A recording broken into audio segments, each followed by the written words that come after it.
Hello. Hello. Well, there we go. Looks like we are back in the world. Better late than never. Let's see if we can get everything doing as we expect it to. Yeah, distribution and dispenser rig. That's the plan, or at least part of it. I've got to do me a pretty large think to work out how that's going to work. Most of it's fairly obvious, but steel is a problem. Because steel is simultaneously an ingredient and an alloy. Ooh, look who's first. Hey, John Nargodian has arrived to claim the first tag. Well done, dear chap. How you doing? G'day indeed. Ah, blimey. I hope things are working at your end. Mine keeps going reload. Oh, an interview. Oh, ooh. With the possibility of gainful employment. Sounds positive. How did it go?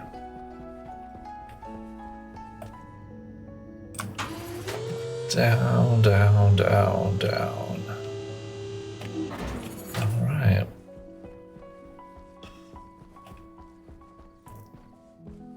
Okay, so everybody getting fuel. I'm not sending the survey rocket up again. Not just yet, anyway. Stumbled on not having direct Unity publishing to iOS and Android. Well, it's not that troublesome, is it? I mean, you make your APK, you upload it to wherever you're going to send it to. Victory for the good guys. Certain values of good guys. Ah, they asked for you to know these things. Well, yeah. Unfortunately, if you've never done it before, that is one thing that you just, I've never done that before.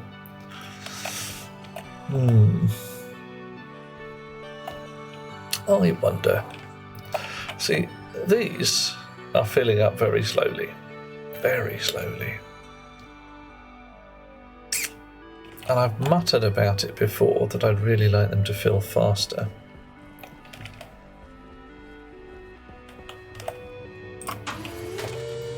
So let's go downstairs and see what we've got. There's all this rocket waiting is getting on my nerves. Warning, high CO2 levels detected. Okay. Right, so fuel tank, gas mixer, umbilical, one spare device, doable. Asked about your UI experience. Know what to say. This is how not to say this is so trivial I wouldn't even consider it a skill. Helbech, I see you. I respect your lurk, dear chum. Thank you. I don't know, they might have meant UX rather than UI, which is definitely a thing.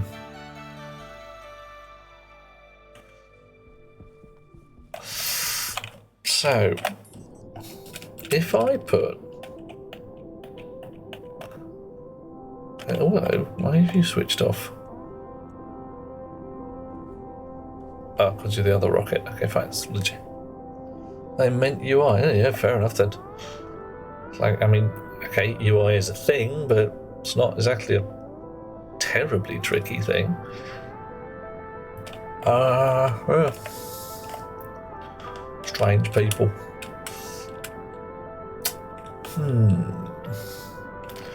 So I've said it before, what if I had 2 volume pumps? One for red and one for white. And then mix them kind of in the pipe right here. Place. Oh, Isn't hi that Cascade. nice for you? How are things with yourself? Is all well? I've got a pressure reading in the pipe, or in the tank at least.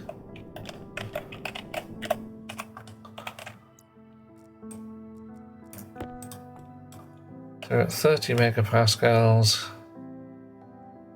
It's not very many moles. Not many moles at all. 500 moles. That's the stuff in the pipe, though, isn't it? Yeah, alright. We've still got 5 and 4 megapascals here.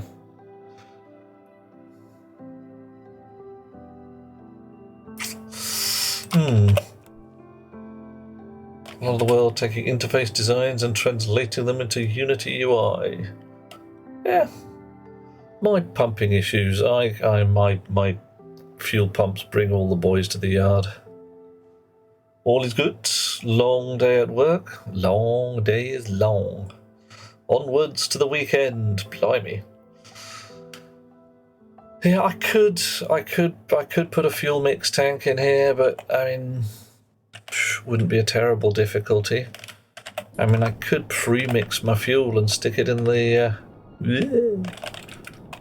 pre-mix my fuel, stick it in this here corridor. That would be totally doable.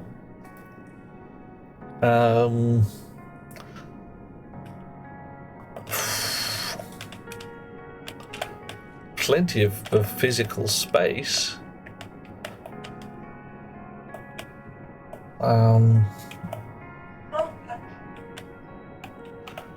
Trying to think. I don't want to have lots and lots of pre-mixed fuel. Oh yeah, no, it's the fuel mixer here. This is the fella that's the problem. So what I'm thinking is if I put 2 volume pumps, one red and one white, and pull the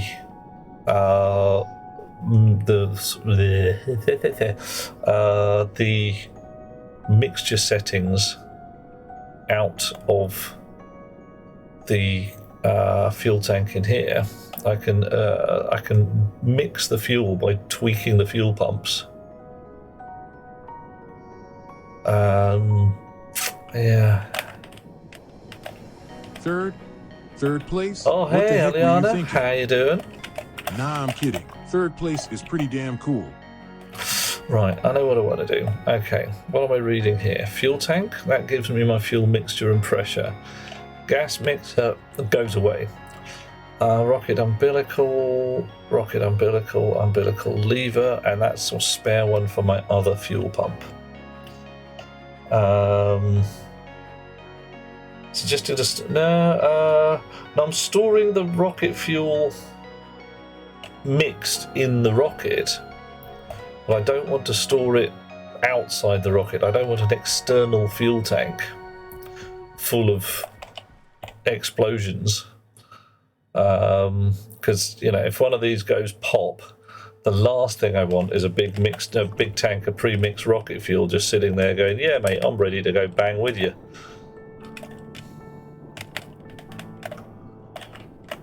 Right, so let us ponder. Do I have any spare volume pumps? Could store it unmixed in the rocket. Problem there is 2 fuel tanks required. One twice the size of the other.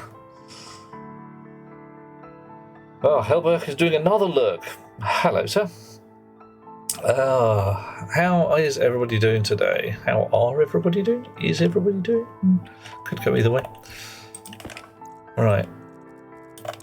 Definitely 2 more fuel pumps. And I could just gang up 10 fuel mixers, one on top of the other. Oh, Aliana, because if I'm storing unmixed fuel on the rocket, I would need 2 blobs of hydrogen to 1 of oxygen. So it wouldn't have to be twice the size, but one of them would have to be like twice the pressure. H2 takes up less space. I'm not sure the game models that particularly well. But for rockets, I've got some bad spelling. I've only got 2 kinds of tank. I've got the small fuel tank, which holds 250, and the medium fuel tank that holds 1500. So I would need 1 of these and 750's worth of tiny ones, or 2 big ones. to store unmixed fuel.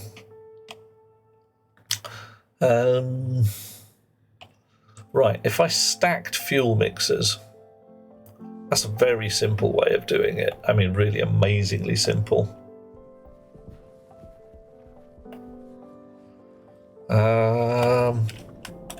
Upsides.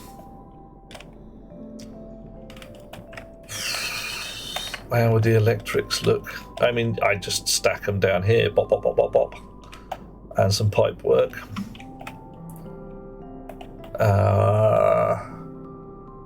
That one would get in the way of the tunnel a bit. Ruin my secret tunnel if I did it downwards. I could do it upwards. So if I ran both of those upwards, it would work. I could easily have 3 fuel mixers in a line. Would triple my fill rate. Hey, Atomza. I would have to batch access and name my fuel mixers. Not terrible.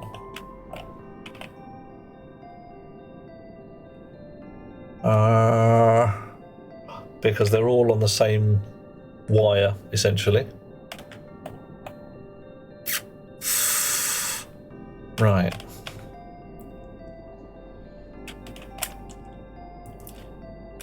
Okay, let's ponder.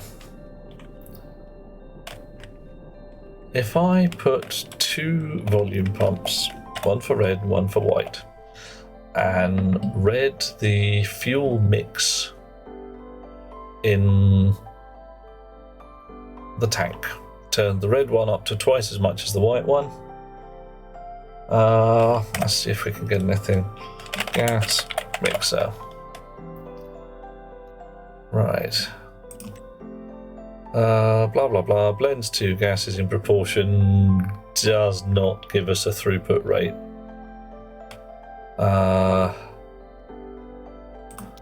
And we could probably read the throughput rate just by watching the tank downstairs a little bit. I'm very tempted to put another launch computer here. What's the downsides? None whatsoever. Right. Let's start with that. Chonk, chonk, chonk, chonk, chonk, chonk. Okay. Dish. You're not showing 1. I want you to show 1. You're not showing anything. Why not? You're not switched on? Why aren't you switched on? Alright, fine. Don't know how that happened. Dish.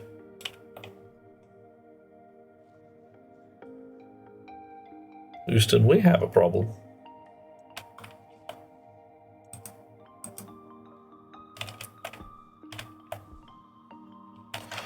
Are you not switched on somehow? Ooh. Now there's a thing. Uh-oh.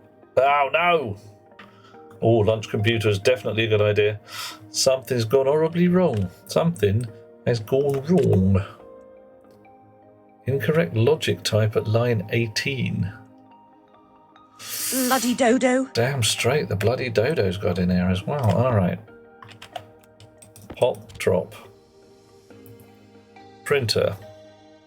Stacker. Dial. Display.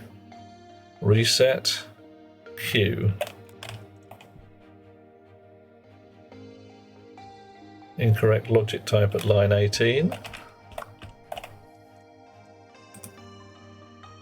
Alright, all of them are now suffering from the same problem which they were not suffering from before.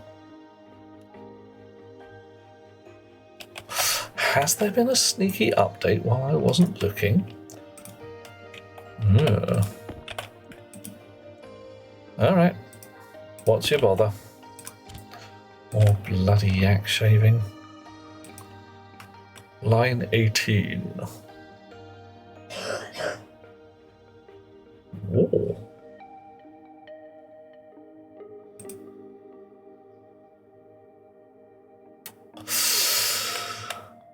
Right. Set batch by name, presumably that. Suit link, sound alert.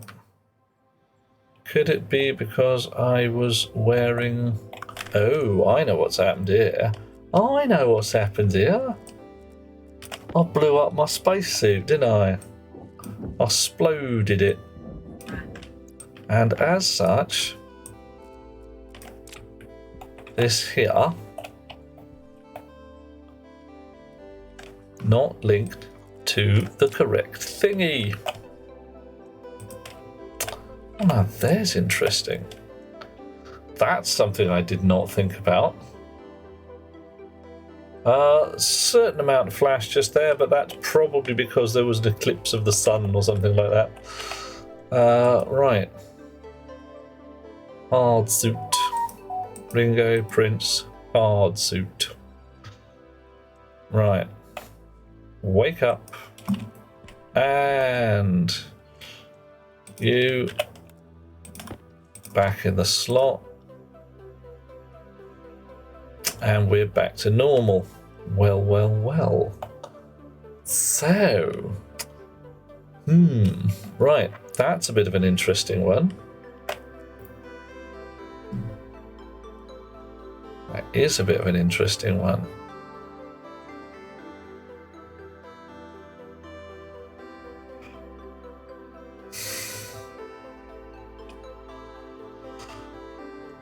I have to work out how to tell what's on the end of that. Because if you haven't got the correct suit, the code won't work.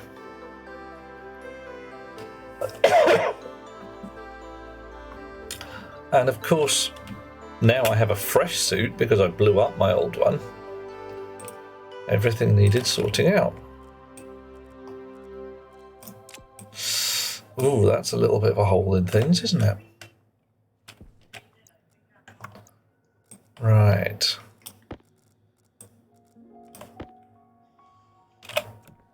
It's like a wireless mirror. Yes, it is.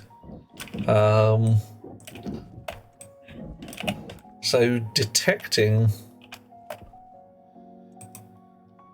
So, alright, that now just works. I haven't had to do anything. Okay, so the old switch it off, switch it on again seems to have sorted its shizzle out in that particular way. Yeah, but because I blew up my old suit, the wireless mirror was not connected to anything. Thus, confusion and delay had occurred. Right. Okay, lunch computer. Computer. Bulk. And we'll queue up one of those. A motherboard, a rocket control motherboard. Queue up one of those. I'm going to need some fat cable. Let's start you printing before I do anything else.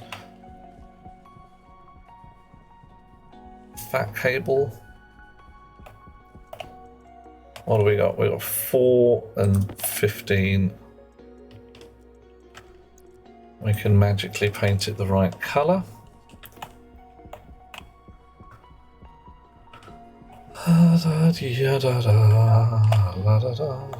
Oh, and we need somewhere to put it.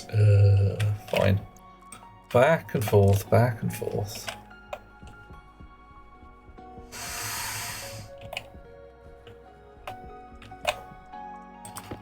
Steel frame. Well, I say steel frames, but it's steel frame. And many steel sheets. Alrighty. Chunk, chunk, chunk, chunk. Boop, boop.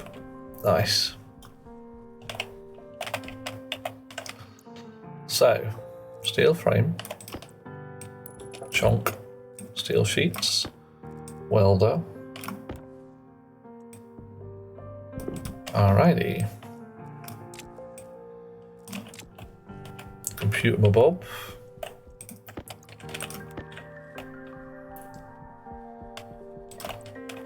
You can just sit there. There you go. Screwdriver to build you up. Motherboard in the slot. Clip a piece of wiring so we can do the magic paint.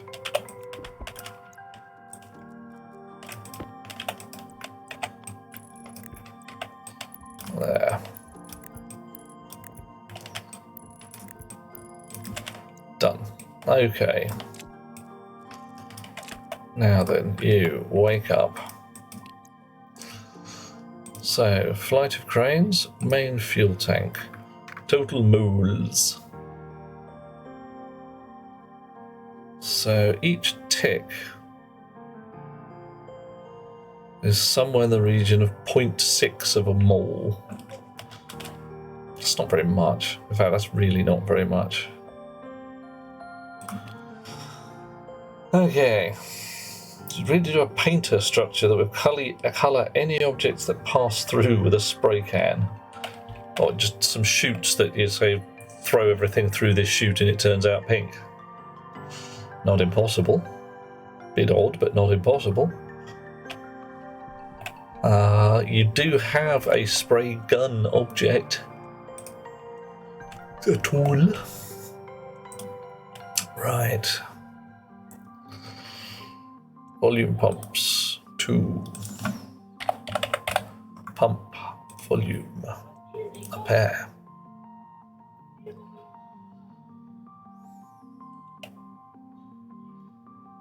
Right. And some insulated pipe.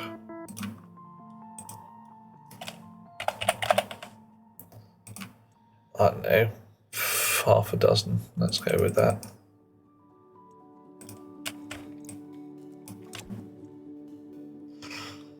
.6 of a mole is a guinea pig. Okay, cool. Sounds about right.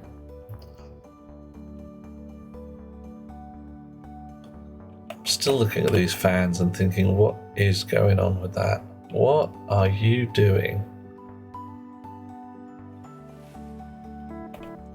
All right. Knackered PC case fans, absolutely. Very reminiscent. Right. Woohoo! So, in here, mining fuel pressure IC, you can switch off. And you can likewise switch off. And we're going to do a bit of shenanigans. As ever, first job, take the floorboards up. Since this consists entirely of floorboards. Right, not quite sure what we're going to do. Right. You come out. What do I want? I want a red one. Oh, hello, handsome. Oh, hello, Butts, darling. Am I able to actively review the fillage of the rocket? I'm not quite sure how you mean that, but I can get information about the rocket fuel tank from the launch computers and such like, and I can monitor the pressure in this pipe, which is gone bang if I wasn't careful. Interesting. 2 turbo pumps, Jimmy the ratio with the code. That's roughly where we're going to be at. Nargodian. Oh, hi, Dwight Dweller and Butts. Oh, she flatters me. Aren't you lovely? Right, so fuel pumps. How do you fit together? I'll put yours like one on top of the other. But one is there. Right, and a white one below.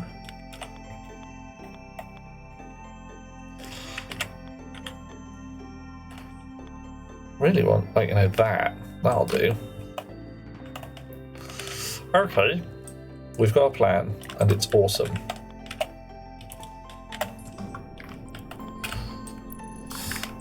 You guys come down here like this.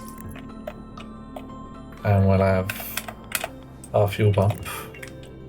And another fuel pump. Oh, that's pumpity pumpity.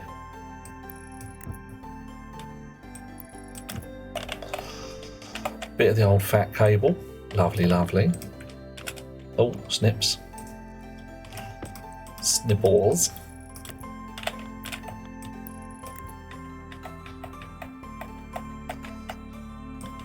Right. Spanners. Coffee. Coffee. I don't usually hear. Oh.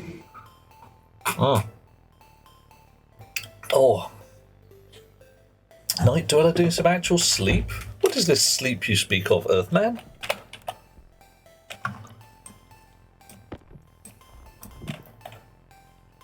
Okay, oh right, that's not actually required, so we get to save a bit of cable. You in the pocket, you snip out.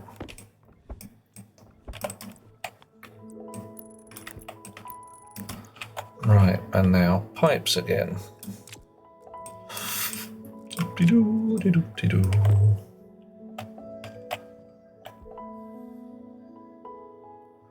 See, I'm now looking at this and thinking, what have I done? What have I done? I've put these exactly wrong. Yeah, exactly wrong. That needs to go there.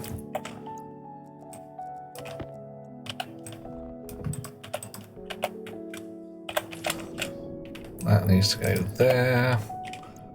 You change your style a little bit. Right. Okay, winning.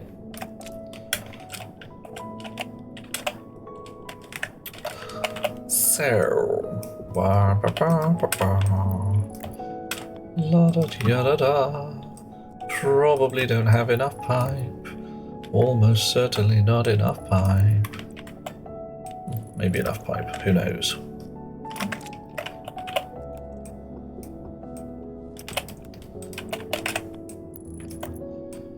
Right, so we're going to jimmy the ratios in software.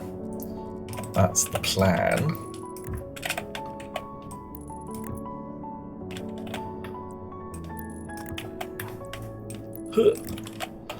Okay.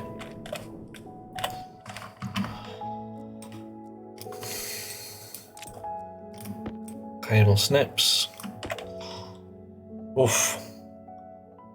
Odd state of no, you're not aware of anything. That's that bit where you lie down and you hallucinate wildly, isn't it? I've heard of that.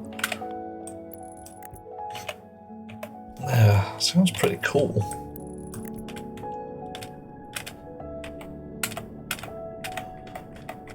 Wow, there we go. Right. Okay. What have I done? Me? Or deleting you asking someone else? I have no idea. When you do become aware, you will feel relaxed and energetically. Ooh. But unfortunately, I do not know. That's exactly what we are trying and hoping to find out real soon now. Because it may well be that the rockets are just completely unprofitable and are just an utter waste of time. At which point I will be staring gently at the Rocket Works guys and saying, really? Really? And a certain amount of exasperation will be mine. Right, so you... mining rocket H2 pump. You mining rocket O2 pump. Right, so let's have a look. What is in this ear pipe? Cockle. So that does rather imply that this gas umbilical here is a one-way valve. Legit. Oof. Provided enough time between the moments when you were aware of what was happening around you. So it's a time-based thing. You lie down, you hallucinate wildly for, I don't know, a few minutes and then you wake up all energetic, right? Is that how it works? Hello, Max. How are you doing? We do not do it because it is easy. We do it because it is awesome. We are indeed awesome. 107% of awesome. I'm measured. Right. You on the floor. Come here. Import. Edit. Chunker. Fuel tank, fuel mixer, gas umbilical, wire umbilical switch. I'm going to redo these a little, cause why not? H2 pump. Actually, it doesn't really matter. Just put O2 pump on the end. I don't need to reset anything. O2 pump. Alrighty. D5, and then what we do is define H2 ratio as 0.3333. Define O2 ratio ration. 0.6666. I'll go to 0.9. That'll be fine. Okay. Somewhere between 420 and 540 minutes. That's not too many minutes. Warmax is doing well. Excellent. That's how we like things. Definitely a fine and awesome plan. Right. So, what we really want here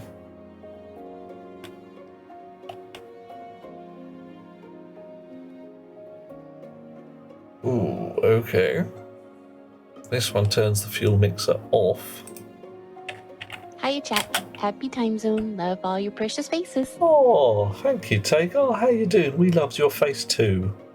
Am I sure about that fuel mix? No. Thank you for that. Phew, that would have been messy. Also fun.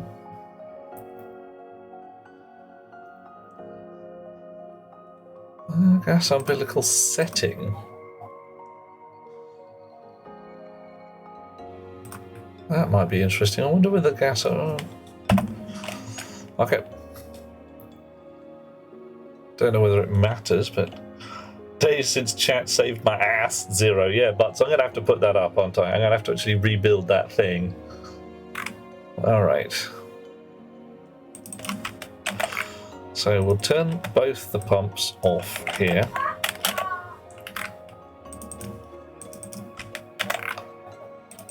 All right. So what do I want? Basically, I want something that says the more oxygen there is, the less oxygen pump should be on. The more hydrogen pump is there, less hydrogen pump should be on. Ooh. Tagar's finally managed to build an electronic printer board, an advanced furnace. Oh yeah, nice. So you've got the big fat furnace now. If you check out my YouTube channel, if you feel a little saucy, he says blowing his own trumpet, there is a tutorial on how to build the electronic furnace like I've got upstairs. Automatic and very anticlimactic. Joyous fun. Right. So... Yeah, run them independent of each other like an atmosphere rig. Very similar. Yep, that's exactly what I'm looking for. John, what I'm trying to work out is, you see here, we have a maximum fuel pressure to work to. So what I want is, when we're below maximum fuel pressure, just have them full bore. Pump like a mad beast.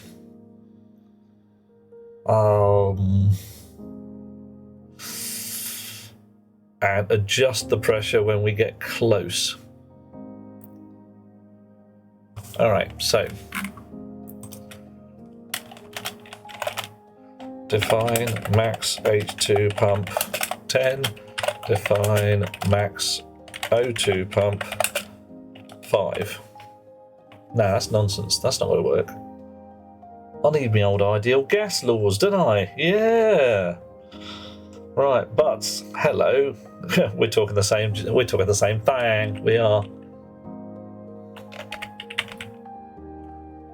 Where's my ideal gas laws?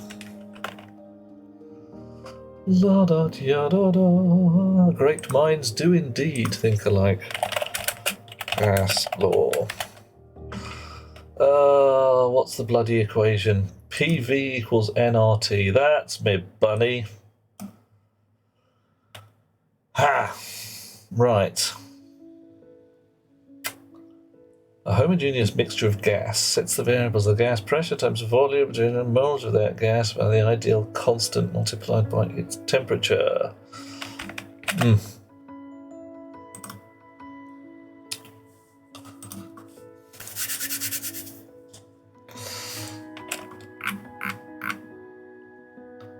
Oh.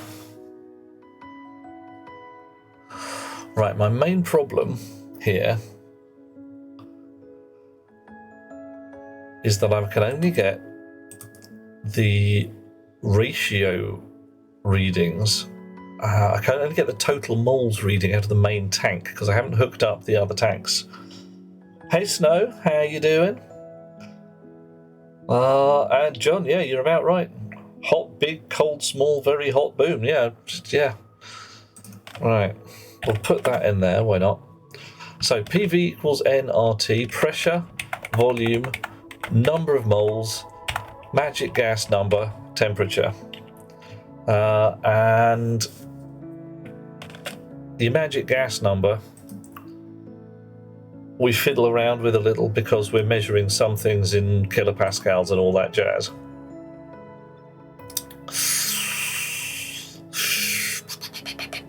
Right. Yeah, I do know what I'm doing. I've got a plan. Right. Oh, hello, handsome. Oh, hi, Echo. How are you doing, you flattery wee beast that yard? So max fuel tank pressure, so that's going to be max full bore pressure. Let's call that 45,000, just for the sheer badges of it.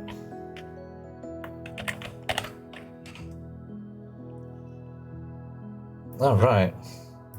The annoying world of friction coefficients, which are basically bullshit fudge numbers. Yeah, well, the ideal gas law has got a sneaky number in it, but that's just, yeah, something to do with physics and the way that the universe works. Max O2 pump at 5 and max H2 pump at 10. There we go. Life progressing for the Echo. Life is sweet when it progresses. They rub you up the wrong way. Well, there's a lot of entertaining stuff with things like frictional coefficients and some just weird dimensions as constants, where you're sitting there going, what the heck? Right. So,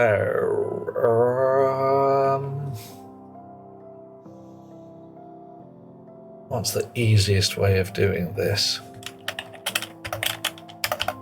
If I say branch less than in R1 for, what did I call it? Max full bore pressure off to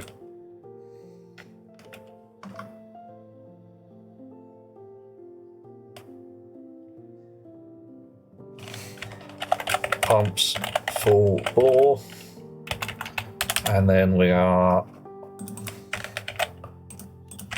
pumps full bore,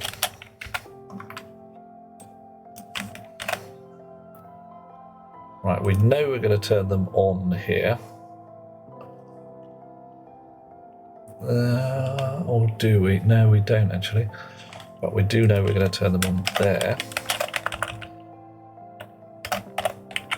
And set H2 pump setting to Max H2 pump, then I can fiddle those numbers accordingly.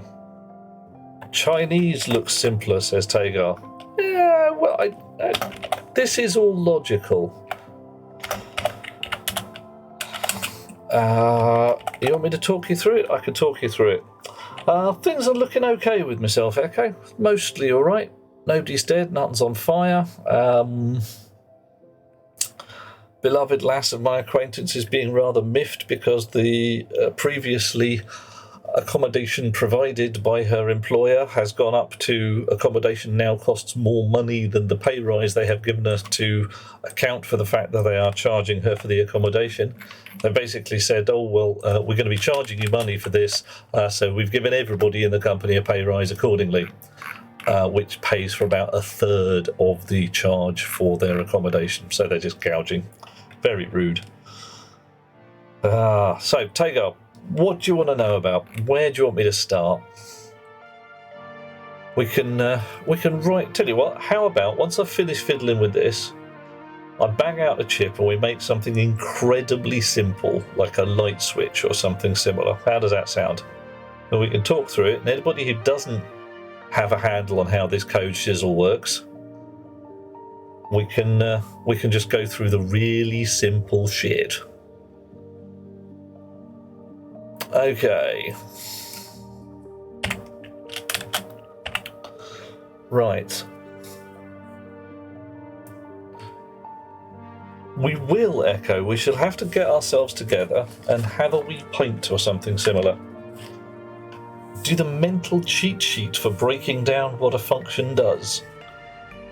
I'm not sure what a mental cheat sheet would be. I mean, the function lists are all up here, and they're all mostly logical. But yeah, we can go through the letters and say stuff. Oh yeah, I see what you mean. Yeah. Configuration tablet, handy for explaining many things. Yes. So, right, by the time we get to here, we know that the umbilical is open, the pipes want to be pumping. We are at more than 45,000 WASP names.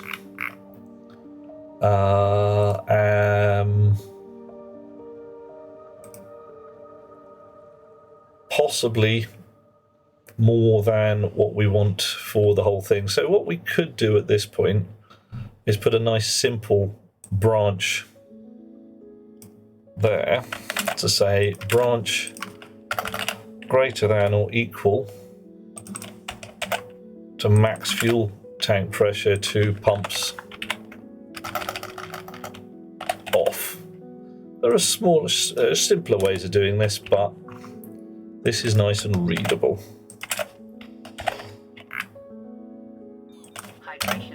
Oh, I need a drink of water.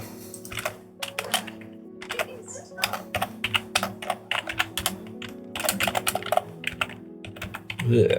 So J, for instance, is a jump. Inability to type underscores, very, very annoying. Snow and Butts had their first anniversary together. Oh, yeah. Oh, man. That's a lovely thing to hear. I like that. Oh, man. Okay, so we now know that if we get here, that the pressure in the fuel tank is somewhere between max full bore pressure and max fuel tank pressure. So we can create a number, we can rearrange our number. I don't think there's any clever shizzle to do that in here.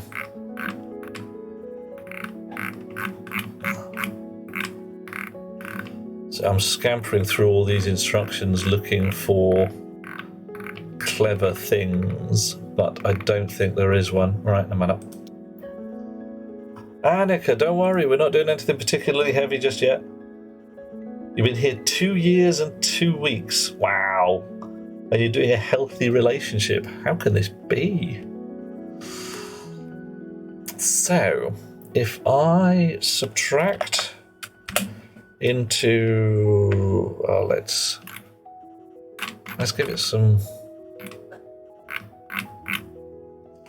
So put that into R15 because it's a safe place. I subtract full bore pressure from max fuel tank pressure. That gives us our range. And then I subtract into R14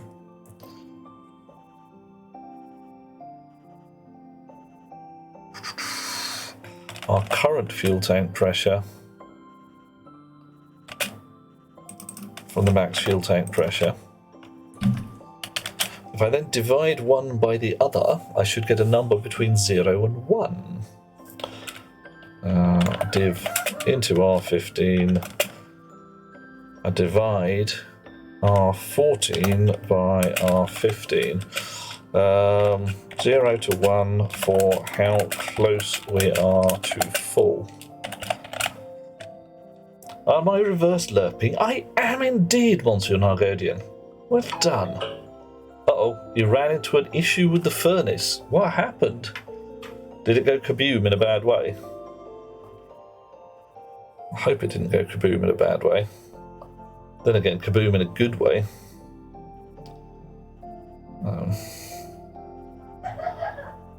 Just dealing with a little messagey thing.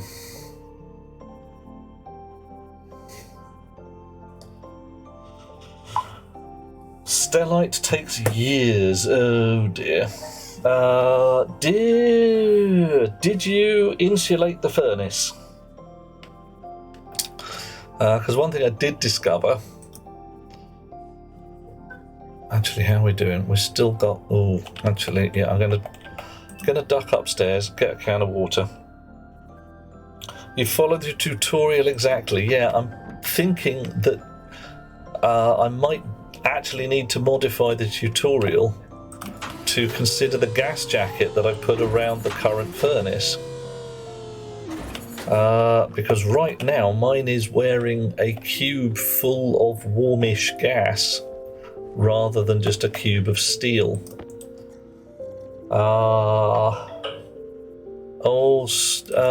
Things are looking okay at my end, Snow, can't be sure. Yeah, Stellite doesn't go particularly well if you have an uninsulated furnace. It kind of does work, but like you say, it takes bloody ages. Might be Snow's Wi-Fi, always a possibility. As Wi-Fi in the world is oft wobbly, but Twitch, yeah, twitchy. Warning. High CO2 levels. Yeah.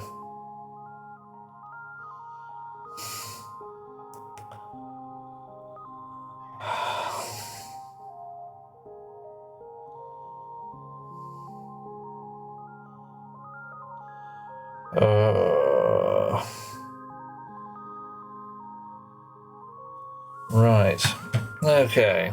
Outdoors, back to the plot. Right. Now what we need.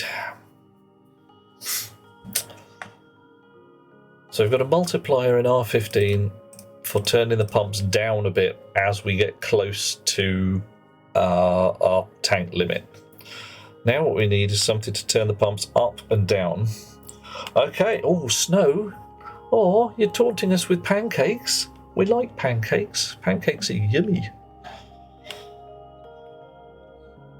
So, if I load into R0 from the fuel tank, ratio oxygen. Right, so I've got a ratio of oxygen. That will give me a negative number. Good on. Subtract. Oh yeah.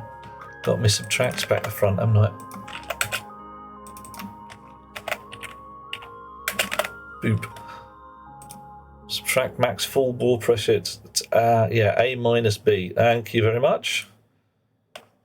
Let's check the divide while we're here. Div. A divided by B. I've got that one the right way around. Thank you very much. Right. So, I now subtract into R0 the current ratio of oxygen. Subtract the desired ratio of oxygen. No, that's not right.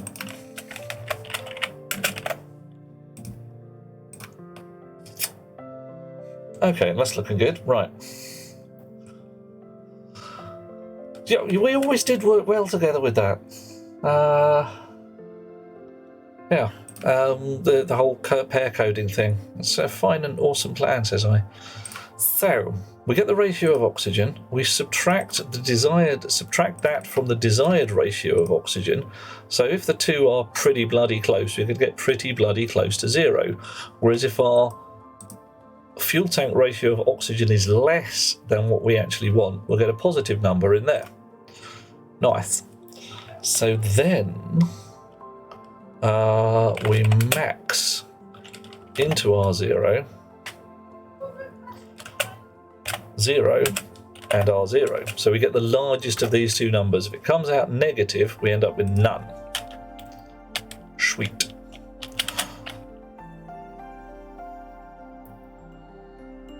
Okay.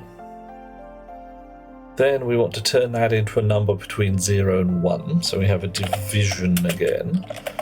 Divide into R0 from our O2 ratio. R0 divided by our O2 ratio. Nice.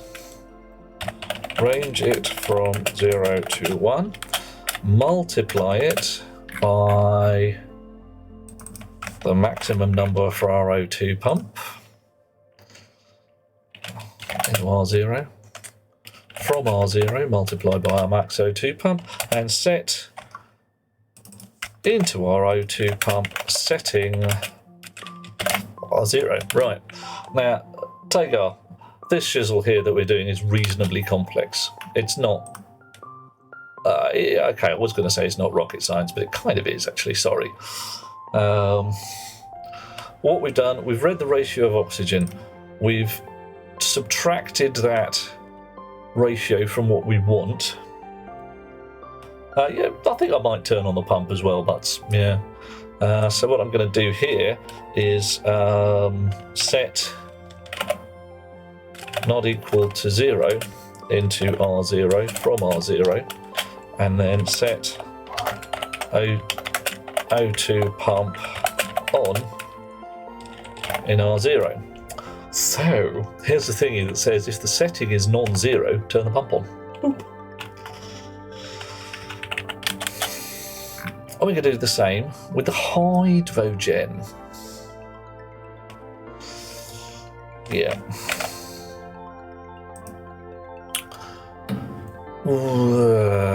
Yeah. Ratio, is it going to be volatiles? Subtract H2 ratio. Max. Rearrange. I could have possibly made this a subroutine, but would have had a lot of fiddling and shenanigans in it.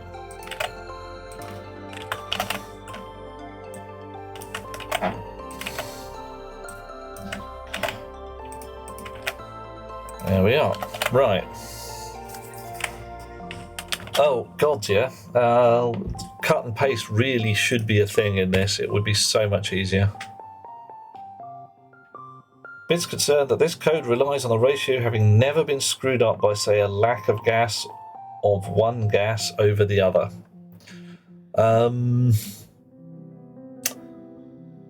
Fair. How do you mean, John?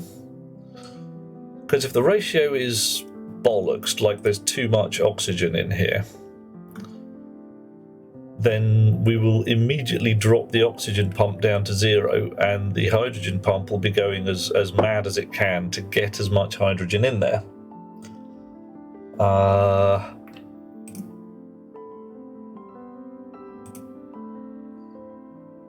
Can you go full bore with still having room to fix the ratio? Well, that's one reason I've got different numbers at the top here. So my oxygen pump runs at half the rate of my hydrogen pump. I've got my full bore pressure lower than my max tank pressure to kind of give me some rough. It really roughs out the tank. It does rely on me being able to fill the tank. So if I don't know, I get to mostly a pressure, but the ratio's well off because I've just run out. This is going to be a bit lumpy. I could not bother with the whole full bore thing.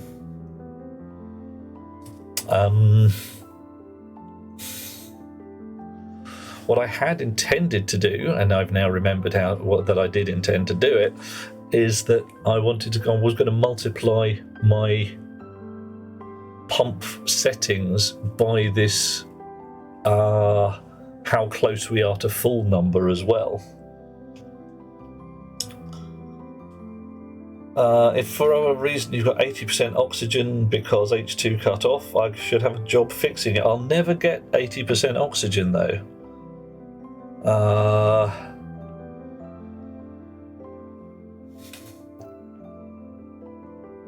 At least I don't think so, because the full bore will cut it off. Yeah, that's the plan. So what I could do, this whole full bore thing is possibly a bit mad.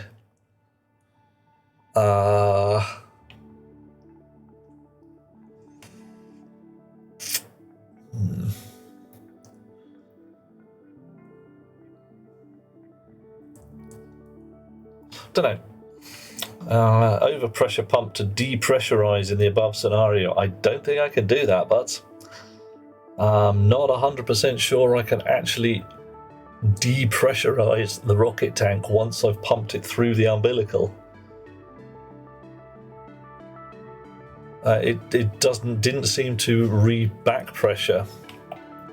Oh blast, did I just cancel that?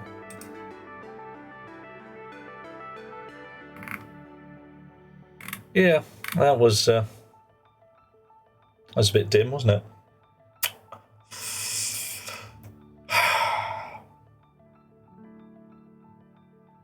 Bottoms. Yeah, save early, save often. That's the fella. Damn. Well, hey, it does give me an opportunity to rethink my code. Yeah, thanks, Nargodian. That's entirely legit.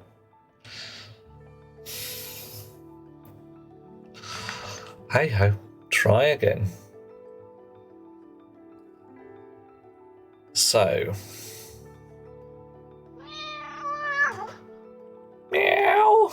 Yeah, cognition critical was a very low volume. Oh, okay, it came through okay at this end. I'll look at the settings on it.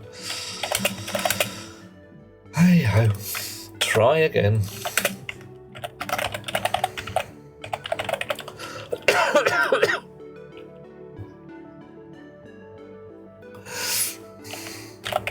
Up into R0.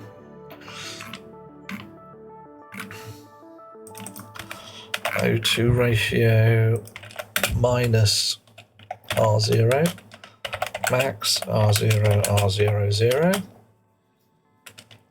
div R0, 0, R0 divided by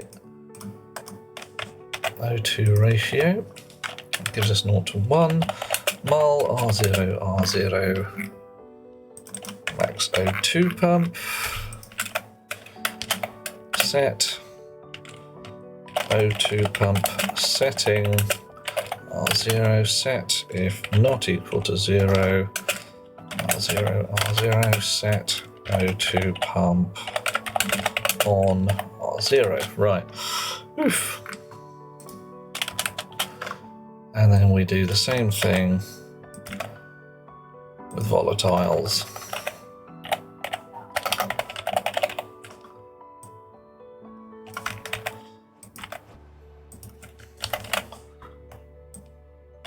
Okay.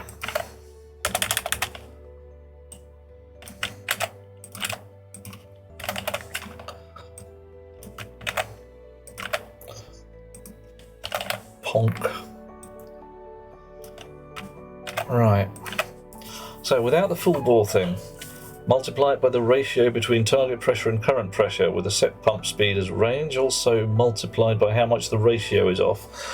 Yep, that's kind of what I'm working out whether I want, what I want to do.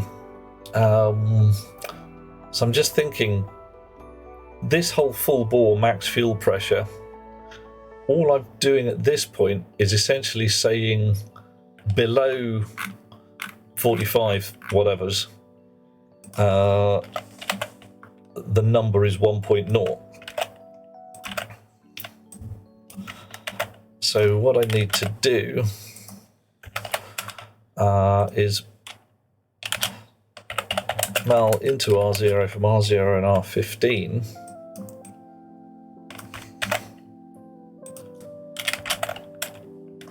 And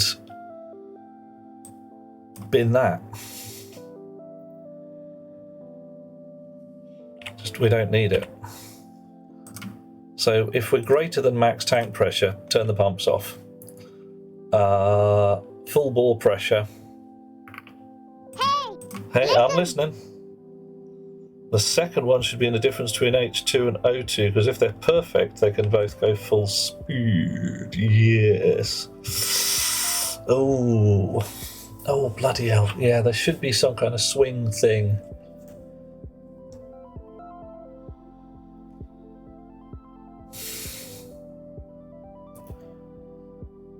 Ah, mate. Line 46, you say? Burp. Hang on. Just use the ratio for the throttling. That's below the setting while you wanted a... Oh, yeah, Tara munch. Sorry, I see what you mean. Yep. Yep. Got that. Yeah, okay, so the hydrogen one was right, oxygen one was wrong. Thank you, Butts. Okay, so...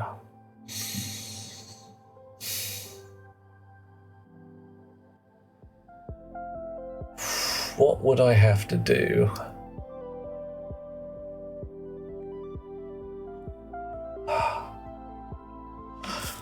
I think we'll try this as is. I think it'll probably work. Give it a go. What's the worst that can happen, eh? Yeah. Ratio. Oh, mate. Let's leave that there. Switch this on for a second. That'll complain. Right. So, dip through this lot to the M's again. Mining rocket fuel pump. No. Mining rocket H2 pump. Oh, it still says fuel mixer. That ain't right. You out. Edit that. What do we call it up the top? Okay. H2 pump and O2 pump.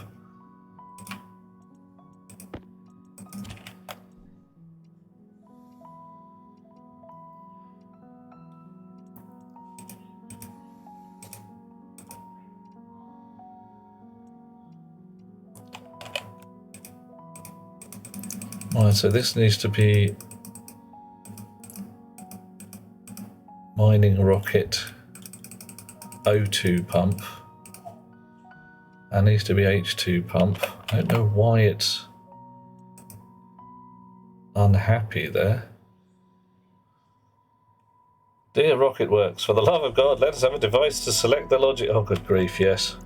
Some kind of search engine, anything. Right, so what do we got? Ooh, all right. One of these switched off. 30 and... Right, so the hydrogen switched on. That's switched... Well, something ain't right.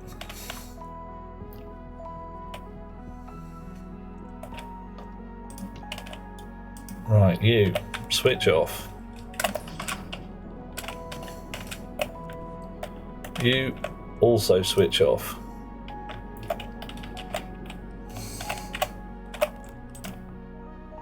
Right, so we've got a wrong mix in there. Something's wrong with the oxygen through.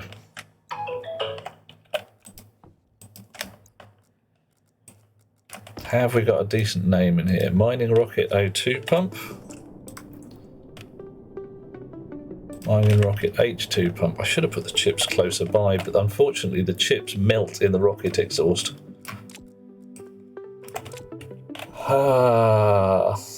Anybody else's Twitch sub not working? Oh, Annika, what's going on? Is it just not doing what it's supposed to do?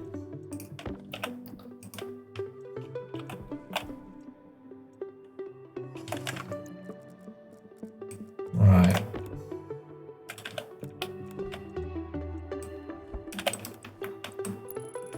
Okay. Just not there anymore. Oh, mate. Has it run out? I honestly don't know what's going on.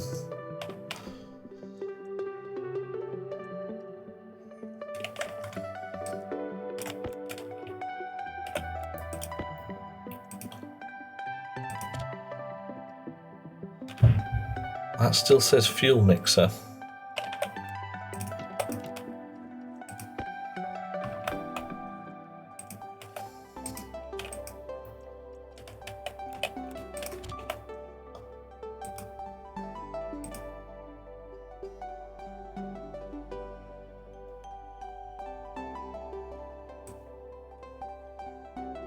What the heck in heck?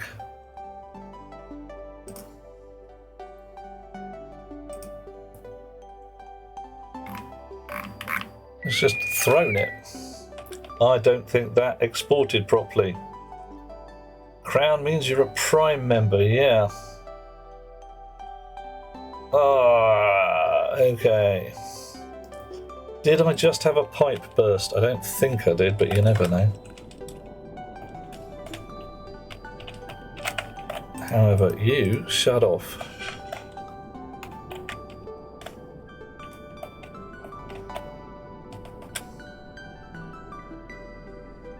Yeah, Prime Gaming doesn't show you subbed here. Oh, with Prime you get a free sub. You've got the little crown. Oh, there's no button to subscribe. Maybe you subscribed somewhere else.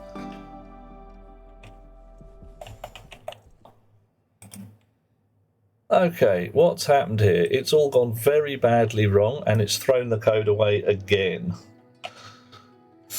Brilliant. So what I've just done is carefully erased my own code twice. Fine.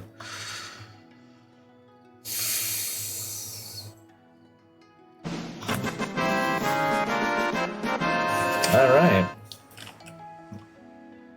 Can I get it back again? No, because it never went onto the chip. Literally what happened there is I failed to hit the export button. Just fucked it up completely.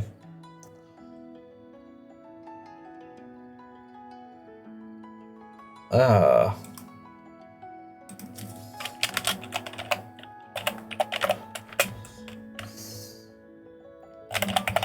Full bore pressure. Ah.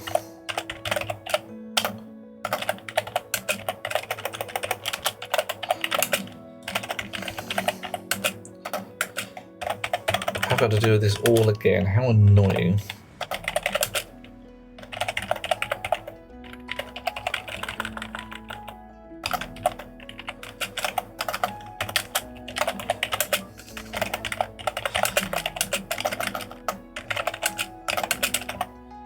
Right. So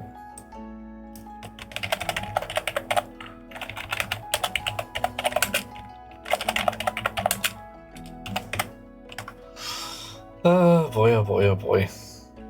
Perhaps Rocketworks should have version control. Well, that would be nice. I wouldn't say no.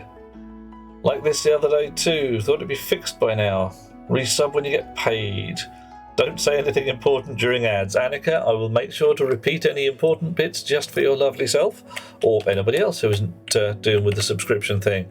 If you can subscribe, I won't say no. I always love having people's subscriptions, and I promise to spend the money on blackjack and hookers. Doesn't sound like a great idea, but you know, whatever. Right. Okay. So here, what do we want?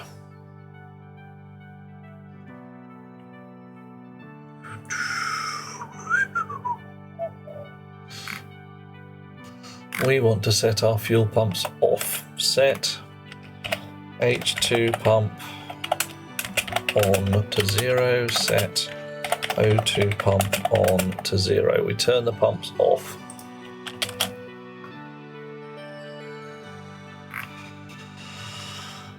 Right.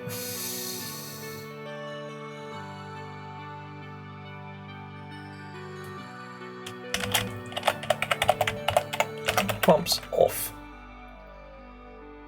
We'll say branch greater than or equal to in R1.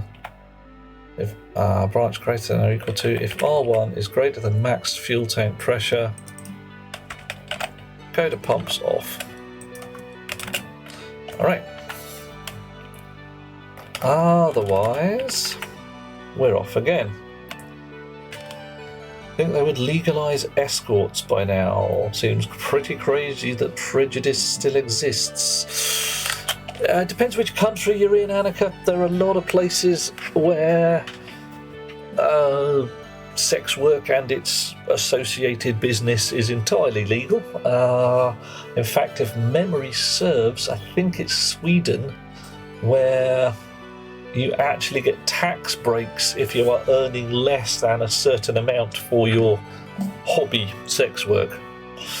But yeah, places like the USA very well, let's put it this way. The USA, a country more afraid of men holding hands than it is of men holding guns.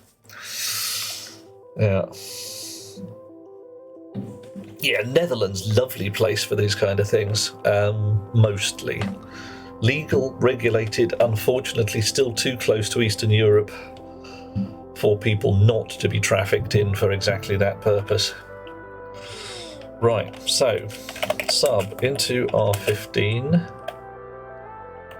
Oh, we needed R14, didn't we? A minus B, so max fuel tank minus full bore gives us the range. Then we sub into R15, A minus B, and that's max fuel tank pressure minus current pressure.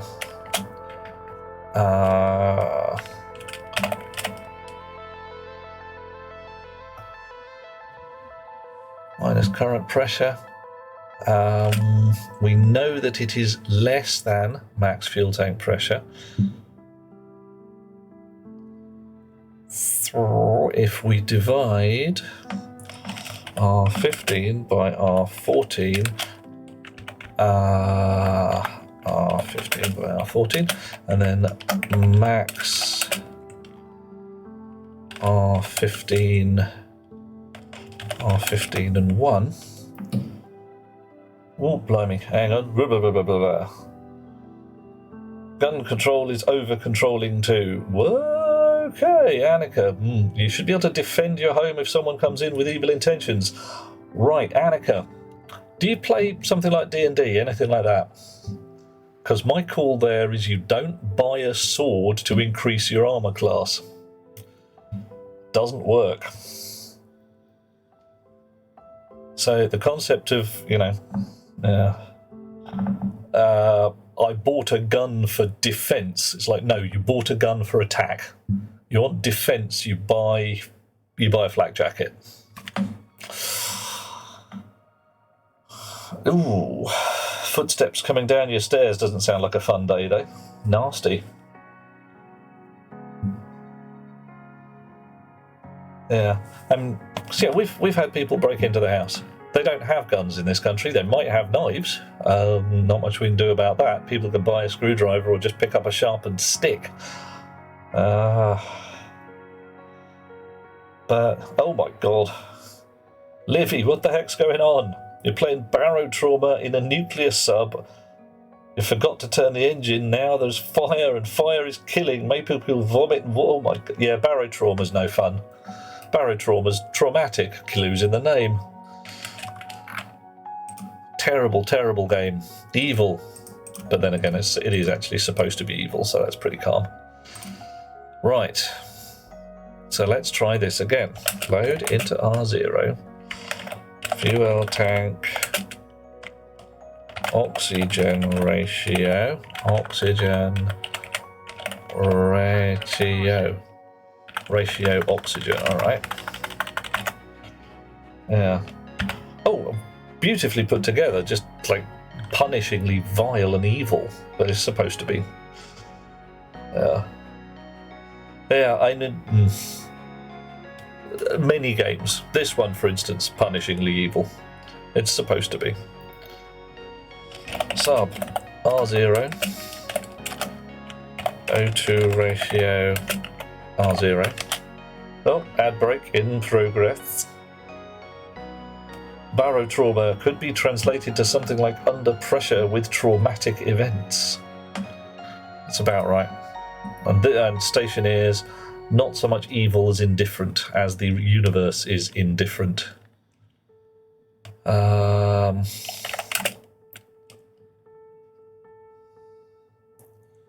Max R0, R00, div R0, R0, O2 ratio. Okay. Yeah, the universe's indifference is well modelled in this game, amongst other things. Right, so we multiply that. Multiply R0 from R0 and can't remember the name of it all of a sudden. H2, pump max. Multiply R0 from R0 and R15. And then set O2 pump setting R0. Set if not equal to 0, R0, R0. Set O2 pump on R0. Right, let's confirm that. Edit again. Blimey. And then we have to cut and paste all the lines again and fix them up for volatiles.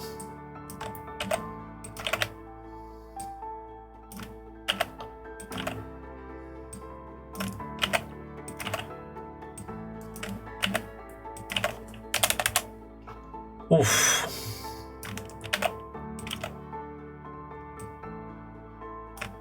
All right. And I promised once we'd got this done that I was going to go upstairs and we'd write ourselves a really nice simple piece of code that does some shizzle like a light switch, and we're going to do it. Volatiles. H2 ratio, H2 ratio, H2 pump max, H2 pump, H2 pump. Confirm and export this time and check the code. Right. If only there was a way to edit this code outside the editor, like, you know, Notepad or something. Or anything. Right, so get the oxygen ratio, subtract it from the desired oxygen ratio, assuming that this is lower. If this is a negative number, if that's a negative number, then we max it out at 0. Divide that 0 by the O2 ratio, getting a number between 0 and 1, multiply it by the oxygen pump max, multiply it by our full bore pressure thing, set the pump accordingly. If that's a non-zero number, turn the pump on. Alright, check this one. R14 is max fuel tank pressure minus full bore pressure, and then we've got max fuel tank pressure minus whatever the current pressure is right now. So that's going to be like 5,000 or so. This is nonsense. Because what we actually want... Oh, hello, Oh. handsome. Oh, hello, Samos. How are you? Oh, Visual Studio has a plugin with IntelliSense for Stationeers. Is it accurate? Is it up to date?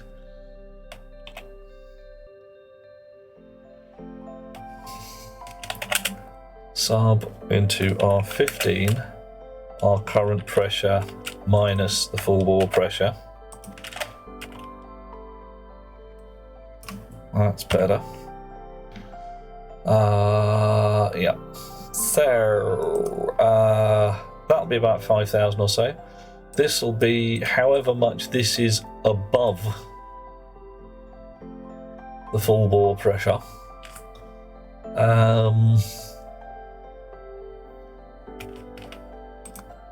If this is below the full bore pressure, it'll be a negative number. So we want to max R15 with R15 and 0, and we actually want to min this at 1. Alright, that's why we check the code. Can we write a simple code, says Annika, that controls a fuel mixer, stops crushers from turning on if the pipe pressure is too high? Yeah, almost certainly. Even auto comments what hash codes are. Ooh, nice. That's a nice thing for the plugin to do. Let's just check this. Yeah, should be entirely doable there, Annika. Probably about 3 lines. A little bit more, not so much. So get the range. Get what we are above that range. If it's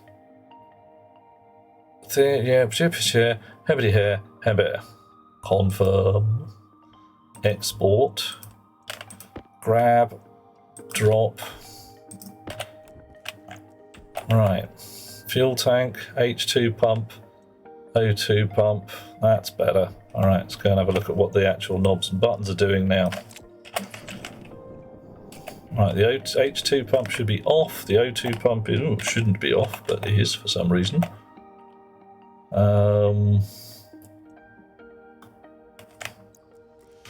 Brilliant. So my code is clearly bollocksed. I mean, clearly quite bollocksed by the look of things.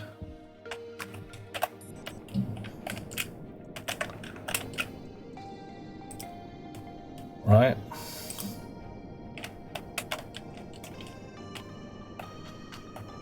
So what's the mix? So we should be looking to turn on the oxygen and off the hydrogen.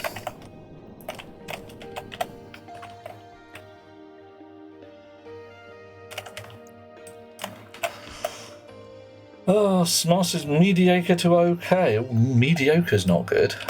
But you're holding it together. Will advanced airlock throw out an error if one side isn't enclosed? Wouldn't have thought so.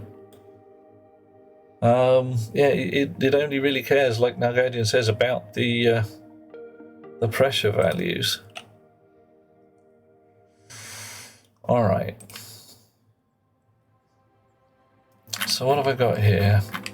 I've got 50,000 or 45,000. I'm going to assume I've banjaxed this for starters.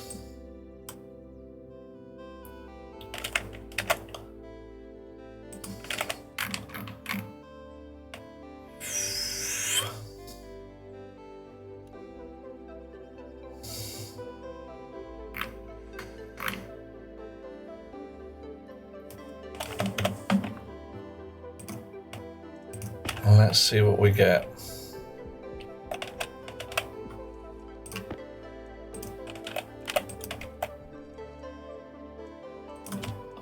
Export that, bit of debugging fun. What's the number in there? 0. Okay, so that's wrong. Maybe you're doing it wrong. Well, what you'd expect, Annika, for an advanced airlock is that you'd have inside the airlock a gas pressure sensor, 2 active vents, a console, and some doors facing inwards. On the outsides of the airlock, you'd have pumps from those active vents to some passive vents, one into your hab and one into the exterior atmosphere. And that should be about it. Right, so that's wrong. So we debug these things bit at a time.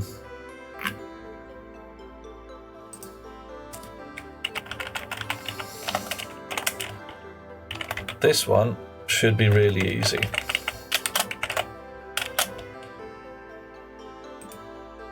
That should just solidly say 5,000 and not give us any jib. Or grief, or whatever it is we say these days. 5,000. Good.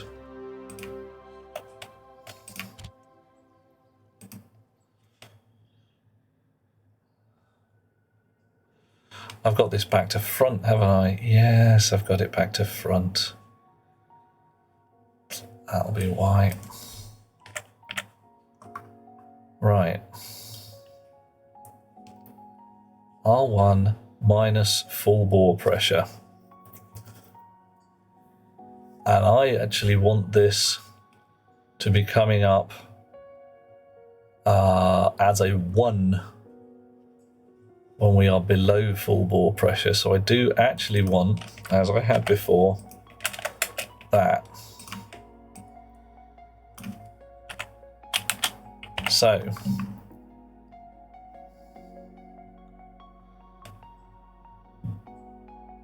okay, let's try that again, shall we? And just for the sheer safety of it, I am going to jump to pumps off and just see what the numbers are right now.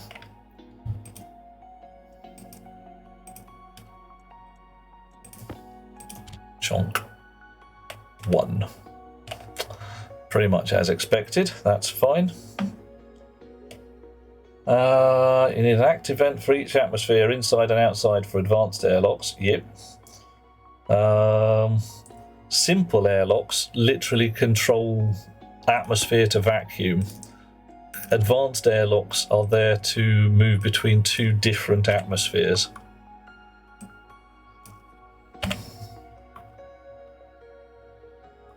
All right. So if I pull this,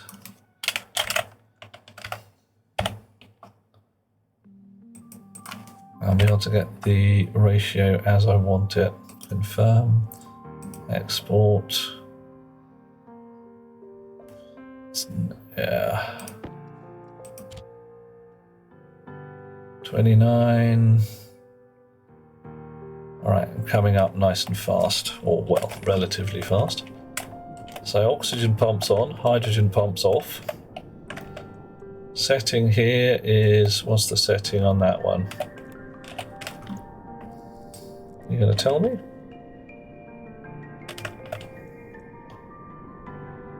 Come on. 0.5. Wow. All right.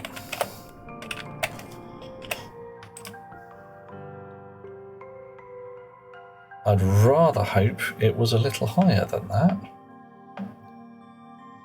But we are very nearly at 33%. So what I might want there is like the square root of the number. So we've got a nice curve up to asymptotic approach. 10% off and 10% of the setting. Quite right, Butts. Yeah. So I want it to approach a little faster.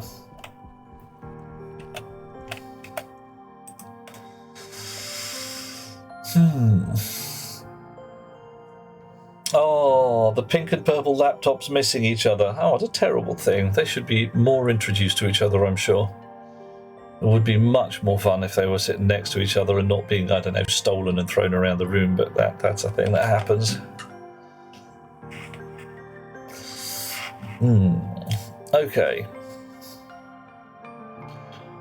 So, if I'm at 0.9, I'd like to be at 0.99. Do I have a square root? I think I do. Squirt.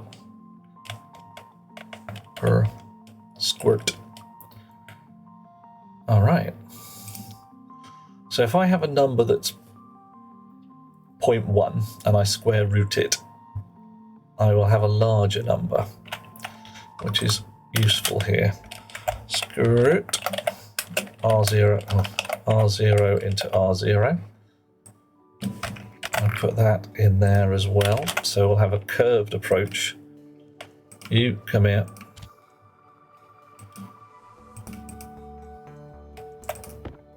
Blast.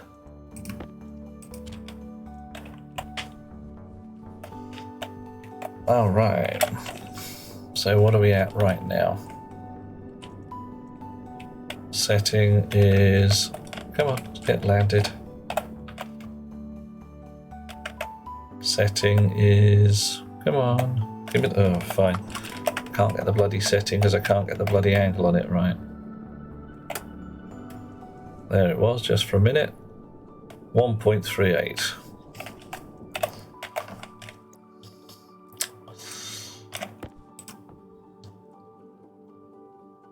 It's still coming up too slowly.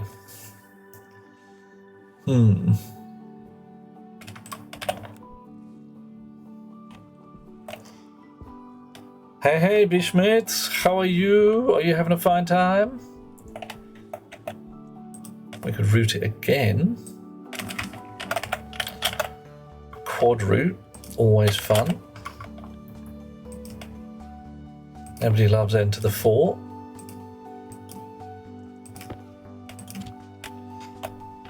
.38 ratio is not that far off. No, it's not that far off.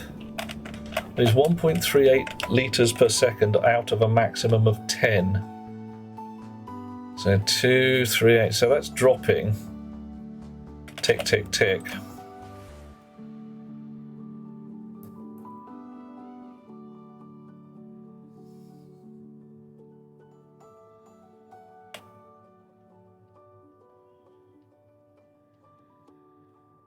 So I do have a minor problem here, don't I? If my ratios are correct, both my pumps will turn off. Isn't a square root of a number bigger than 1 smaller than the original? Indeed, but I'm putting the square root in just before the multiply. So my number is between 0 and 1. Custard Beard! Hello, dear fellow. A fellow who raids, gets the raid shades. How you doing there, dear fellow? Custard Beard. What's Custard Beard been doing? Playing Stationeers? A digital sorcerer from the realm of software enchantments. Custard Beard, a master of the code scrolls on a quest to master the mystical language of Rust. Oh, I'm so sorry, dear fellow. Despite the silent incantations during Stationeers' rituals, magical prowess is renowned across the lands of the UK. Join them on the alchemical journey, where even without voice or visage, the spells they weave are truly enchanting. Lovely to have you with us. Welcome in. I am Duke Euphoria de Grin, RGB, KSC, Knight to the Living Dead, Transgalactic Megapope of Rotating Space. We are playing Stationeers, as I'm sure you're aware, and currently piddling around with trying to get some gas ratio code to do as we want it to. Right now, I've got a problem. I have actually realised... Sorry, I'm going to take these off again so I can read the code. Reading code with coloured glasses on, very problematic. Troublesome. Right, so Bok.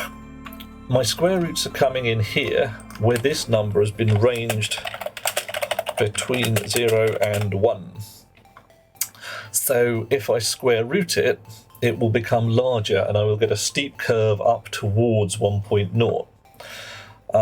My problem, as ever, is that this code is complete pants, because if my ratio is correct, it will switch the pump off regardless of the pressure.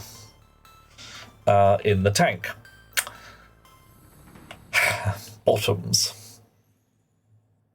Ah, Custard, yeah, a guy who worked for you with pink glasses while coding. Yeah, it can work.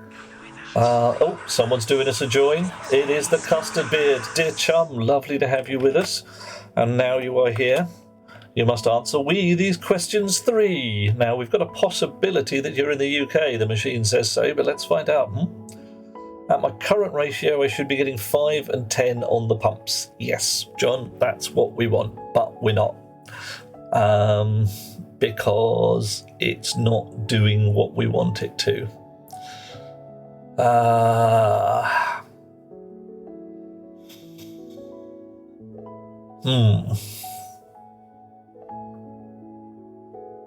Right. Okay. What we do actually need is that old full bore thing that we had earlier. Pumps. Full bore. And we will just have them setting H2 pump on, set O2 pump on, set H2 pump setting so H2 pump max, set O2 pump setting O2 pump max, and then loop. And up here,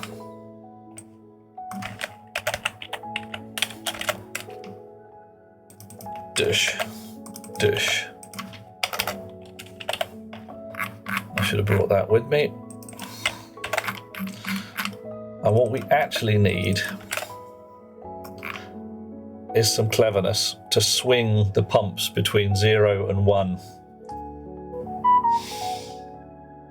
So if I read the oxygen ratio, yeah. Derbyshire said custard, nice. Sushi, lovely. In Nottingham, nice. And curry, what kind of curry? Because frankly, if you're in the Derbyshire area, you should know the Curry Mile in Manchester, should you not? Pressure differential in a range from 0 to 1 and concentration ratio from 0 to 1 added together, then multiplied by the pump max settings. Yeah, the trouble there is we are not running pressure differential. We are running absolute ratio. So what we've got is something that's close to correct, but not actually sensible. Got to do some actual thoughts on how to do it. Building rockets, indeed. Custard, see my rocket silo. I've got a little survey rocket and a slightly bigger mining rocket. And my main problem is right now it takes bloody ages to fill my rocket fuel tank, and I'm fed up of waiting. So we've still got oxygen, we've still got hydrogen in the pipes. The mix is slightly wrong in here, but it should get to 45 and then start evening out. Y line 49, says John. And John has eagle and sharp eyes, so let's go and have a look. Y line 49. To basically slow down the pumps as we come towards max fuel tank pressure. So what we should have is a number where at full bore pressure it's 1.0 and at max fuel pressure it's 0. So as the tank comes up to very nearly full, these ratio adjustments get smaller and smaller and smaller. So we aren't, blasting a load of oxygen in there and then it says, oh, well, we need a load of hydrogen now, and then we pop the tank. And Butts says difference between target pressure and current pressure. Oh, Butts, absolutely. What I should be doing is taking one of the ratios and checking it for accuracy, essentially getting the fuel ratio. So let's say oxygen at 33%. If I'm at 100% oxygen, I want 0% oxygen pump. If I'm at 0% oxygen, I want 100% oxygen pump. And that swing point multiplies by 33. The hydrogen pump, the other way around, is a 1.0 minus the thing. So what I should be doing is, as one pump comes up, the other pump comes down, and they come to a certain fighting point. And the absolute value is then multiplied by the amount of pressure. So what we've got in R15, for instance.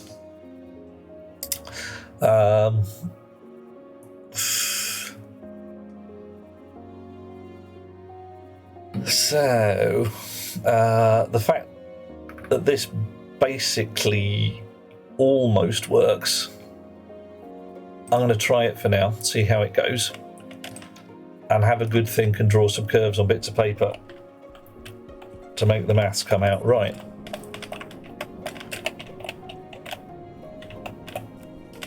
Alright, so we're now switched off because we're above 45. The hydrogen pump is still on at 3.9 watt names.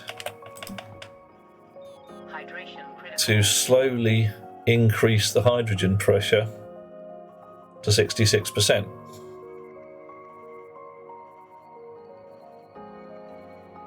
And it is doing it.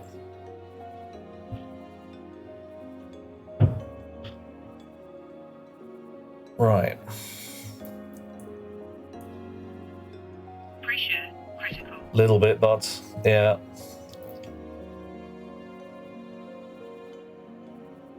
Okay, so what's our problem here? We need to eat a bun, we need to drink some water. Power critical. Uh-oh, power as well? No. Oh, that's one of you guys with a fakie, isn't it? Why am I subtracting out max 1 from max fuel pressure and not full bore? Brief check, make sure I haven't just screwed up. La-da-dee-da-da, this one here. Right, that one gets me the range between full bore and max fuel tank, so about 5,000 or so. I want R15 to be 0 when R1 is at max fuel pressure. So if that's 100 and that's 75, I want to have 25 in here. And if that's 100 and that's 90, I want 10 in there. I want it to slowly creep down as we reach max fuel pressure. If I subtracted the full bore, I know already that I am above that because the pumps are at full bore until we get to this point. Okay, let's go and get a bun. Shunk. Just Samos did with TheraBand squats. What the heck are TheraBand squats? 20 squats and your heart is racing. I'm sure it is. That sounds like some kind of horrible exercise. Yeah, don't worry, John. I wouldn't worry with this particular code. It's a bit lumpy. What we've got some now is a bit sort of slightly ghetto, but basically functional.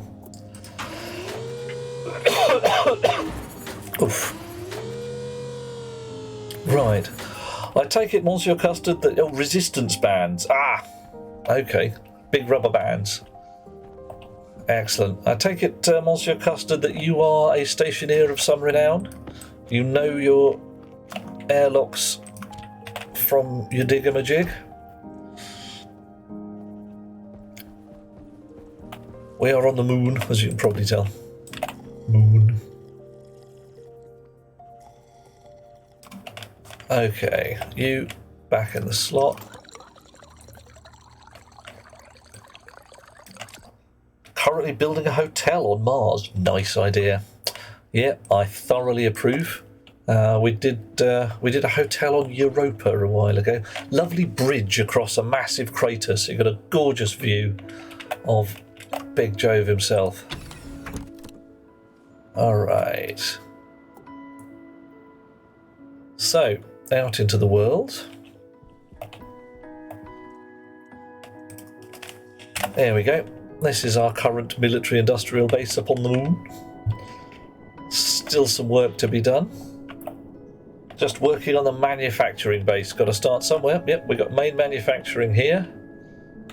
With the intent that fairly soon we're going to run an auto distribution rig around underneath the floor over here. I've still got some thinking to do, because I still have not worked out how to get steel into the mix how I want it to. So we've got the silos over there with the raw ores and, well, the ingots in them.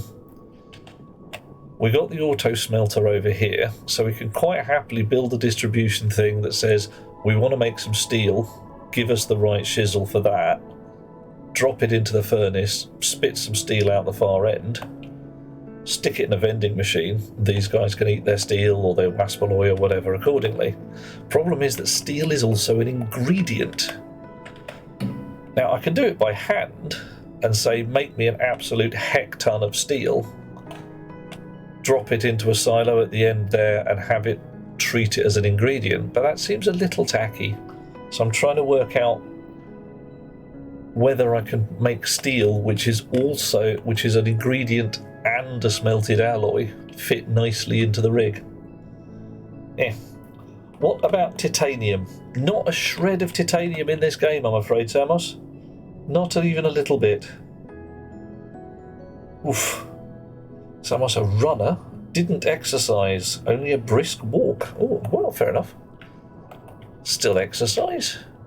Just, not really very heavy duty. Right, so the rocket we want to check. Oh, failure. Well, that doesn't sound good. If I burst it.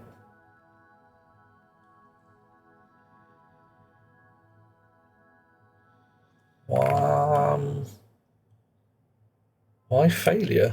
What? Moderate. Oh, okay. Failure is it won't land. Because landing aborted. Auto land has no confidence in it. Eh? What are you like?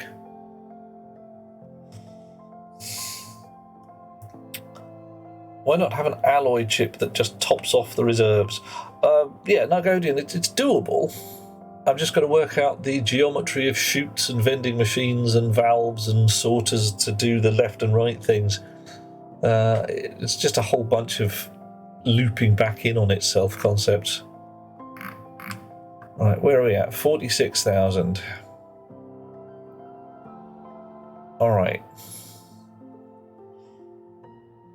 Last thing Custard built is a gas generator. I'd like to have the cooling a bit more refined. Deep miners, centrifuges and silos. Nice. I'm running low on feast, it must be said, Butts. I'm down to my last one of my coffee flavoured protein balls. So I'm going to scarf that. Thank you very much. Sweet dreams, Butts. We shall catch you in a little while, I hope.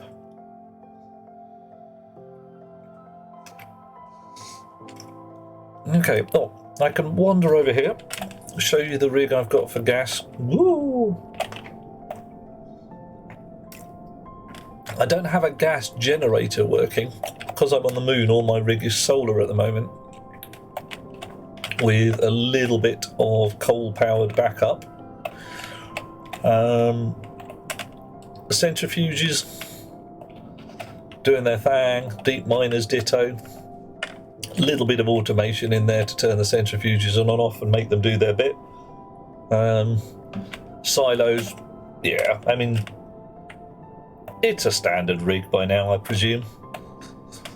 Stackers, sorters, a little computer mabob, silos doing their thing, and one silo for each of the raw objects. I've got a minor wriggle in between that. We've got some arc furnaces, so the output from the centrifuges gets smelted into ingots before it gets stored. Some people store ores, some people store silos. 6 of one, half a dozen a t'other. Gases, waste gas, various filtered gases, little bit of shenanigans here. Oh, you should be switched on. Oh, you're not happy. Why aren't you happy? You're not happy because there's no bloody pipe working. Did I just forget to build a bunch of pipe work? Nobody saw nothing.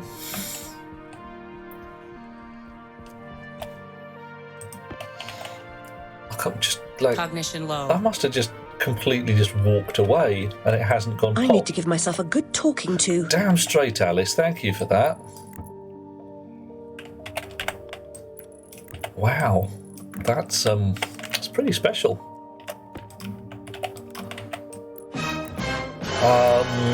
Yeah, not quite sure what happened there, but you know, whatever. Didn't explode, so the thermostat stuff is holding it together. That's nice.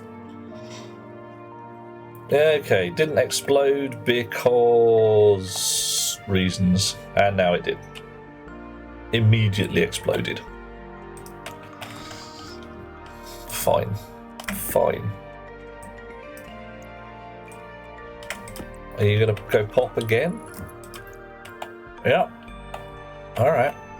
What do you set to? Purge valve at 0. Yeah, you're supposed to be set to 0 as well. Yeah, you can tell me the pipes are overpressured as much as you like. I'll believe you. Excellent work. What the heck in heck? Alright, so I'm guessing, right, that I did actually put these pipes in and they just burst immediately.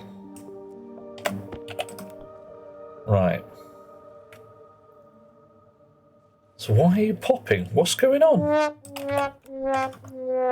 Everything's just got. Why is my nitrous oxide venting into the atmosphere like a venti thing? What's wrong with you? Right, you're fairly cold nitrous oxide. Oh, so you're claiming you're 99% solid.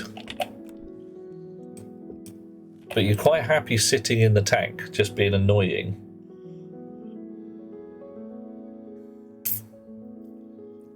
Great. Brilliant.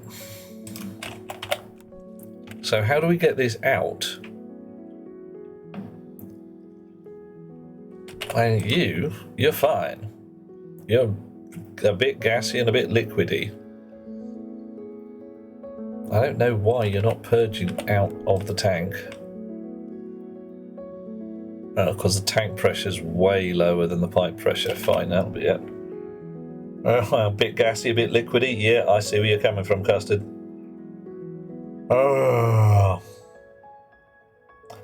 Why did they have to take your one speciality in this game and make it complicated? Oh, were you the queen of gas pressures there, Annika? I don't know what... I just don't understand. I didn't get it. Right. So, do I need to slam a pipe heater on here somewhere? Temperature critical. Really? Brady Friedrich, yeah, it is. Yeah, Aliana, I'm seeing an atmospheric specialist. Ah, lovely. Nice. Right.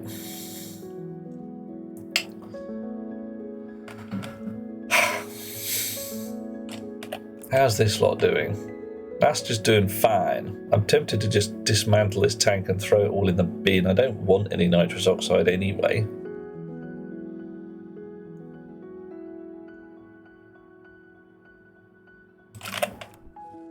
Fine. You can just sit there like that, all half connected and annoying. Grr. I'm going to go play with my rockets.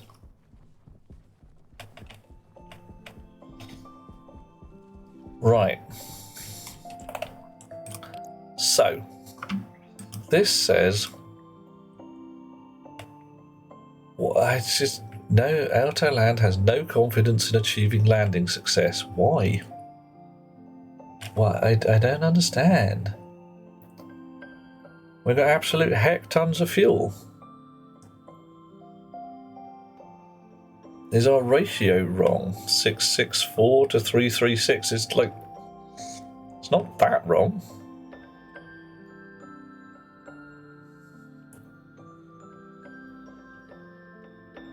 Okay, Custard, sweet dreams, matey. Catch you later, I hope. Have a lovely evening, and I'm sure we shall see you another time. Could put a heat exchanger on it if it wasn't for the fact you can't actually attach a pipe that won't blow up immediately. Yeah. Yeah, but why is it too heavy, Aliana? Well, now, the optimal height has no confidence. The medium height, confidence. I don't even know if that's legit. Has it been mining? No, not even a bit. When something goes wrong, it goes and plays with his rocket just like a man. Oh, Annika, darling. Such a mischief. Okay. Map. You. Moon orbit. Set destination. Rocket. We're ready, ladies and gentlemen. Can't land a rocket with no thrust. It's true, you need to thrust your rocket to get it to go places. Ah, yeah. We're doing the thing. We're turning the engine on. 47,335 and 665. I reckon that's pretty bloody good as a fuel ratio. We've done it. Dush. 16.3 kilonewtons. Rocket's buggered off into space. Wahoo! Right, this is still... Right. So we want 12 kilonewtons of thrust to land successfully from 40 clicks up. We need 9 to land from 70 clicks up. So, assuming that this is, like, you know, it reckons greater than 16. Oof. It's pretty cold. It is pretty cold. As we learned from Bioshock, ice in pipes is bad. Well, frankly, ice in pipes is generally bad. Wow. Okay, we're doing a climb. Still at 16.3 kilonewtons. 1,000 seconds worth of fuel. Altitude climbing rather slower than I'd like, but hey. But it is the crappiest of engines.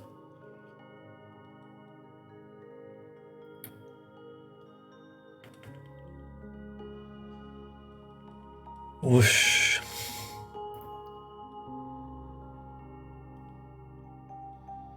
"30 seconds to orbit." Blimey, this is taking bloody ages, isn't it? Why are we going slower? We should be going faster.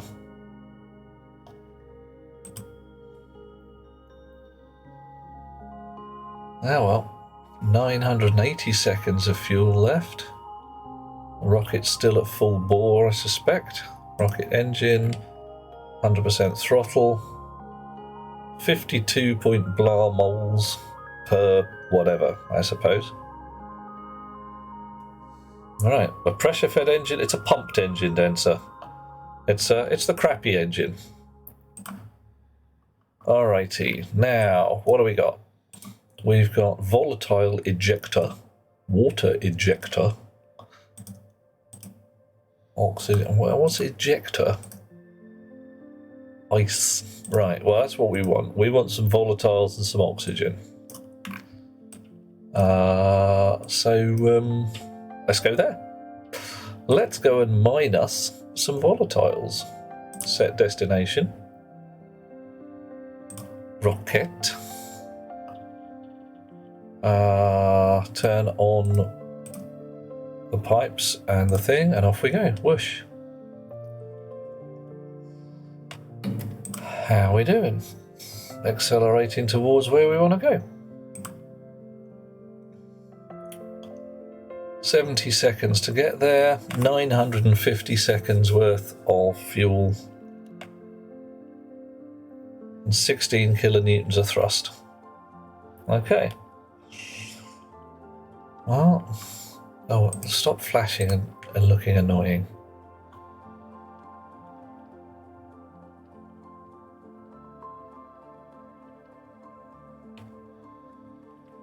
So we're at 3,000 kilos of thrust, dry mass 2,800 kilos. That's quite heavy. It's quite heavy.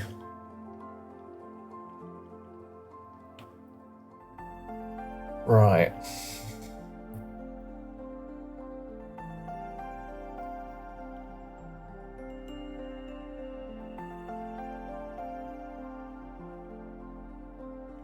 Ten seconds till we get where we're going. And any second now. Done. Location. We would like to mine if we could, please. So we will switch on our cargo storage gubbins and switch on our rocket miners. Nice. Battery at 98%. Doing this for furnace or research? Samos, bit of research initially. I'm hoping to turn up with a lot more what's names volatiles than I had to spend to get the rocket out into the thing in the first place. But whoa, okay.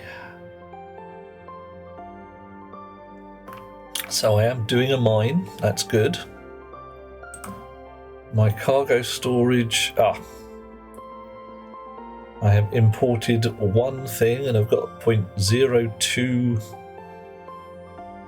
fullness, so that implies 50 things to complete fullness. Bloody hell. And my ore yield is dropping like a stone. Wow.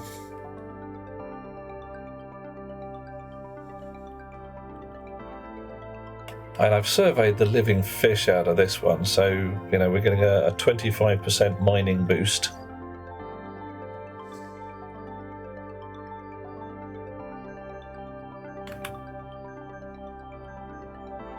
.600 blobs of presumably hydrogen mined. 700 blobs. I thank you, Spirit. Coffee. Mm-hmm. Oh. Hi there. Hi there. How are you doing, Spirit? Lovely to see you. Well, the rocket stuff is horribly manual at the moment. I could probably automate a bunch of this stuff. And I can definitely set destination codes. I can get it to go to a place, mine until it's full, then reset the destination code for home and tell it to come back. Crossing my fingers that it actually bloody works.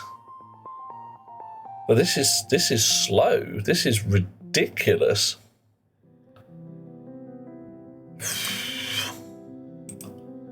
I mean, wow. 3 things have come into my storage blobs so far. And I'm going to mine at most 9,000. If it doesn't work, it'll at least be good content. Yeah. Right, okay, well, what do we got? We've got 1,000 things here. We'll check back in 5 minutes. I promised people that I was going to show you how to make a really simple bit of circuitry and software. And I believe that Annika wanted something passing specific about ice crushers and the pressure thereof. Right. So, well, I could just write the software. That's really easy to do. Ponk. Open up. Well, Annika is flying home. Are you on an aeroplane? Hoink. Clear that.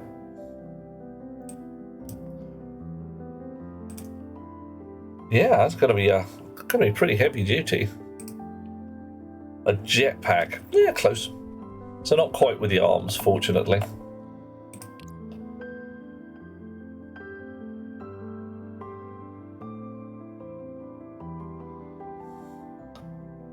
I have a horrible feeling I didn't retract the umbilicals from downstairs and they'll be destroyed when we get there. Ah, well.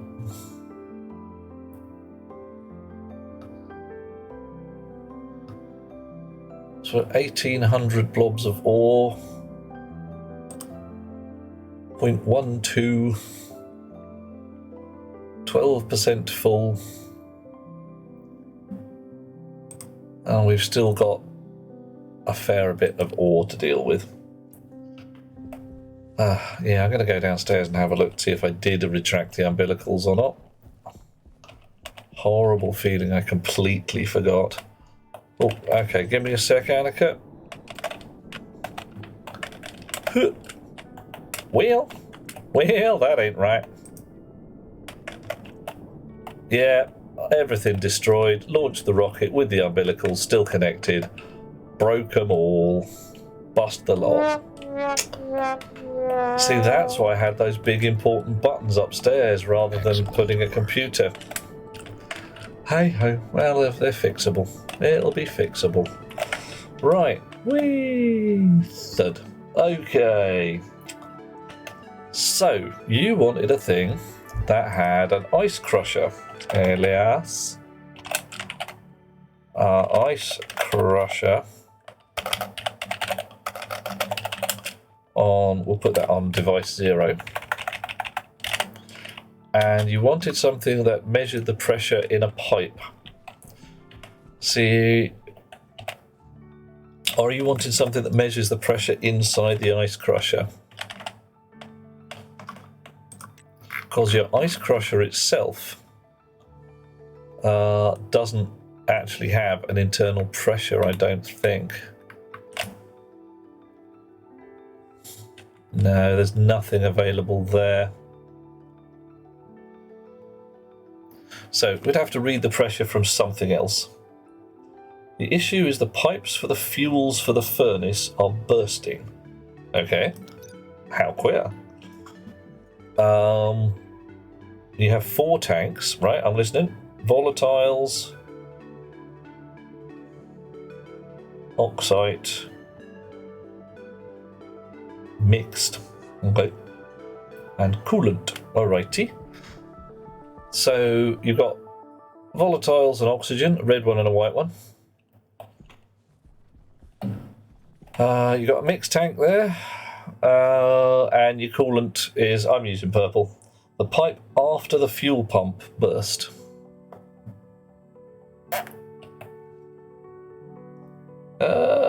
Could the fuel be condensing due to pressure changes? Possible. Yeah, what temperatures is your fuel at? Or are you just feeding both of these directly off an ice crusher or something? You put a liquid drain. Not totally sure how that would work on this case. You'd need, what would be a condensation valve and then a liquid drain. 4 tanks, right? So you've got, you're pre-mixing your fuel into a big orange tank or whatever.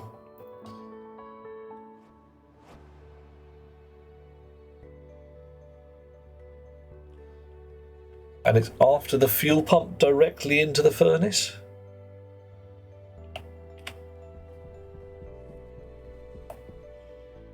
Mixes, goes into a tank. Nice.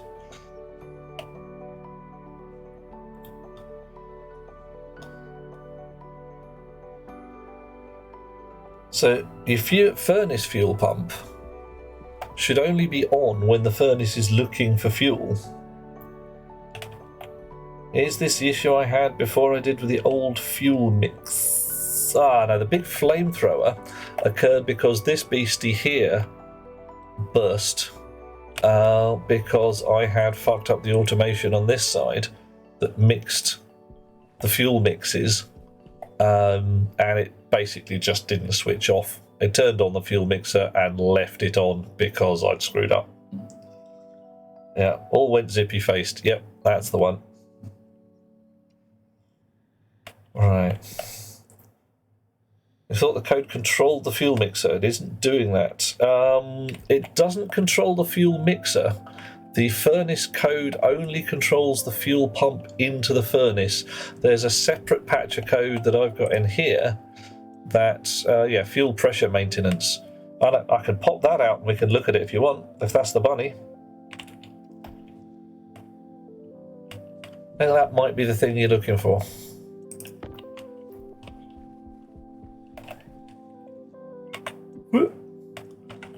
Right. Switch off, steel chip, import, pop, drop, reset. Alright, you want your mixer and your crushers to turn off if there is a risk of pipes bursting. Okay, not a terrible difficult thing. Let's have a look at what we've got in here. Right, so this is doing way more work than you care about. Because this is also maintaining the pressure inside the gas jacket around the furnace. So let's just write a little thingy. Oof. So you've got to have some ice crushers to feed oxide and volatiles into your big tanks. You've also got a fuel mixer to feed fuel into your fuel tank.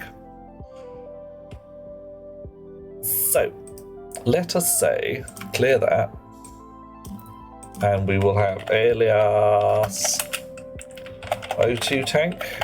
We don't need to care about. Yeah, we kind of do. O2 pressure D0, and that's anything that will pull oxygen pressure. Alias H2 pressure D1. Alias O2 crusher D2. Alias H2 crusher D3. Alias fuel pressure D4. Fuel mixer D5. Right. So let's reorganize these a little bit.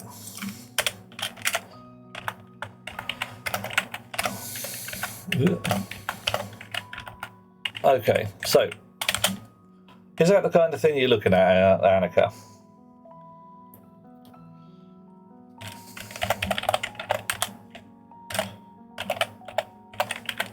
Okay, lovely people who can spell yield.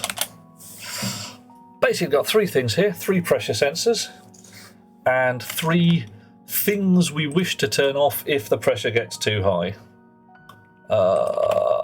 Missing a tank. We haven't got enough room for a coolant tank in here as well. And a crusher. Okay, so you got 4 tanks, 3 crushers. Yeah, I've only got 6 pins on a chip. Gonna have to use 2 chips, but it doesn't matter. How about we just change this?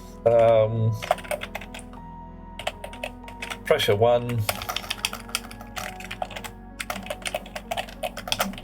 Pressure 2. Pressure 3. Yeah. What? Sweet dreams, John. Have a lovely evening. Save early, save often. Man's right. He's not wrong, you know.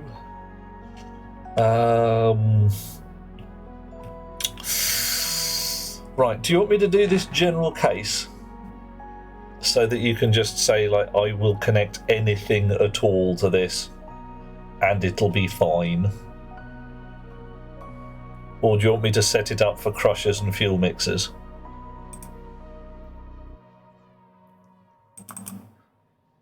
Don't know. Okay. Well, alright. Let's set it up.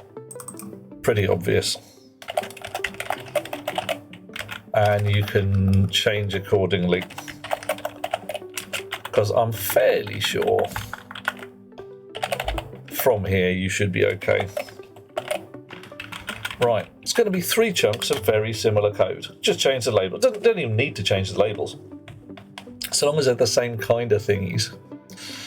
So we would load into a register, any old register, from the O2 pressure, the actual pressure value. And we're going to put a define in here for define max pressure.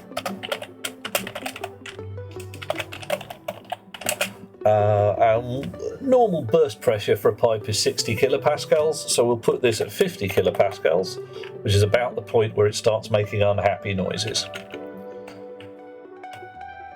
So then we have a set if greater than or equal to. No, that's not true. We want to set if less than. If R0 is less than max pressure,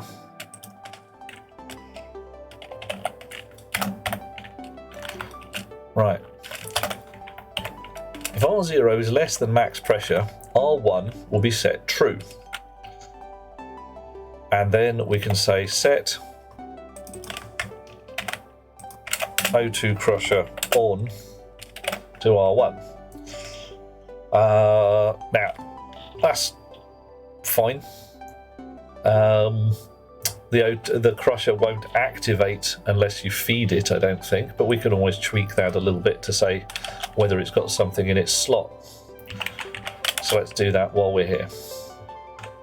Load from a slot in the O2 crusher. Why is pressure red, not orange? Looks orange on my telly.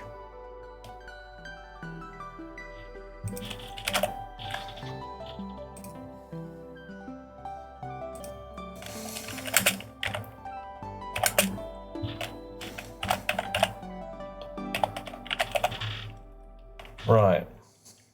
It's red on yours. No, okay, it's all right.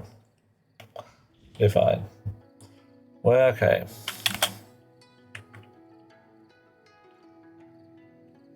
Okay, there we go.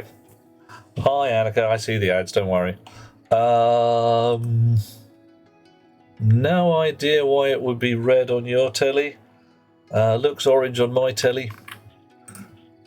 Some weird twitchy gubbins.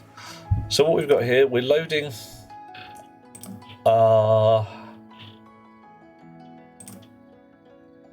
loading the pressure, setting R1 to true if the pressure is less than max pressure, loading whether the oxygen crusher slot 0 is occupied into register 2, and then we can AND into register 3 from R1 and R2 and turn the oxygen crusher on accordingly. Oh, and you're typing along with this as well. What I'm going to do is once I've written this, I'll just cut and paste it into one of the Discord channels. You'll be away.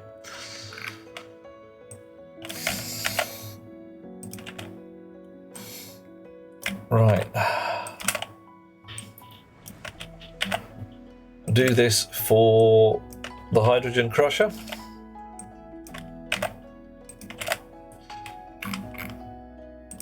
So you're going to need pressure sensors, something that reads pressure on your oxygen and your hydrogen lines. That could be the tank, that'll be fine. Hey Karvek, how you doing? Karvek even. Right. Okay, so what have you got? What have you actually got on your line? Because you've got to remember all of the bits.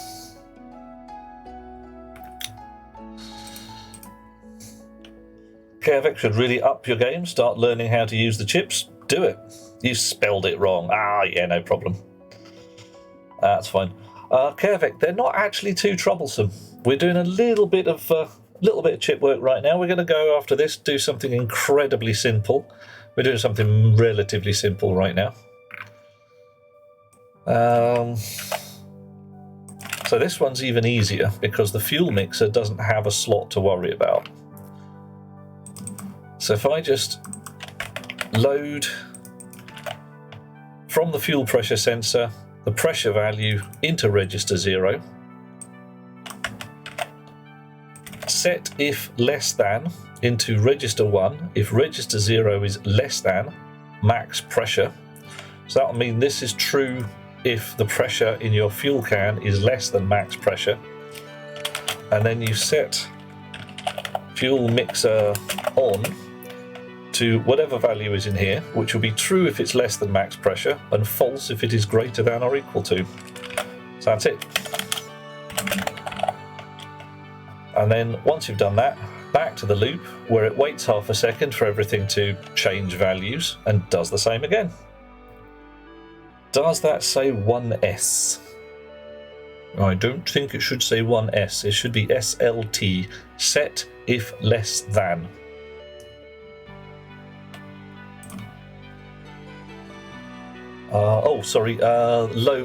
LS, load slot. So that's load slot data into register 2 from the oxygen crusher's slot 0, whether it is occupied. So have you stuffed something into the ice crusher? And if so, this will be true. Then we go here, if the pressure is less than max pressure and there's something in the slot, that'll be true. Set the oxygen crusher on accordingly. About it, really. So I'm going to grab this lot, copy that, bock out for a second to the old Discord channel. Discord.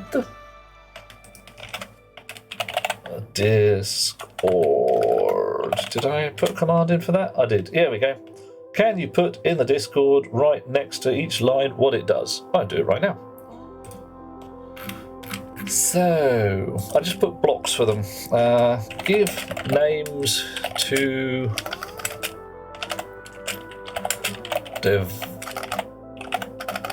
devices. Give names to crushers. Let's call this names to sensors. Decide what max pressure is. Wait for new values. Read the pressure.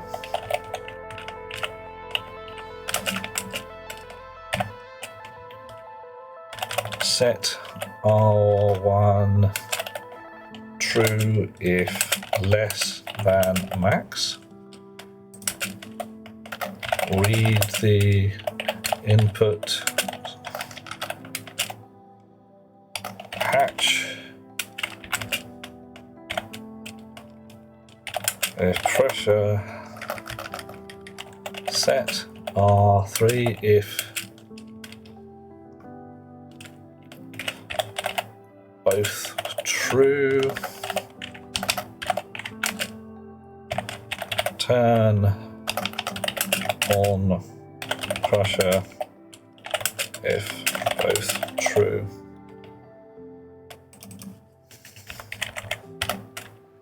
Read if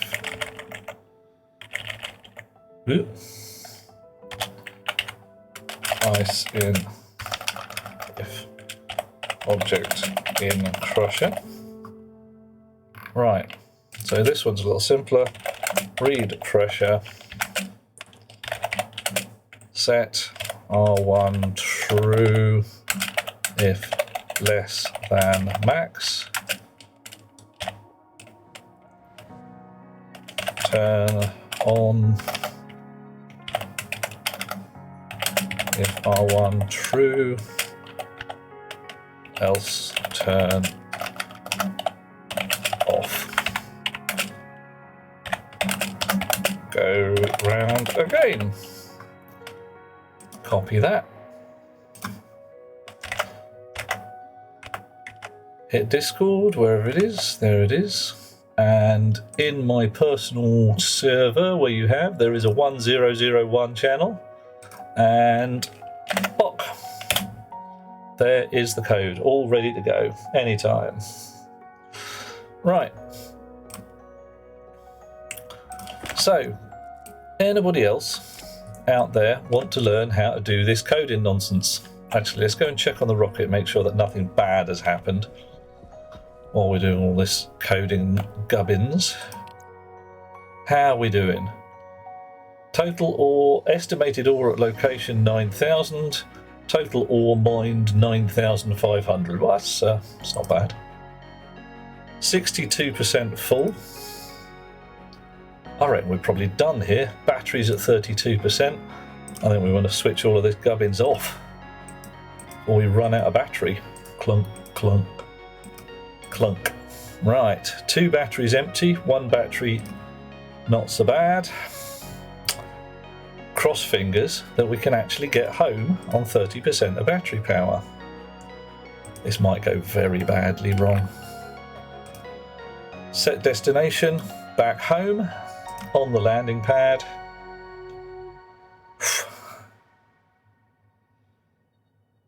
Mining engine IC is on, pipe analyzer is on, engine switch is on. 800 seconds worth of fuel. 150 seconds worth of before we're supposed to go home, I suppose. Cross fingers that we do actually get to land.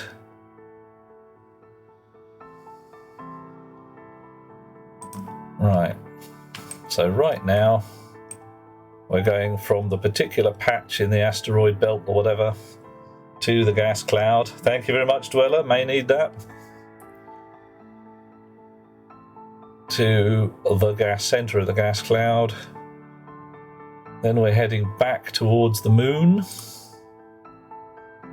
120 seconds before we get there. 2 bloody minutes. I did ask for it and I'm very grateful for it. Okay, 30 seconds before we get to the moon's orbit.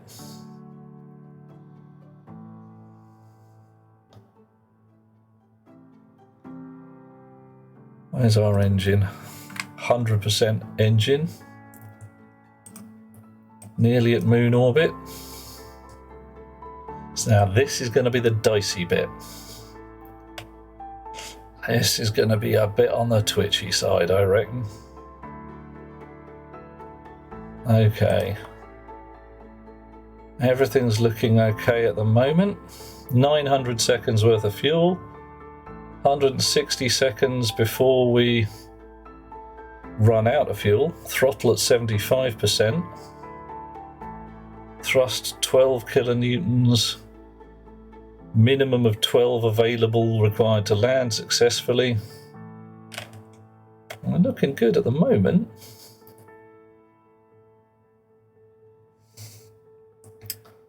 $900, wasn't it? 800 last time. Yes, that's because the rocket was at 100% thrust before, and now we're only at 70% thrust. So as this slowly drops the thrust or changes it, however much fuel we've got left will change. So, yeah. So hopefully everything will be lovely. Right.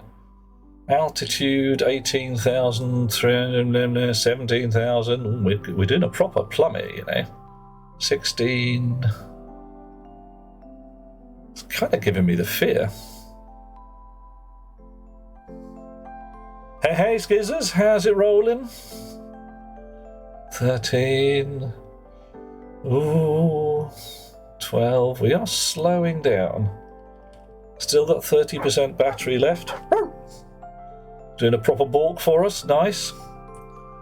See, this is nowhere near a proper suicide burn. See, if we were doing that, we'd be doing a plummet and then we'd slam the rocket on 100% at the last minute. But now this is just gently pootling down. What's our speed? 100 and blah meters a second and dropping gently. Don't do a starship and turn the engines back on too late, yeah. Yeah, the one problem we got with this is that the engines don't react immediately. So it takes a little while for the engine to go from, oh, you slammed the throttle open, to actually providing some thrust. But, hey. The machine seems to be handling it okay at the moment. 2,400, 3, we're now down to the tick, tick, tick in the hundreds rather than the thousands. So we are gently coming in, 70 meters a second. 60. 30 seconds before we hit the deck.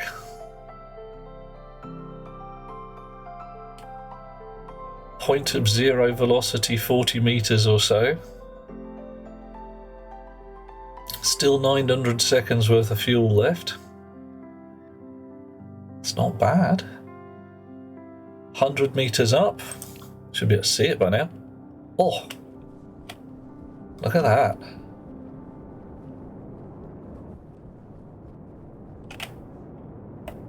Down we go. Nice. Right.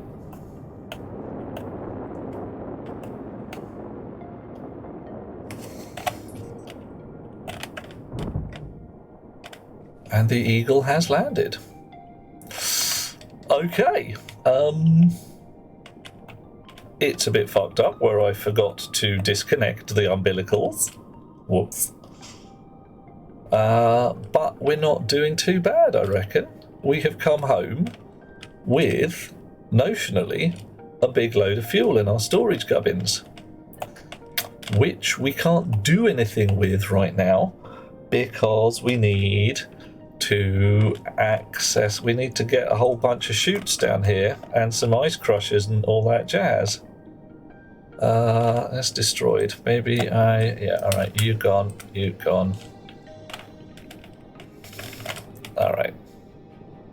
And we'll go up top and get a fresh one. What do we have? A rocket umbilical for gas and electric.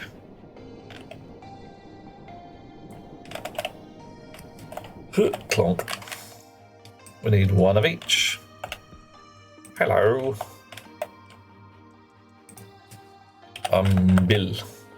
We will have a gas umbilical, please. Chunk. And an electric umbilical, please. Chunk. Do it now. Why? Yeah, I need to do some repairs. Yes, I do. Why did they dump the ability for creating custom world settings? Just to annoy me. Oxygen critical. Hang on. That's King Cam. Hello, matey. How you doing? What? No, stop it. I didn't tell you to do more than that. Right. I believe I have a chute umbilical in here. I do. I'm going to need a heck ton of chutes, aren't I? How you doing there, King Cam? Is life sweet in the world for you?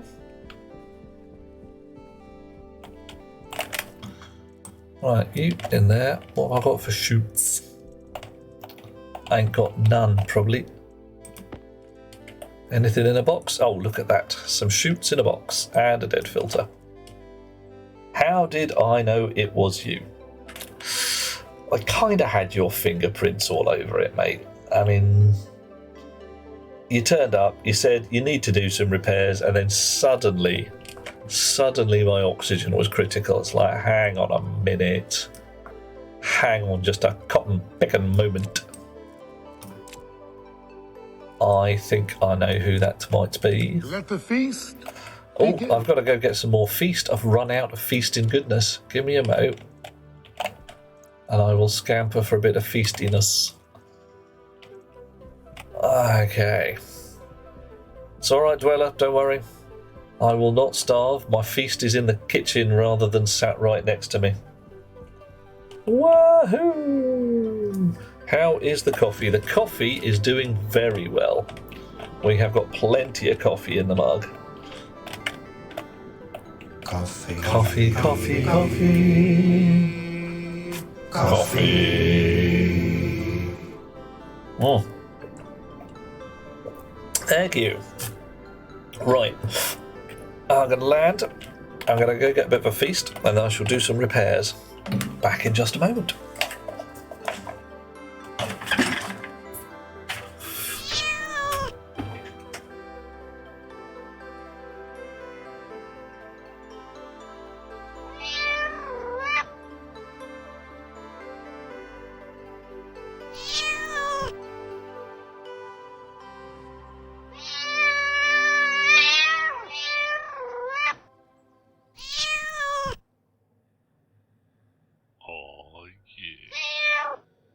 now.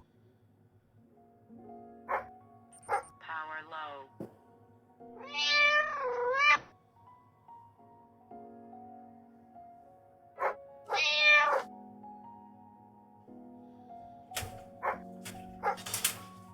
Wah, here we go. Oh, back in the room. Hey, hey, scavenger. Who's murdering a cat? Oh my goodness, people are mewing and balking and squawking. How you doing, Steve? Lovely to have you with us. Oh, whoop, falling off things. What brings you to this lovely part of the internet? Are you a stationeer yourself, dear chap?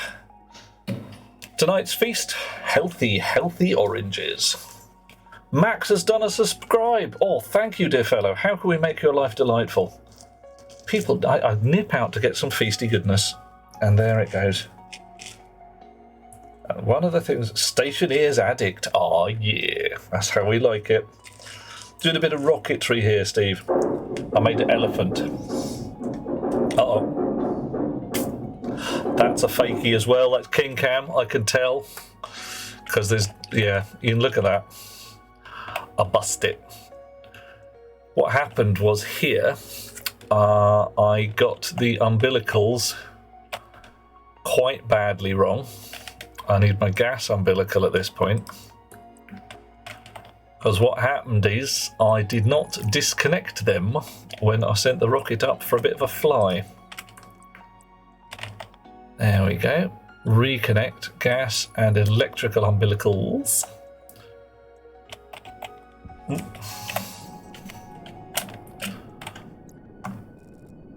Cardboard box back in the pockets. Spanner. Terrible pipe. Terrible pipe. Terrible pipe. Excellent work. I thank you. Magically paint the pipe. Magic painting. And chonk, chonk, and there we go. Right. Back to the plot. Yeah, minor oopsie, Buren. Minor oopsie. I got a little bit eager, and instead of using the launch button, which carefully disconnects the umbilicals automatically, I just switched the engines on. Yeah, I shouldn't have done that. Should not have done that. Right, so that is now connected as it was before. The repairs are done. What is not done is the wiring up of this, and I brought a spare umbilical with me, but it's not necessary because this is here already. What isn't here is the wiring, and I don't think I brought enough cable. And there's going to be one short, isn't it? It's always one short. Hydration critical. Scavenger Steve will know these things. All right, it's two short. Coffee. Fine. Coffee. Coffee. Coffee, thank you. Right, upstairs. Going to get a bottle of water. I've got to decide what to do with those chutes. What do I want to do with the ice that I have just mined? And I could just throw it on the floor in here. It would probably evaporate immediately.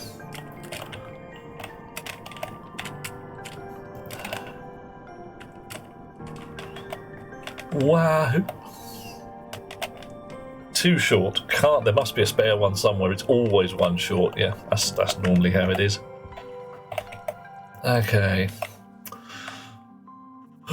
Cable heavy.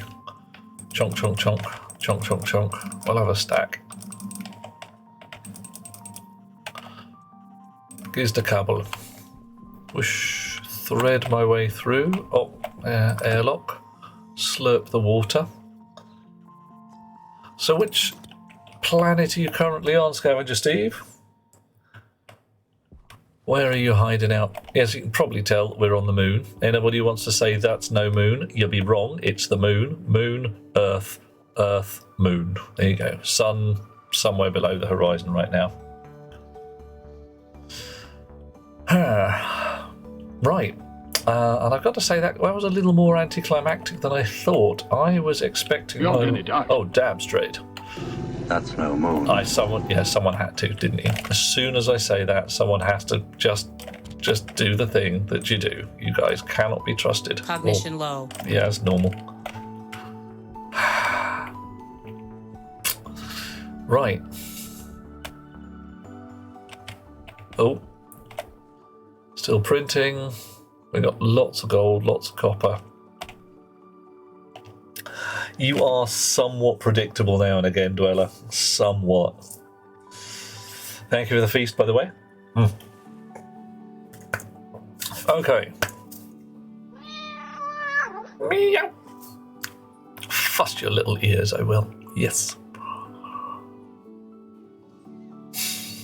Wish I were a raven. A lot of people do, Alice. A lot of people do. Have they fixed the celestial tracker? I have not heard any information that says they have, Buren. Steve doing as a balk? Yeah. Oh, fresh suit battery while we're at it. I put the suit batteries in the airlock. It was a great idea. Hydration critical. What, again? No, that's Max with a... Oh, messing with my head. You guys twisted my melon. Okay, right. So, notionally, I've now got an absolute heck ton of volatiles. So, what I should be able to do is open the storage. Yeah, my hydration's always critical. Annika's going to be back in a mo. Excellent. Coffee. More coffee, says Max. Coffee, thank you. Oh, nice. I think that because I have a hydrogen pipe down there, I could mount an ice crusher somewhere, feed some chutes down from the umbilical to the ice crusher, and yeah, let's try that. Okay. Need some more pipes and an ice crusher. Ice crusher. Right, boop. We only need one of those, so we'll queue that up. Pipes, probably insulated. Tock. We'll have a stack of those. What else do we need?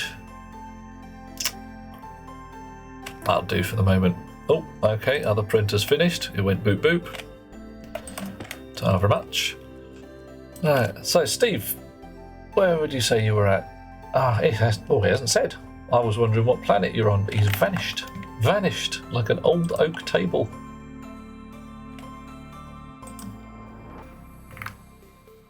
Buren has mentioned it before. If we have anyone in chat hasn't heard, there's a bug with a celestial tracker. So bad that it crashed the whole server and you had to roll back. Yep. Celestial tracker, not a good call. Last word was Europa. Excellent. So you've done a fly through most of the solar system, dear fellow. I don't know. Yes, first time chat. So you've either been here before and been very quiet, or you've never been here before. Could go either way. So this is the rig we've got at the moment. Storage, trading pad. So we've got the tracker there for fast response, and then the medium-sized dish for we actually need to lob some power at somebody to get them to come in. Miners. Tescalope doesn't work as well as I'd liked, but you never know. The historical landing site. Emergency coal generator. All the solar you can eat. Spare crap storage. It's lovely, isn't it, Pappy Schmear? Cooling. Ooh, the coolers are active. That means the inside of the hab's got warm. I'm going to check that just in case. Got the fear now. 18.7 degrees. That's it's not very warm. In fact, I can't remember how warm I asked it to be. Oh, more balking going on. Steve says you've mucked around on all the planets, never got to rockets. They've only recently been rebuilt to the point where you can actually give a damn about them. They used to work beautifully and then all went a bit pear-shaped. 18.6 degrees. I wonder what I set the thermostat to indoors. I might want to go and have a look at that. Livy has been you can sink a sub with a lighter, a lot of gasoline, nuclear fuel, and a stick of dynamite. Yeah, that would. I think the dynamite may be relevant here. What were you doing with dynamite on a submarine? It's kind of terrifying. Oh, we've run out of steel. Okay, bit of steel. And since that's our last steel, dish. Nickel, silicon, silver, solder, steel. Nice. Ah, joy. Rockets are fun indeed, Buren. I've had an entertaining time with them so far. You bought a candle, but it was in fact dynamite. I see. Yeah, there's a subtle difference between a candle and a dynamite, especially when you light it and it goes tss. I'd consider that a clue, personally, but, you know, whatever works for you. Alright. Okay, 1, 2, 3, 4, 5, 6. Whoop, there we go. 1, 2, 3, 4, 5, 6. Excellent. The nuclear reactor went off, so you needed light to fix it. And so you lit the dynamite to... Oof, mate, that's pretty heavy duty. Do not think Alfred Nobel had submarines in mind when he invented dynamite. No, probably didn't. As far as I understand it, he had safety in the handling of nitroglycerine in mind. Spiciest of candles indeed. Okay, dynamite went boom, nuclear reactor went boom, probably quite a lot louder, and you hid in the ballast. I'm surprised you got an opportunity to hide if your reactor went pop. Okay, so the gas jacket around the furnace is toasty warm. The furnace currently has nothing in it because we dumped it. Fuel pressure's looking okay. Go button. Alrighty, furnace is now doing its thing. Ignites. Temperature and pressure up to gubbins in no time at all because steel is easy.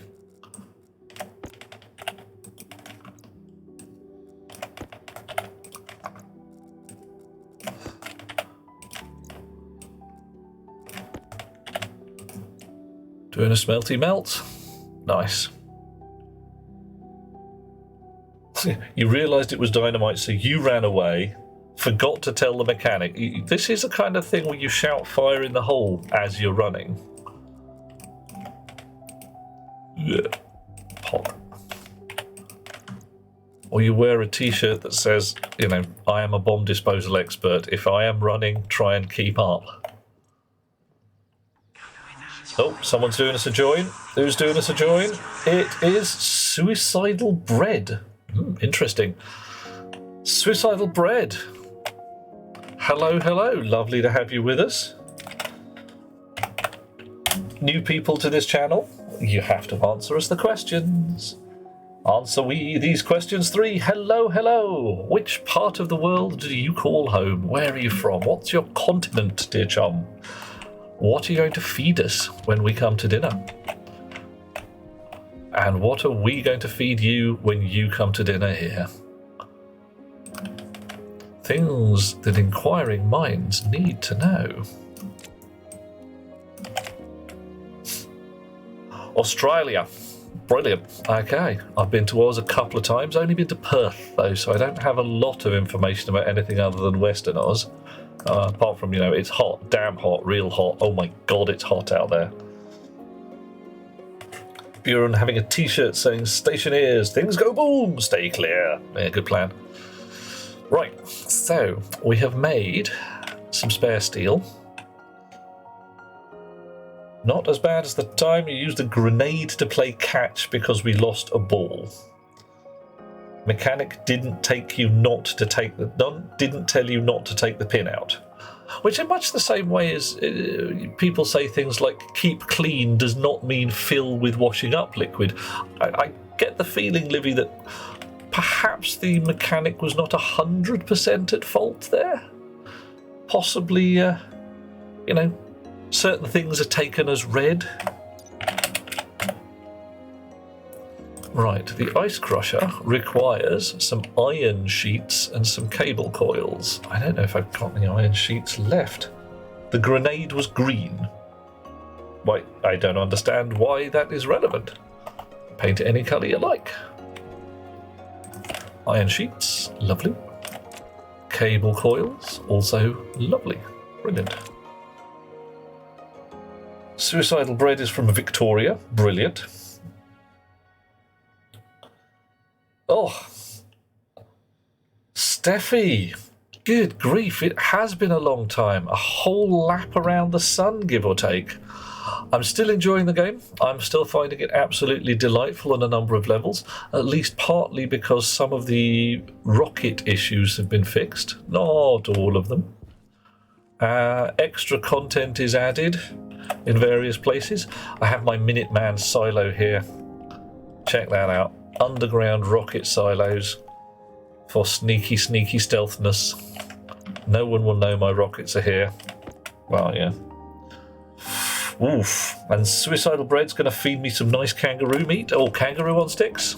Kangaroo skewers. I can do that. I'm very much down for kanga sticks. Maybe a kanga stew? That would work.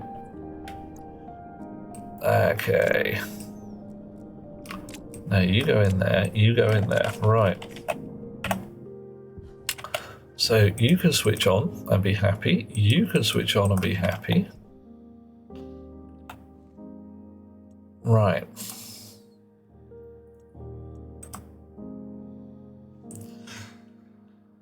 Are taken as red. Oh, I see what you mean.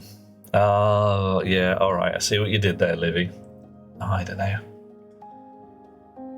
Can Livy play with the rockets? Yes, of course you can, dear heart. What are you going to do with them? What fun are you going to have with rockets? Alright, oh, okay. Why are you complaining? Seriously, why are you complaining? Oh, maybe it's because there's no chutes on the far end. Yeah, probably. Nothing connected. And thank you, Steffi. There's a whole. Oh, mate, tell you what. Let's have the. Shall we have the grand tour? Shall we? Why not? Because I need to go upstairs to get some shoots. I need to also ponder where I'm going to put the ice crusher. Let's put the ice crusher down here because there's power. Oh, it's a Levy. Yeah, it's true. There's a cutesy wolf and a skizzers wolf. Clearly slightly different kinds of wolf, but you know. Right, chutes are going to come down this side. Ice crusher. It's like, you know, Wesley, possibly Beverly.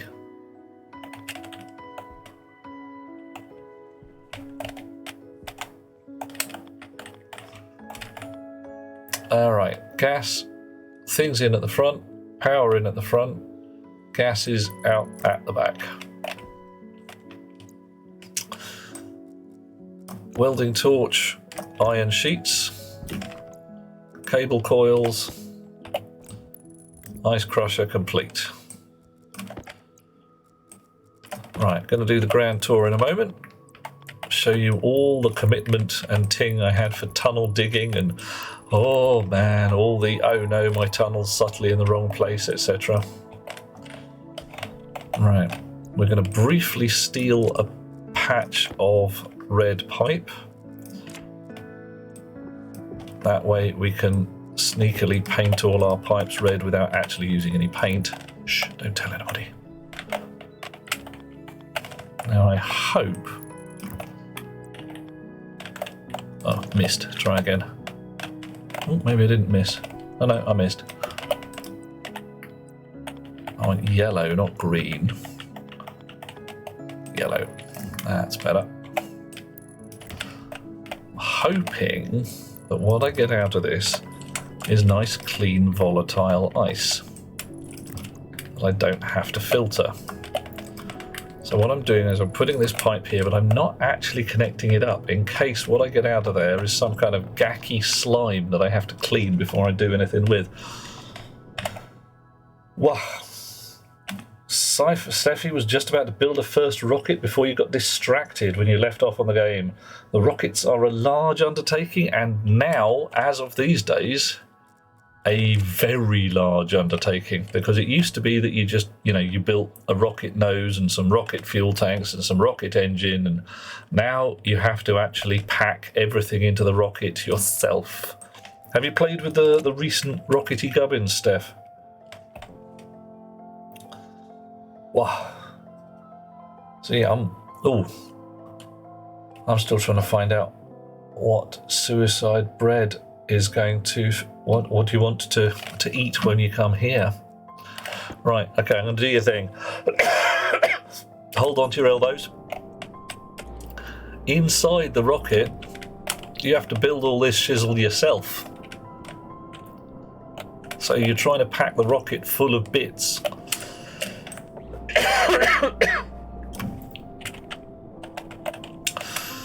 And program the fuel, well, in my case, the fuel pressure gubbins.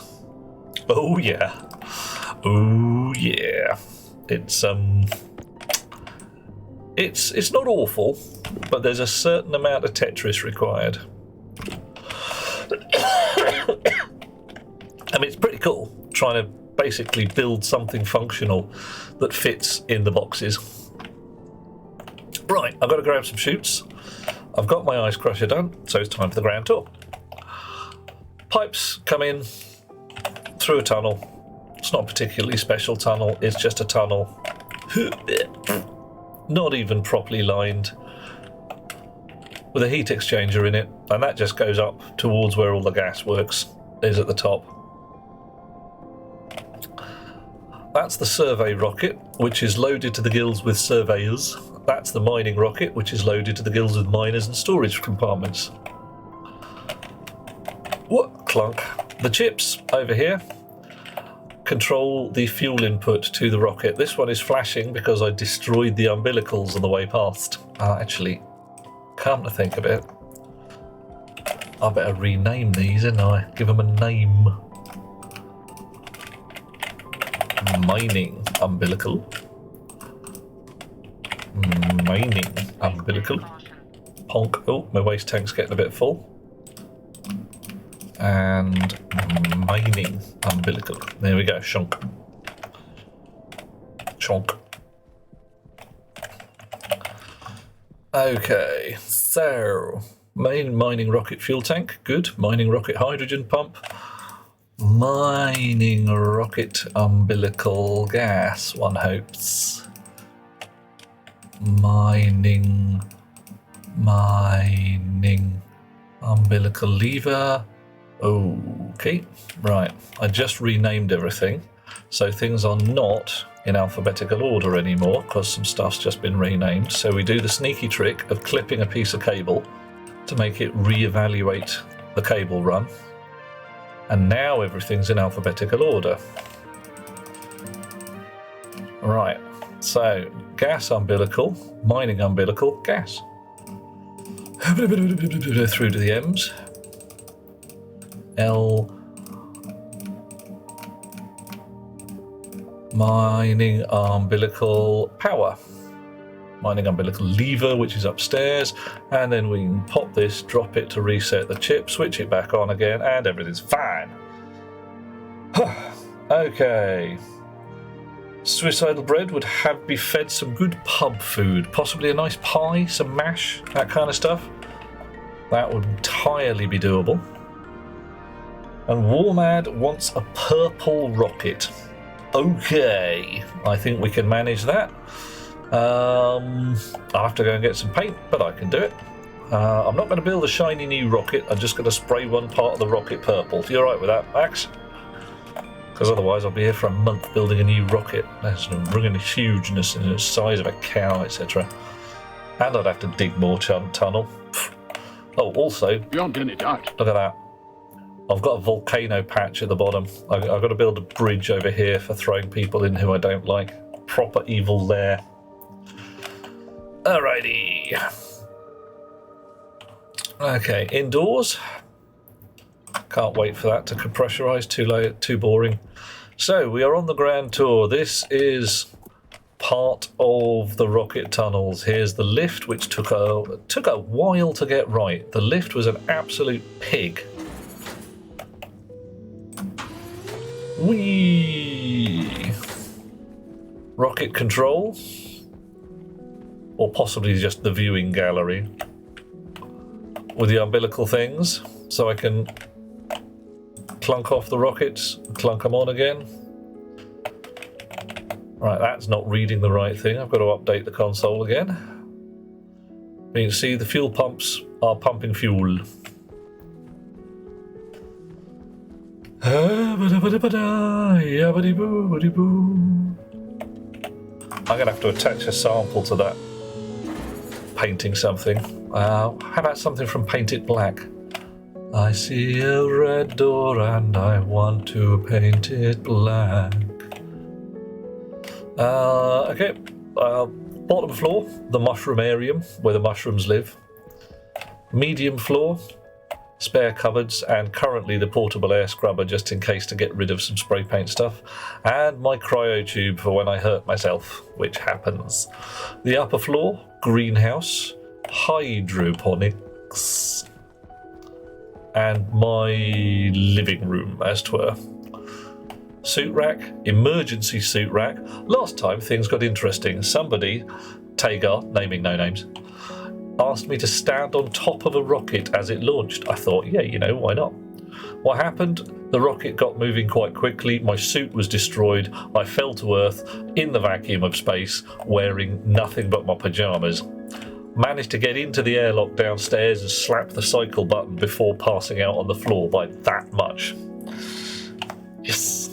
Then had to get up here, out into the world, pull this suit off the rack and the vacuum storage outdoors, build some tubes and pipes and batteries for it and get it fettled before I could then build a fresh, decent suit. I didn't die. Oof. Buren had a purple rocket. Looks like something the ladies might hide somewhere near their bed. If they're hiding it, oh chums, that's not good. From my personal point of view, such toys are allies. They are not rivals. Your job there is to put a smile on the face of your lady friend. A buzzing toy should help, not be considered someone who steps in when you are, or, you know, not considered somebody who you're in a battle with. Let's go with that. Right. Cables can go in there. Much better to use them together, damn straight. Oh, I don't know, Sci-Fi. It's not competition, Skizzers. No. If it is, or let's say if it is, if your lady chum is saying, well, you know, you're no bloody good, these toys are so much better, I don't know why I bother with you, maybe you shouldn't bother with her. Because that's a terrible attitude. They are toys to be used together.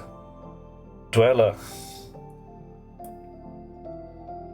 I'm just going to smile and nod my head. Some people enjoy such games, some people don't. Right. Gonna paint the rocket purple. Gonna get my spray can. Put the spray can in the thing.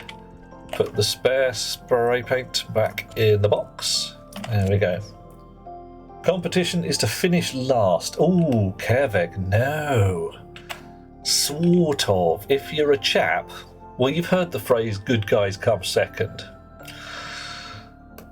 There's a lot of room for manoeuvre on that one. Lasses, to my knowledge, are able to go round again and thoroughly enjoy themselves more than once. We chaps tend to have one major power surge and then need a bit of a lie down. So, you know, the intent from my angle would be to leave a lady with her eyes revolving separate directions in her head, her legs made out of jelly, and a grin on her face that's going to take surgeons 3 hours and 6 different kinds of spanner to remove. And the idea that she wants to play the game again and again. Repeat business is where it's at, if you're me. Other people may think differently. Your business. Right, I think we are going to need some more shoots. Let's see what we can do with that. We've got 12 in there. Let's have another 8 for 2 full stacks. Tick, tick, tick, tick, tick. Shoot. Cute. Shoot. Basic. Actually, sod it. Let's have 3 stacks. Okay. Oh, King Cam, just roll with it, man. Just roll with it. Ah, yes, Le Petit Mort, or the Little Death. And if any of you wishes to listen to a lovely lass by the name of Earl and her track Bada Bing Bada Boom, such is referenced. Well, have we run out of iron? Of course we've run out of iron. Shoots are pointlessly expensive, and they only bloody stack to 10. That's just so rude. Right. Chunk. Chunk. Chunk. What is my thought on bondage? Not entirely sure where to go with that, King Cam. Because I have many thoughts in that area, mostly along the lines of if someone's having fun, roll with it. And that just goes for almost anything. If you're not scaring the horses, and whoever's involved is saying, yes please, more of the same, roll it. You learned from a TV show, a Wolf, a German police show. Ooh. Okay, Annika, I'm not entirely sure what to say. I'm not entirely sure what question you're asking. Are you asking, like, is it my cup of tea? Or what am I thinking about the socio-economic effects? And that kind of jam. Steffi rolling back up the chat for a little while. I don't think mine is one of the most developed maps. I think it might be one of the most compact, where everything is just this little snot spot in the middle of nowhere. Some people have got massive great hotels and bridges and mining colonies and this, that and the other. I've just got what you might call the bare mechanical essentials nailed together.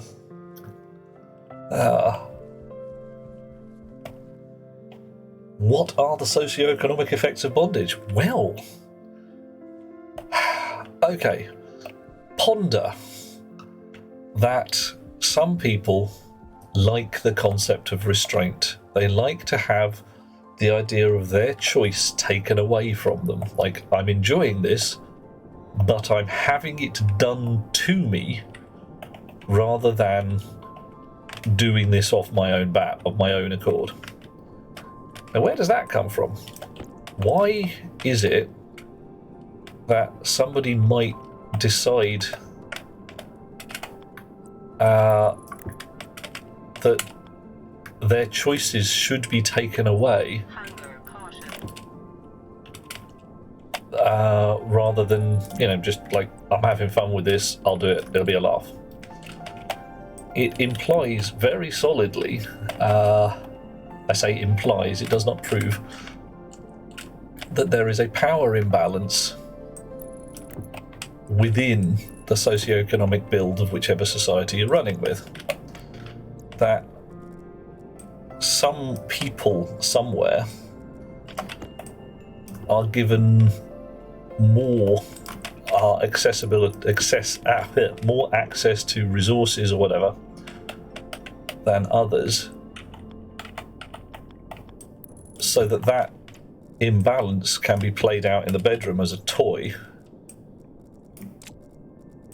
So I'm betting cash money that in fully equitable societies where resource allocation is fair-ish, and choice and access to all manner of fun stuff is just a given, that bondage is not likely to be much of a thing.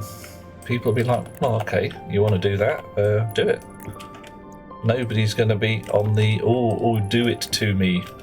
Yeah, take away my choices and my abilities to do things. Right. However, it's a bit of a half-baked theory, and it may be a bunch of crap.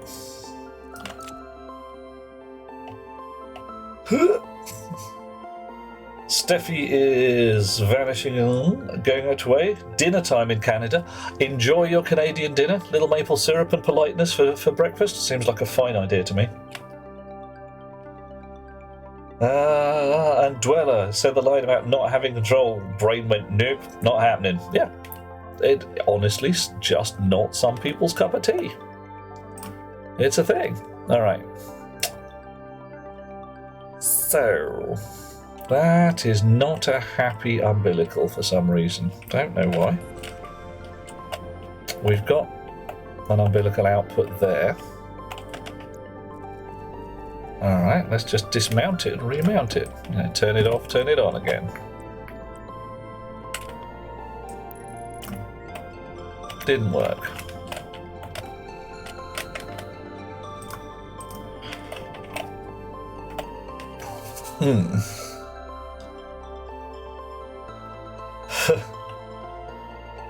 Oh, yeah, see, it's one of these things. Things go off in interesting directions, Kervek. People who are in a position of control in their daily lives tend to be passive in the bedroom. Annika, I believe your sample size may not be small, might not be large enough to give a definitive answer on that one. I definitely have seen that run both ways. People who are in their daily lives incredibly dominant, utterly refusing to give up control under any circumstances, partly due to control issues, as 'twere. But it goes both ways. I don't think there's much of a correlation, unfortunately. Oh, come on. Right, so what's wrong here?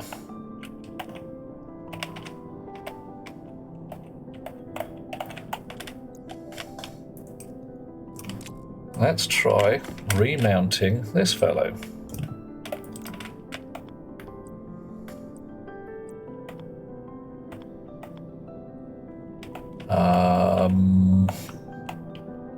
Okay.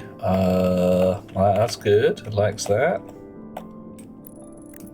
Alright. Don't know why. Now it works. Maybe I had it on back to front. That's fine. Something you read in your psychology class. I'd still say that whoever was writing your psychology book could probably do with a larger sample size. But hey, what do I know? Off. Right, there we go. Rocket. Painted purple. And yes, it does look a little bit suggestive, but it's a rocket. There's no way you can go. It's longer than it is wide. Anything in that direction be considered a toy. And what was the phrase? Anything can be if you're brave enough. Is the umbilical meeting up correctly with the rocket output? Yeah, I think, Kervek, what happened is I had the umbilical inside the rocket mounted back to front. So took it off, put it back on again, everything fine. Alrighty. Don't think the rocket's going to fly with the thing sticking through the nose cone. Well, it made it up, it made it down again. I think we're alright for now. It'll work. So, if I now switch this here switch, that's good, and extend that air thing, also good. Does it automatically dump out, I wonder? Apparently not. Okay, well that's cool. So, let's have the lid off. And again. Aha! So we've got some levers in here. So it looks like I need a ticky boxy buttony thing. And I will... Right, let's just check this. If I pull one lever like that, switch you on. Chonk and bonk. What happens? We should get a whole bunch of stuff dropping through. Right. That does not look like nice ice. But we'll switch this on. You can do a wee grind and we'll see what we get in terms of gases in the back end.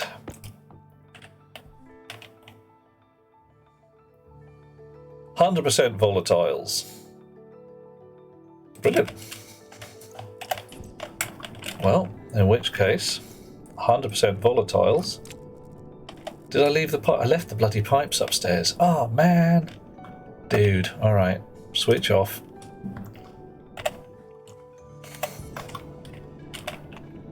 I don't know. Sometimes it's not worth chewing through the leather straps to get out of bed in the morning. Wahoo!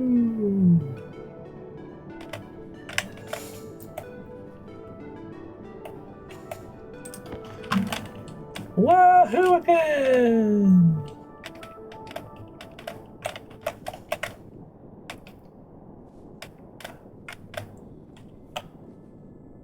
Right, so in a pocket, steal a pipe, magic painting, pipes, join on. Nice.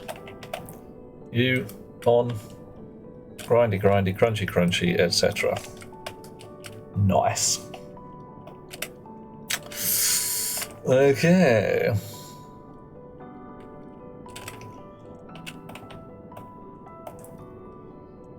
So, with a little shenaniganry and a chip down here and a button, I can have a thing that opens up all these wazzers here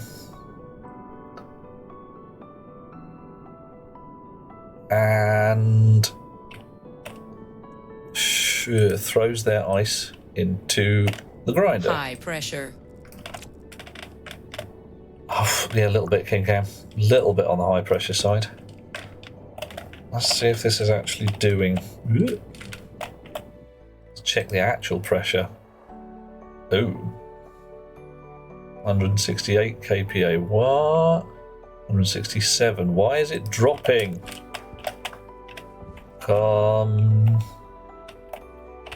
Still grinding. Alright. Should be going up. Oh, it is. Alright, okay, fine. 226. So it's slowly dropping as the gas mixture goes in, despite the grinder grinding away.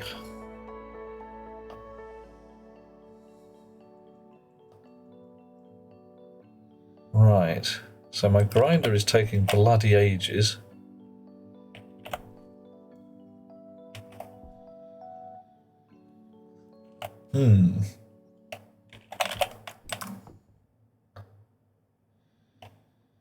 Temperature 21 degrees C. I wonder whether I need to fiddle this here grinder with a bit of shenaniganry. Probably do. Right. So, Annika, you had a programming question, you said. Slightly less interesting than the other question, but I'm sure also relevant. What's your question? Chonk. Try to write your first code. Okay, good start. Everybody should try and write their first code. A bit of adventurous coding, always a good plan. And as ever, what's the worst that can happen? Turn the air conditioner on and off depending on the temperature. Okay, doesn't the air conditioner do that automatically? Doesn't matter, but that's okay. So So you've got something somewhere that tells you the temperature. And you've got something somewhere that's an air conditioner or another device that you want to turn on and off. Or the wall air conditioner. Oh, the wall heaters and the wall coolers, yeah? So that's cool. See what I did there?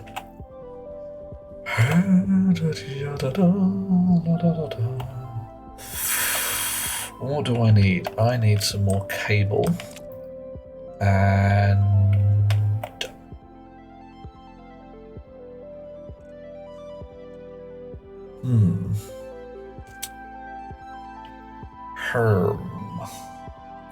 haven't gotten very far. Well, okay.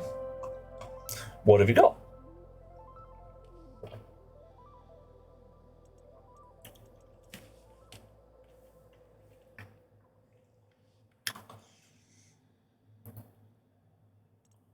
I just realised I've got a minor problem.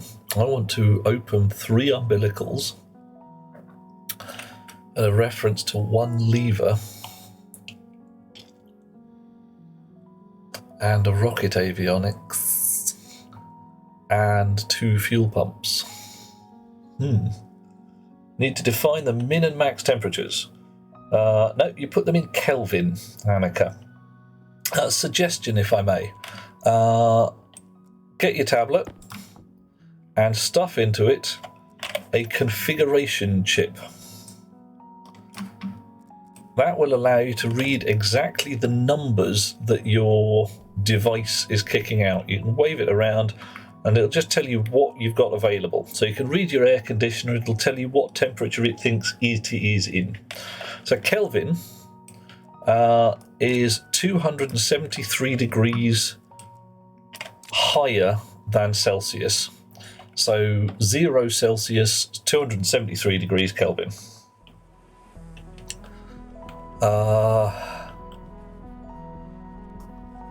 Right. And we just switch.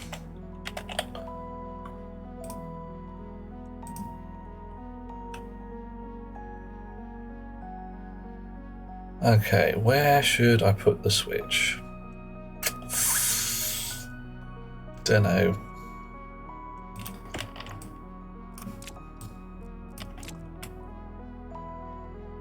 Yeah. Well, you can make the machine do the maths for you.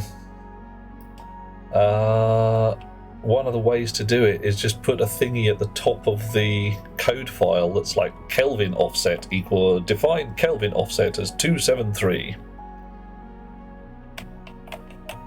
Right.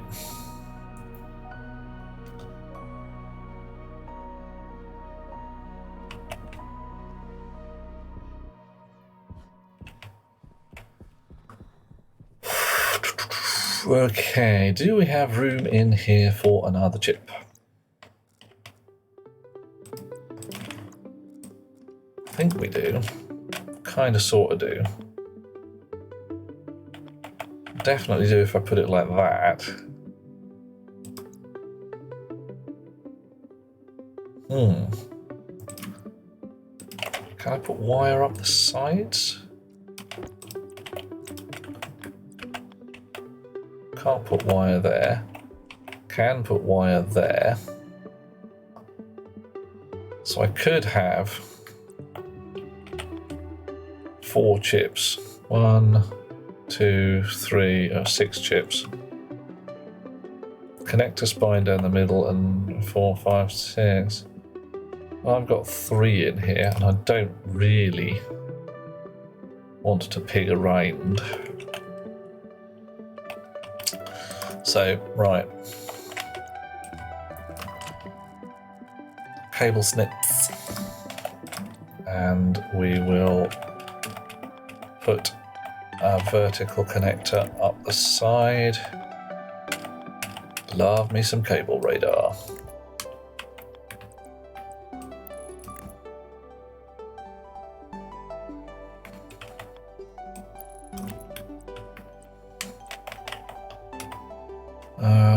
Yeah.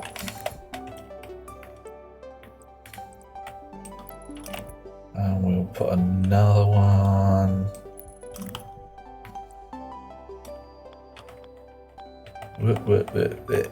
Sure, I had it there. There we go. There and there. Right, so if I put another chip in, that would connect. I've already connected that, so I can take this one out at the bottom. I actually want it over this side because I am a strange and curious fellow. There we go. Right. And it's connected to the mining stuff, you see. Right.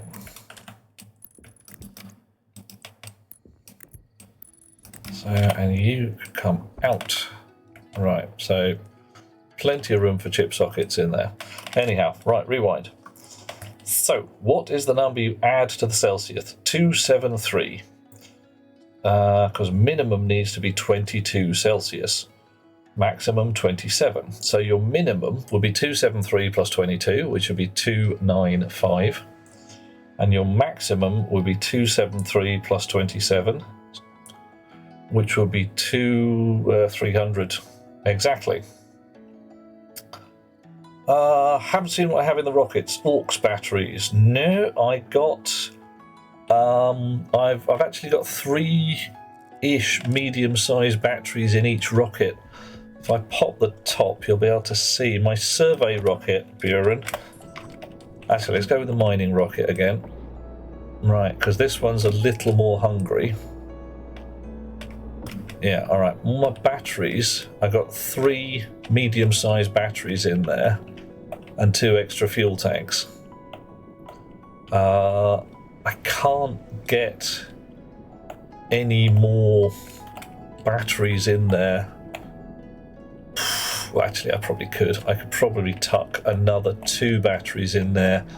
Yeah, if I move this code, move the chip upside down and slightly higher up, I could put another battery in here. Join on the pink. I think I'd run out of room because batteries take up 2 slots, 2 squares, so we'd have square, square, and nowhere to get the cable out. On this one, it could be square, square, and cable across, because you've got to get the pink wires in as well. Alrighty, give me a sec to weld everything back up. But yeah, medium batteries rather than aux batteries was the ones I used. Dweller, sweet dreams, doing a lurk and going to bed. Fine plan. And Kingham's posted a link on video, excellent. You did loop, yield, and the first line is load. It's 1. Now, there shouldn't be a 1. It should be an L, lowercase l. L for load into R0 hydro temperature, good call. Second line SLT R1 R0 max temperature. So that would set R1 to true if your temperature is less than your maximum temperature.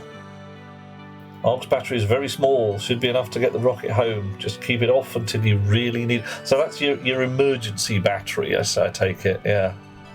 Tuck that into a corner. Yep, so that, Annika, that looks good to me. It'll set R1 to true if your temperature is less than your maximum temperature. Right, what was I about to do? Oh yeah, I was going to put a switch somewhere. Let's put the switch in first. Do the hardware first.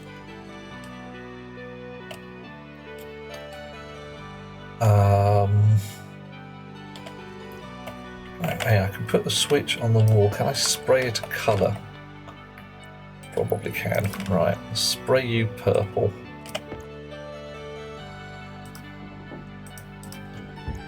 Right, so now we've got a purple switch, and I did it in vacuum so I didn't leave pollutants in my base. It should be more than. No, you put SLT, set if less than. If R0 is less than maximum temp. If you want it more than the maximum temp, you want either SGT, set if greater than, or set if greater than or equal to, which would be SGE.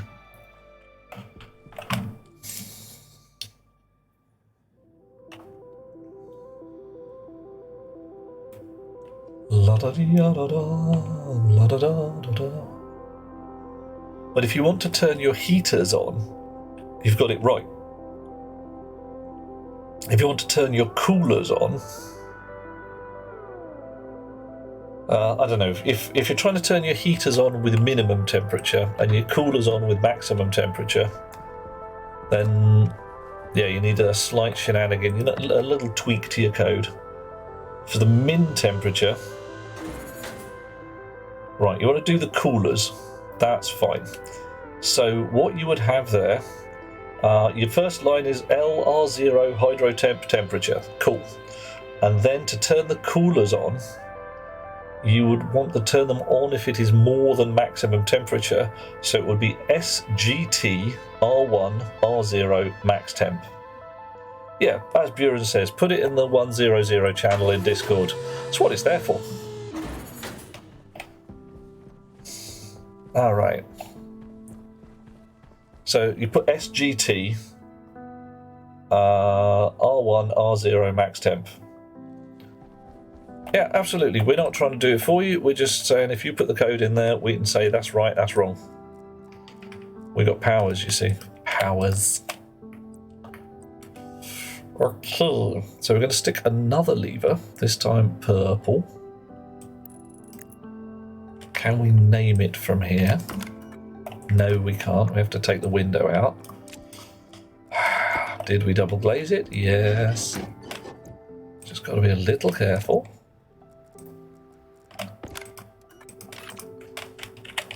Ice, dump, liver, and then cables, shonk, bonk, okie doke. I don't like that. However, I'll see how this goes. And we put the glass back in.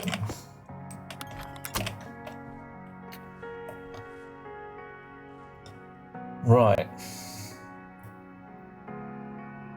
Buren never writes code. Try and help point out where things go wrong. That's the way you learn MIPS. Yeah. Best way to learn to code is to just code. Is to have a wee fiddle with stuff. Hunger and hydration critical at the same time. Blimey. Hungry and thirsty, starving slowly to a hideous death. Pumpkin soup. Yummy.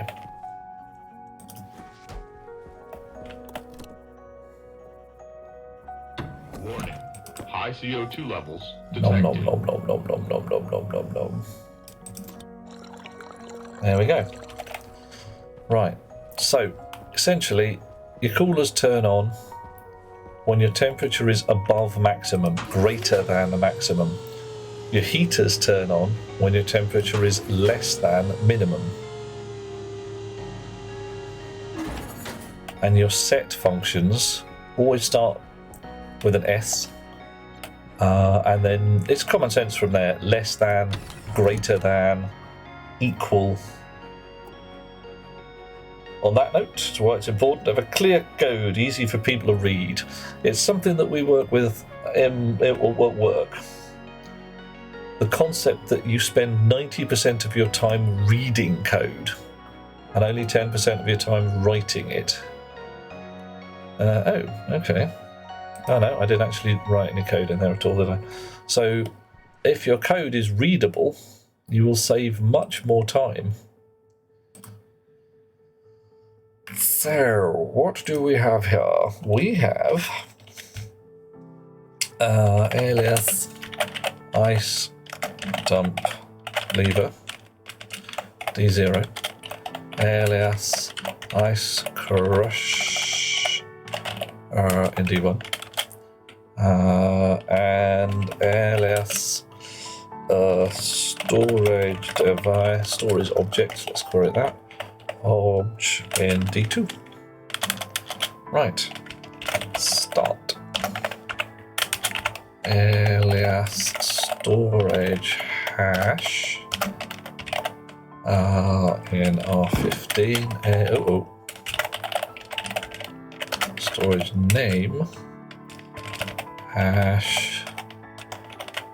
Don't know. Absolutely don't know. Oh, that was a noise. Ah, Skizzer's doing me a far wire burst. I was sitting here thinking, hang on. That's not a good sound. But then I remembered I was in vacuum and wouldn't be able to hear it. Right, let's have the lid off. What did I... Uh-oh.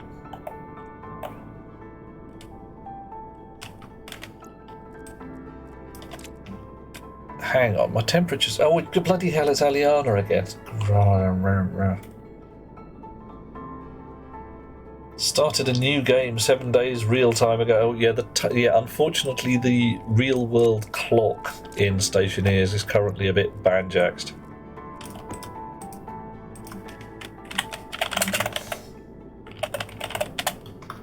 Right. Bloody dodo. Yep, quite right. Damn dodo gets everywhere. Okay, so we've called all of those ice storage. And we need the umbilical as well. Chonk. So what are you called?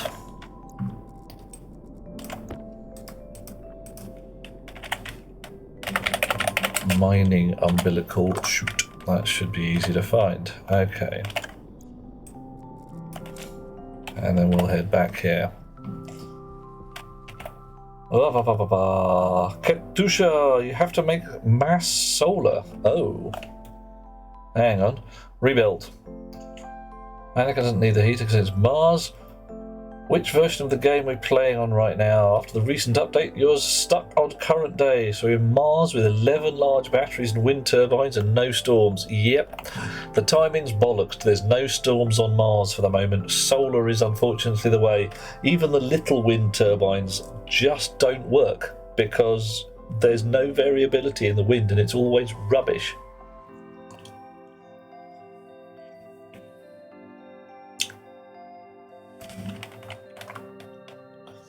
Okay. So Carefec, yeah, says the bug is fixed if you reset your thing. May well be.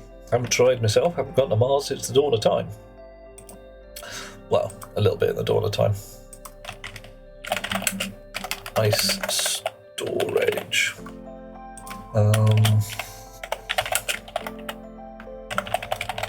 Umbilical D3. So, load into storage hash from storage object prefab hash loop yield first off, load into R0 whether the ice dump lever is open. Branch if equal to 0, back to loop. I.e. it's closed, we do nothing. There we go. Can't confirm if it works or not, says Gerbeck. Haven't played on Mars yet. Worth a try.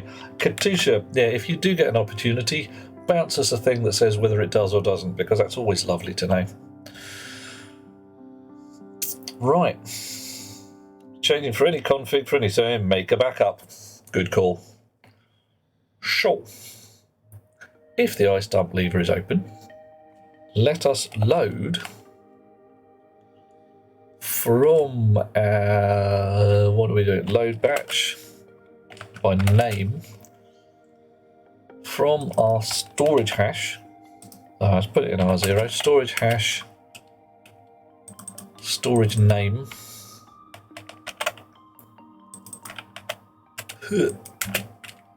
Logic type. I think it's... Let's try for ratio.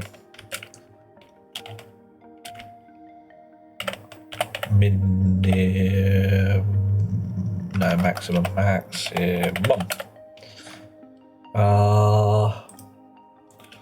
Branch, if equal to 0, R0.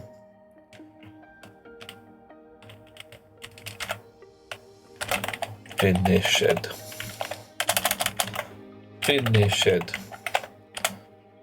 Set. Ice dump lever. Open. False. Set. Batch by name.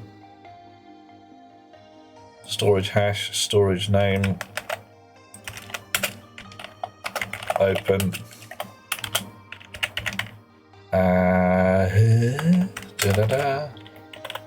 On. And set. Ice crush. No.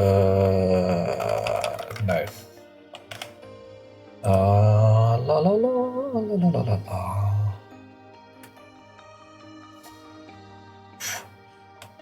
Nearly got to do this. All right.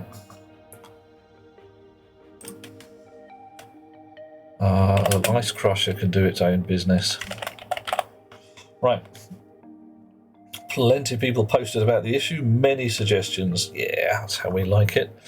So before we even do that, we will load slot information into R0 from the ice crusher. Slot 0 occupied.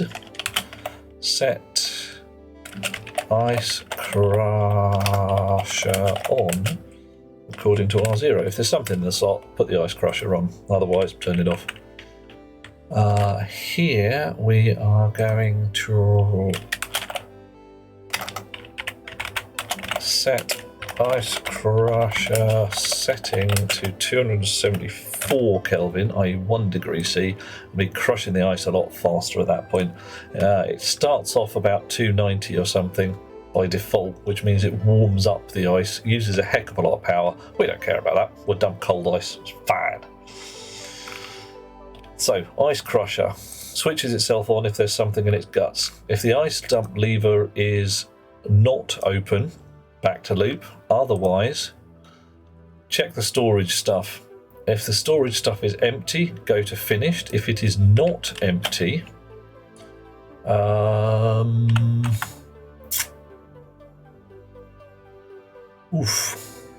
what do we do? We set these guys to open and on.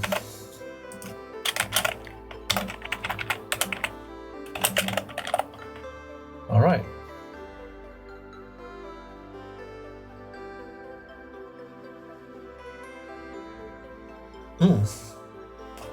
Buren is doing a lurk. I respect your lurk, dear chap. Thank you very much. Have a lovely time. Sleep well. And Avernichik is here. Avernichik here.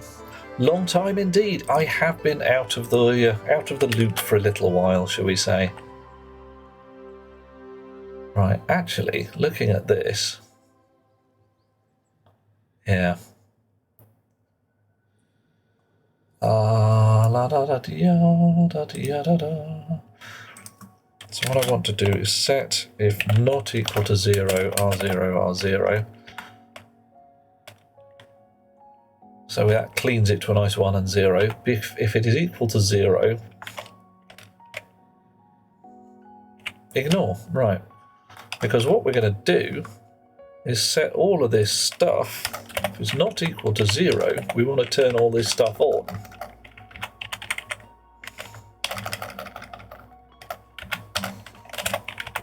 There we go. Oh, it's actually not too bad.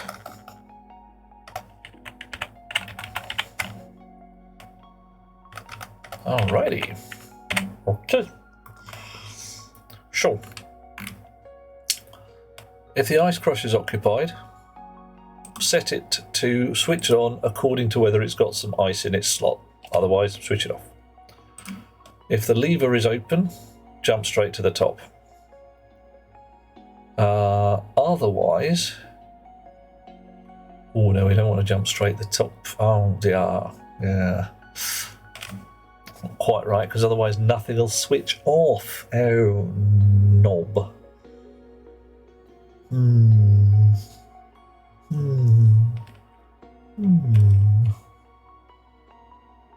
Oh yeah, that'll work.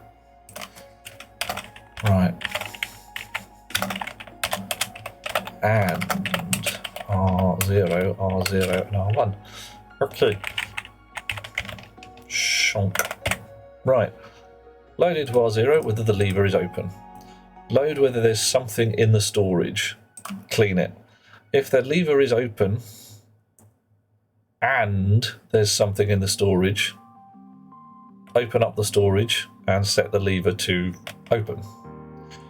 If either of those goes duff, close down the storage and also set the lever accordingly.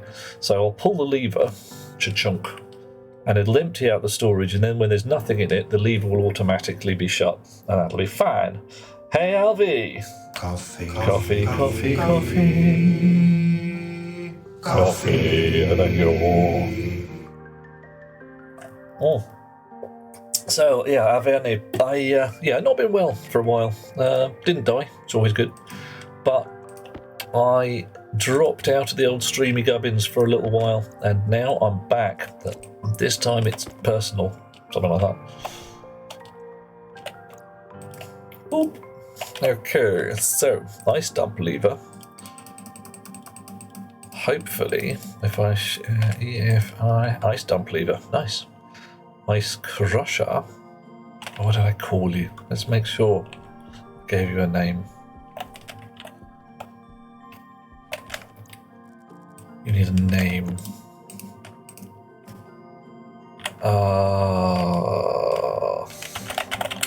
Rocket Ice Crusher, just to differentiate it from any other ice crushers that might be about.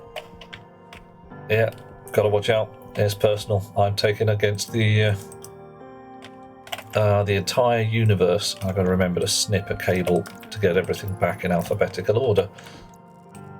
There we are. Rocket Ice Crusher. Yep, that's the one. Chung, chung, chung, chung, chung, chung. I've got to go all the way through to the R's now. R. Why do they call us pirates? Because we are. Oh, yeah. Rocket miner, rocket scanner. Oh. Yeah, look at that. What did I not connect up? The data ports of the ice crusher.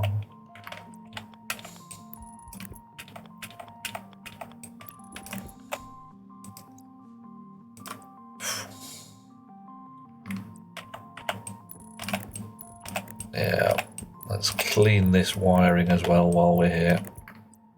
Very messy. Uh-oh. No, can't be real. It's a fakie. I'm in the middle of a vacuum play. I can't be doing with this. Yeah. Right, there we go. Let's try that again. What's a pirate's favourite letter? Oh, Aliana. You see, most people would indeed say R. And some people would then go on to say, no, but his first love is the sea. But I know that the pirate loves you.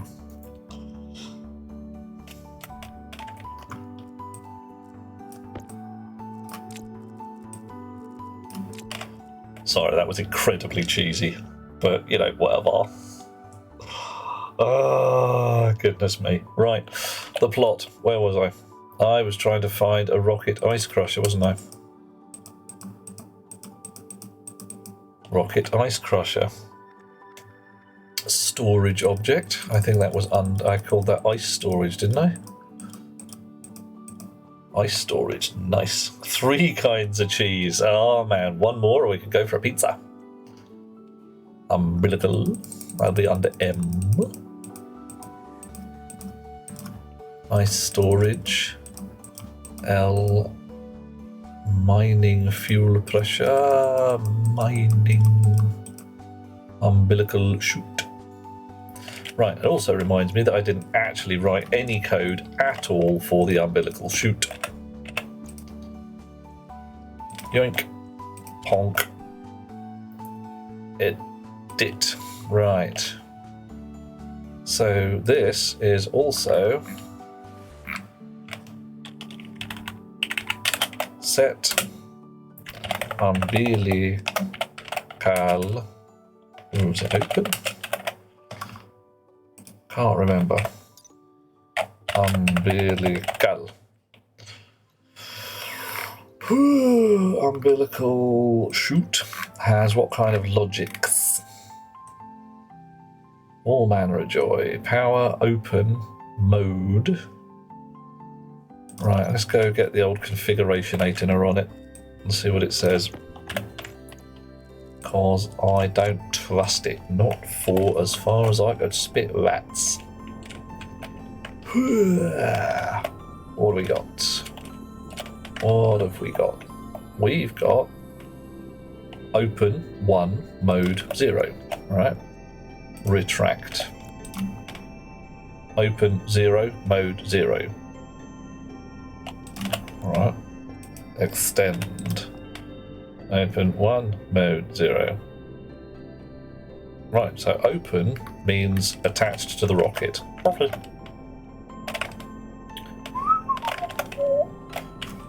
Chonk. Edit. Which is exactly what we want here. Cool. Confirm, export, grab, drop, pick up, stick in pockets. Have I tested my rocket? Suicidal bread. I have indeed. Not only have I tested it, I have successfully done a mine. You might be able to see some ice queued up in my chutes from a rocket. That is space ice from space. Space. And switch on. Blink, blink, blink. Ara, unknown at line 6. Uh-oh. I'll bust it. Line 6. Alias storage name. Oh, well, we didn't have an alias there at all, did we? We wanted to define. Define. Confirm. Steel chip. Export. Grab. Drop. Try again. Come here. Right. So. The ice crusher should... Ooh. Oh. Why is the ice crusher off?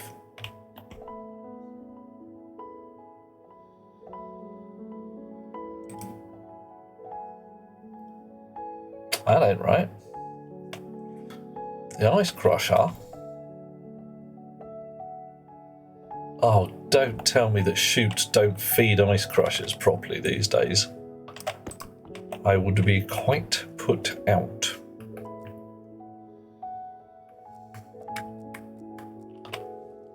Yeah, all right.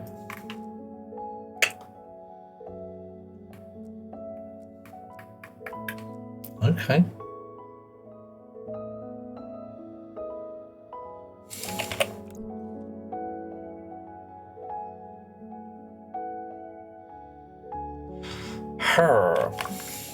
How are we going to do that then?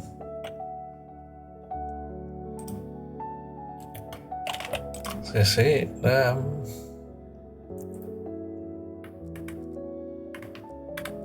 I might need to get a slot reader chip down here to find out what's going on.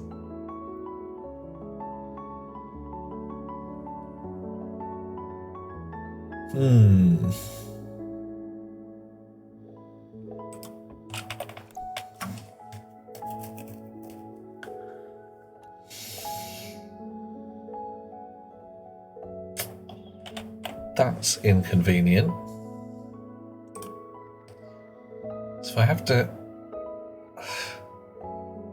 Right, I'm going to go get a slot reader chip. So I can sniff it and find out what's going on. if I've got any logic I/O chips in the box. Dish. Sensors. Doesn't look like it. I think I carefully used them all up. Go and make a fresh one then.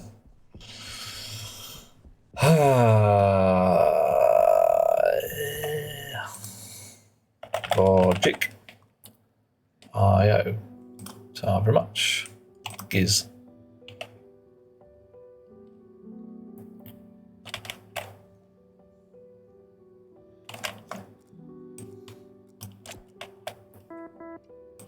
So.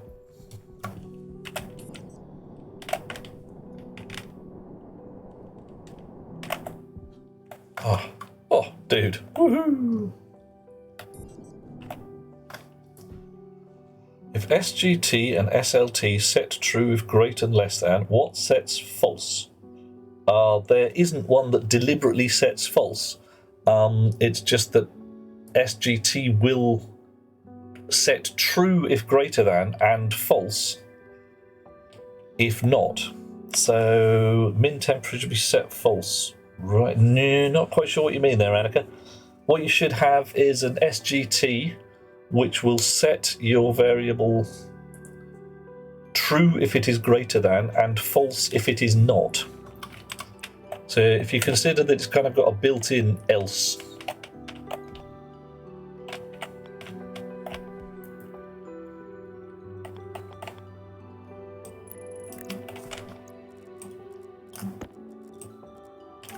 A useful command is to set the base object setting. So it would be set base device. So SDB setting a register, and then when you look at it, it'll give you that number. Oh, Annika, don't you dare! You are right on the edge of this. If something, right, all SGT does is like, if greater than, make 1. If not greater than, make 0.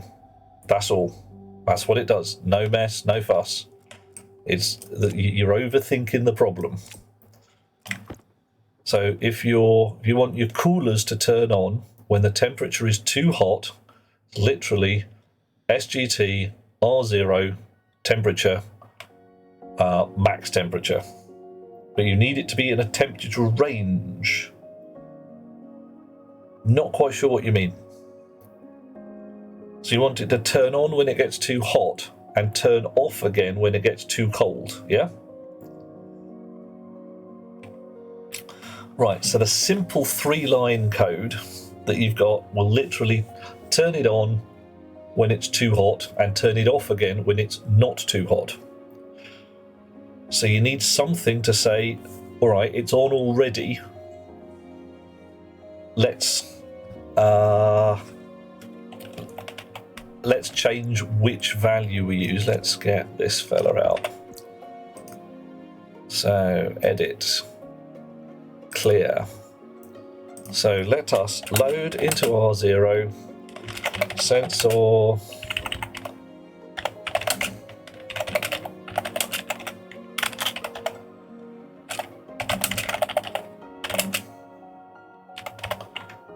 Right. Sure. Define too hot. 300. Define too cold.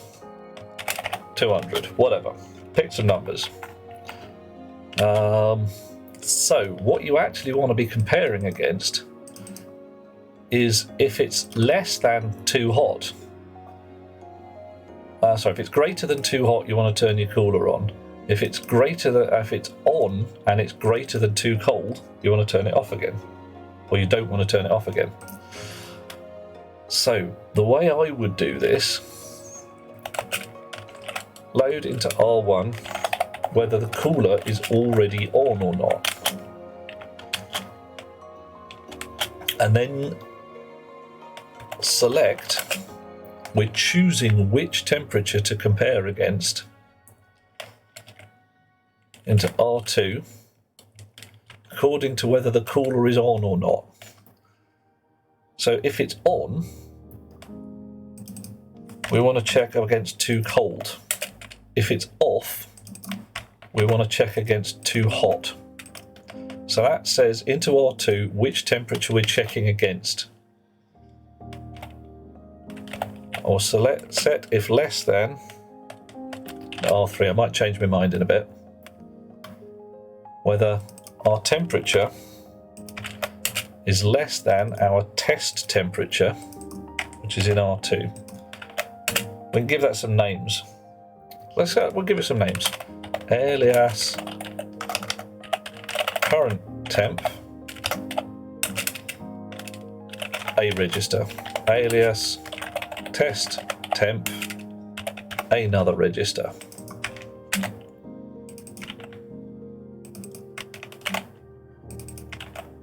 Right.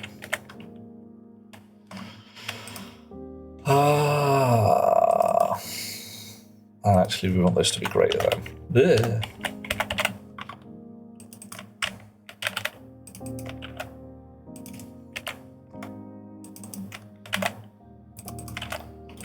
Right. It is simple, Annika. Just chill. Hold with it just for a second. We'll be fine.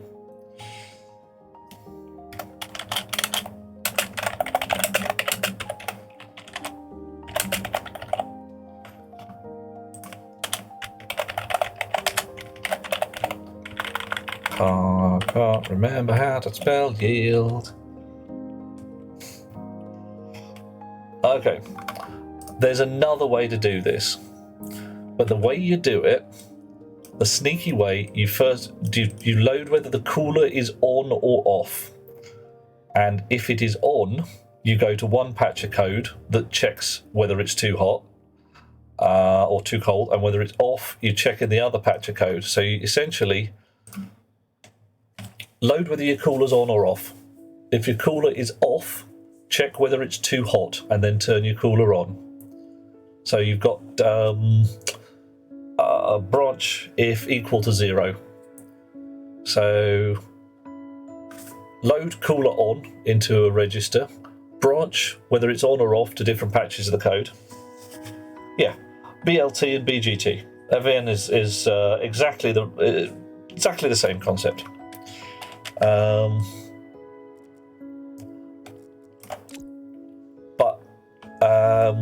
That's the thing. If you want to use a temperature range, you need to have something that's got 3 states to it: too hot, too cold, and about right. And your about right is leave things as they are. If the cooler's on, leave it on. If the cooler's off, leave it off. Right. So we want to get the rocket ice crusher. Rocket ice crusher. Oh, I've got a logic reader. I don't want a logic reader. I want a slot reader. Derp. Logic writer, batch writer, slot reader. There we are.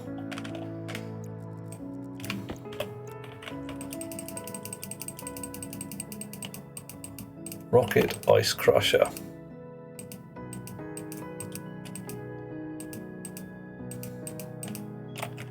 Right, slot. We've only got the one. Variable. Occupied. Switch on. Import occupied equals 0. Wow. Prefab hash 0. Everything 0. So offhand, my chutes are not feeding my ice crusher. It's that simple. The chute does not work. What the heckin' heck? Really? I say rocket works, dear chums. This used to work just bloody fine. What have you broken? Use the outlet. Alright.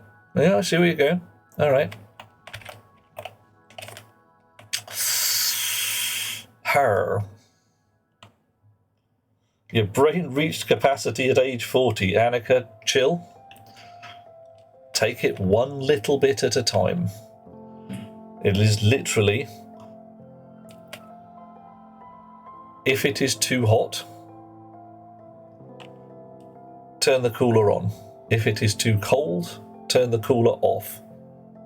If it is not too hot and not too cold, do nothing. So you can write loop, get temperature, branch if greater than, turn cooler on. Some code to turn the cooler on. Branch if less than, turn cooler off. Turn cooler off. Otherwise, just go back to the loop.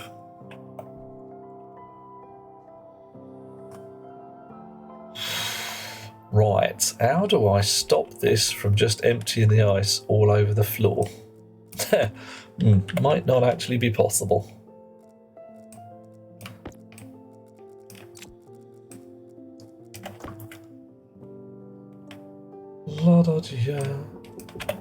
It's emptied the ice all over the floor. Fine. I'll pick it up and sort it out. Shoot outlet. Shonk.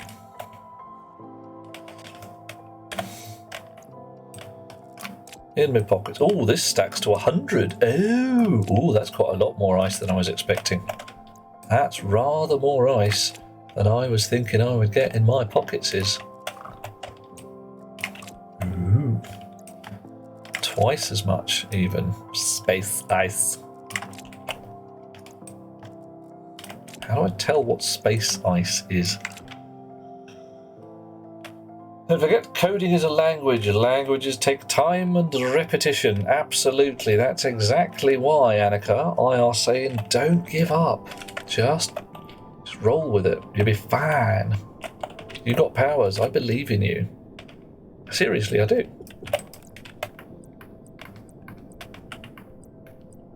Junction. Here we go.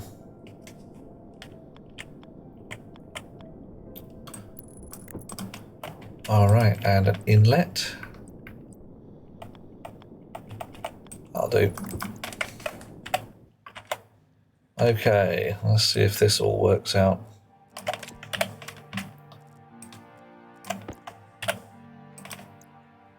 Cool, that's going well.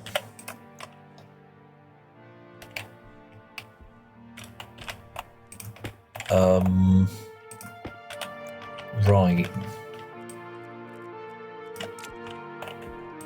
I don't think that worked.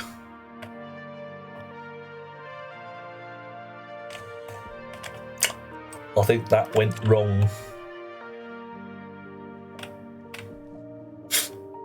Wow. You should be able to search the functions, Annika. If you pop your IDE open, every time you type in the search, it starts deleting the code. Wow. Okay. So if you pop in here and you just type in there, it okay. Yeah, you got to remember to click in it.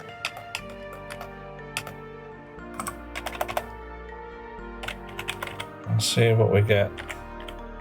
Yeah, you just got to click in that bit there. Yeah, I got nothing. If it's not doing that right for you, you can scroll up and down. It's all in alphabetical order.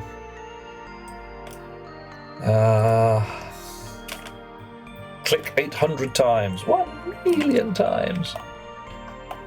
Okay. Right.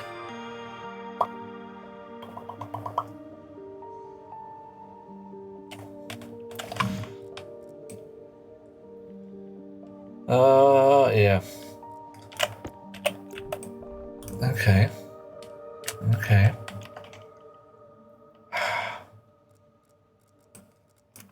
Let us ponder that it's still working, but it's broken somehow like that. Like, you know, it just doesn't like corners.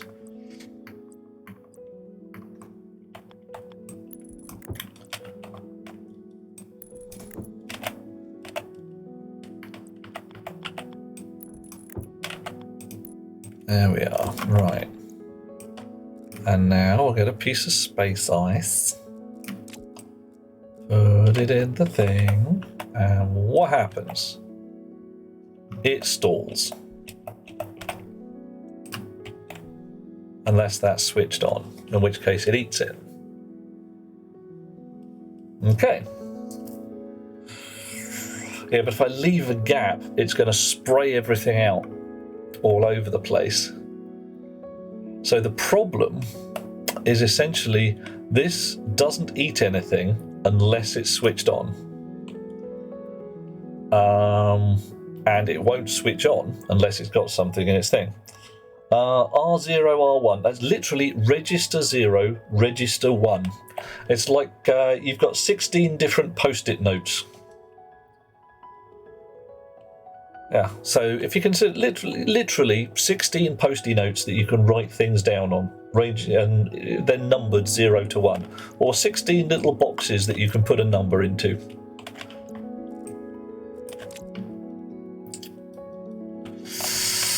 Okay, right. So you didn't assign anything to them. Don't have to. Is it referring to like line 0? No. No, we assign 0 or 1 to... I'm not sure what you mean, Annika. We didn't assign anything to them. Yeah. You could just use them. They're there. You can use R0, R1 without giving them special names. It's just if you give them special names, it sometimes makes your head work a little better because it stops you forgetting what thing you've put in which particular post-it note.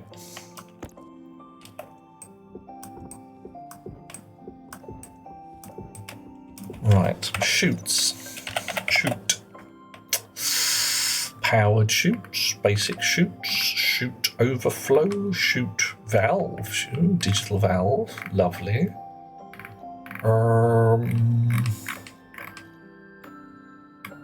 Right, can I? Right, shoots powered presumably have some kind of slotty goodness. Aha! Open, lock, reference ID, quantity, occupied, etc. Right. Okay, so Annika says SGT R1 R0 max temp is telling it to turn something on if R1 is greater than R0. Right.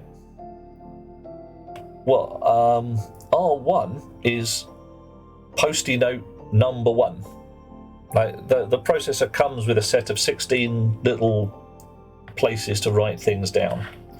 R0 is post-it note 0, and it's whatever you set it to. I believe a couple of lines earlier, like Avenchik says, load R0 sensor temperature. It literally went and looked in the sensor temperature, wrote it down on post-it note 0 and says, I've got that. Right, it's post-it note 0.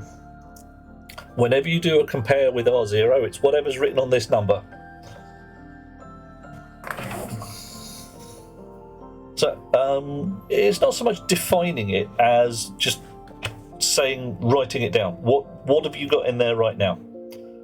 So if you start off with your processor, you've got like just a table with 16 post-it notes on there, and you can say, right, I want you to write down on post-it note 0 the colour of that vase. So write down red. Okay. If I compare later on, is post-it note 0 got the word red written on it? Do this. Or, you know, I've written down the temperature according to what I read off the thermometer. Wrote it down. Okay, so let's try something a little, I won't say clever, but we're going to need a powered shoot. I think I've got some of those in a box.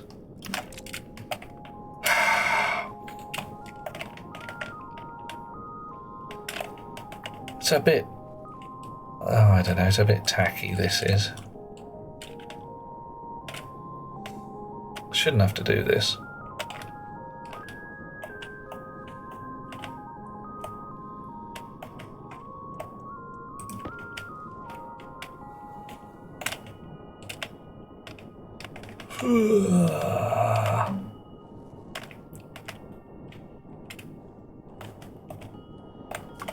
Right. Okay, so what do we got? A digital valve, right? You are freaking kidding me.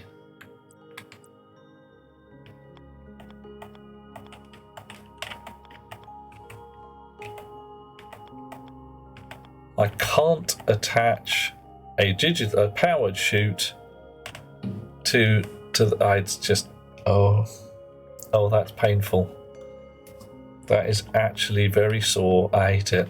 I'm properly hating on this. Rocket Works, oh chums, I am hating on your interface again.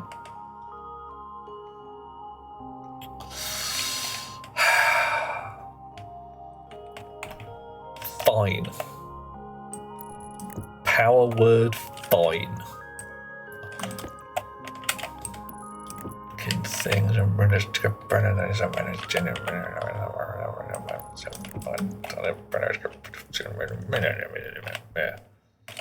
see what I did there?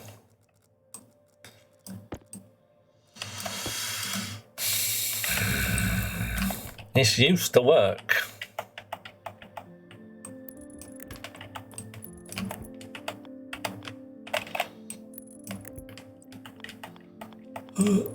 And it does if I throw stuff in there as a human. In it goes. Right.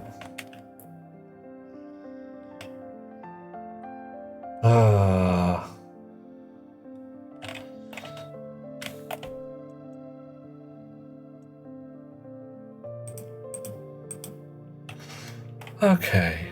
We're fine. We're totally fine. Shunk, shunk.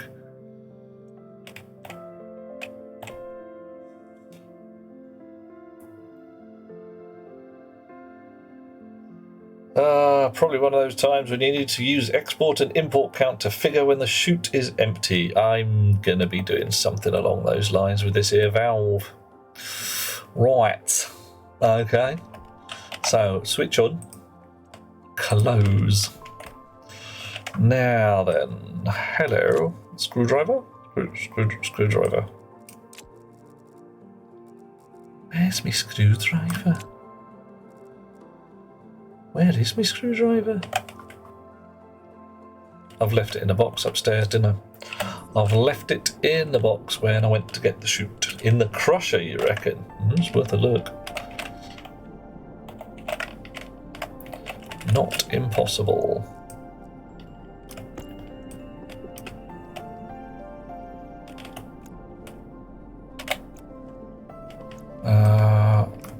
No, fortunately, it doesn't appear to be in the crusher. Cool. I think I put it in the cupboard when I got the powered chute. I had a screwdriver in my hand. Wahoo!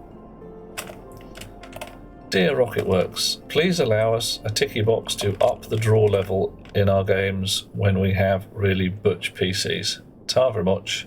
Thanks. In the cardboard box. Ah, found you. You can't hide for long.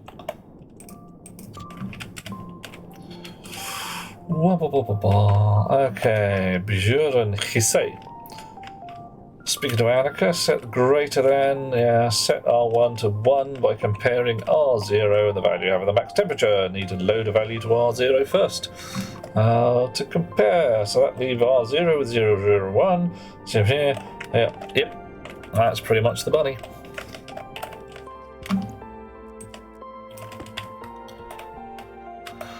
Annika, one thing you might, I won't necessarily say enjoy, but find very instructive is a game called Human Resource Machine, which breaks all this processor shit down into literally a little bloke running back and forth on a floor, writing numbers down on bits of paper. It really makes it very obvious as to what the heck is going on.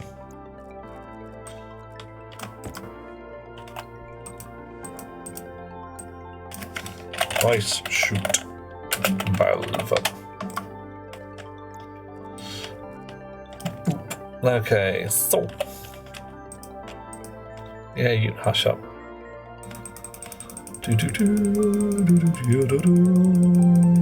Oh, there we go. Ice chute valve, slot, no slots. Transport slot, thank you. Occupied, dish, off. Currently, slot occupied is 0. Chonk. Slot occupied is now 1. Excellent. Buren, post away, dear chum. Post away. Yeah, I have this general policy that I trust you lot, and if you prove untrustworthy, somebody somewhere will get a bop on the nose with a rolled-up newspaper. Okay, so right, my slot, transport slot, is set to 1. If I then open the valve, so I turn you on. Oh, you turn yourself off immediately, but that's okay. On, open, and it eats it. Okay, close again. Right, got a plan. What is totes clever? 100% clever. Have we got any more slots? Thanks, Meg.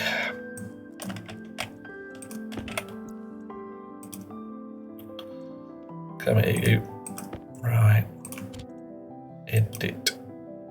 Chonk.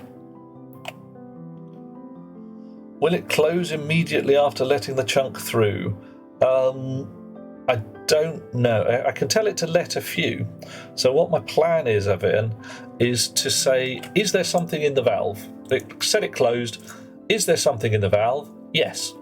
Open the valve, switch on the ice crusher, close the valve. High pressure. True, Skizzers. Yeah. Right, so alias ice valve D4 set ice valve open to false. Right, sure. Da da da da, la da da da da, la da da da da da da.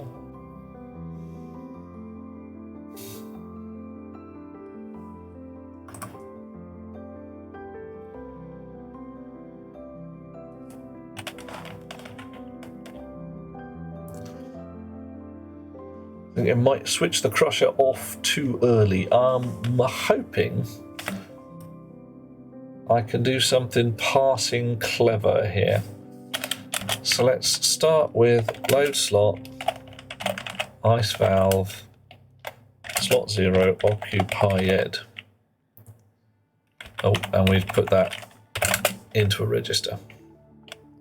Something may still sit in the corner chute, nothing in the valve. Ice crusher doesn't accept anything whilst processing. Yep. Sweet dreams, Livy. Catch you soon, one way or t'other.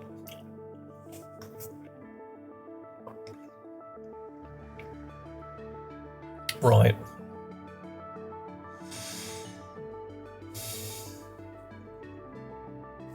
Okay.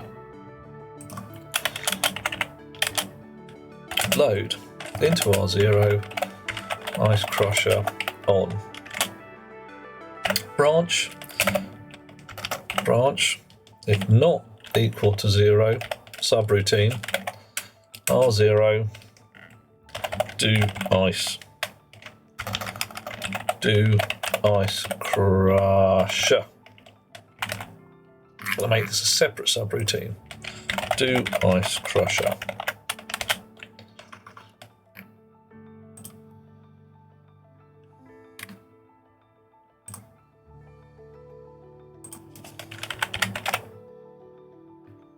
So if the ice crusher is off, we go and decide whether we want to do shizzle with the ice crusher. That's fine.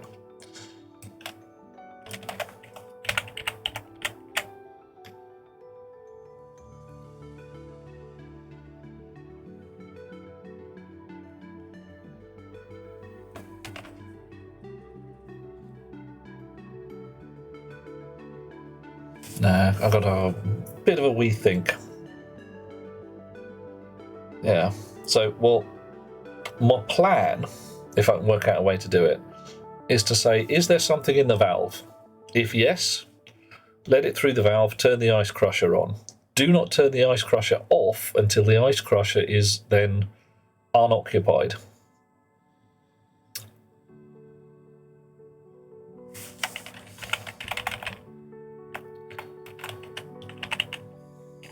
Yeah, all right. Branch not equal to 0 in R0. Switch crusher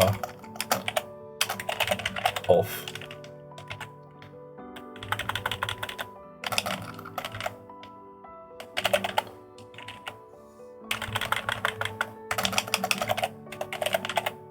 Switch crusher on.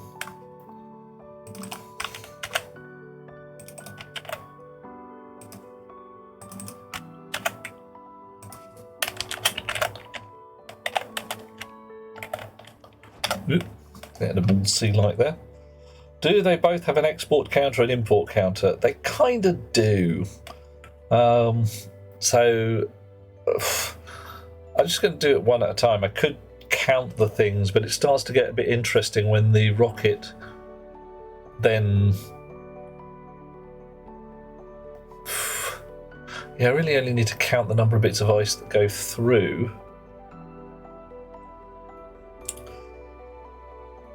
I said counting what's coming through the valve or going to the crusher. Digital chute valve can be set to allow X items before closing. Yep. I think we can manage this without too much trouble. I hope. Right.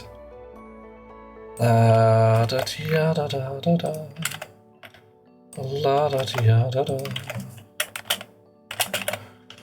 Right.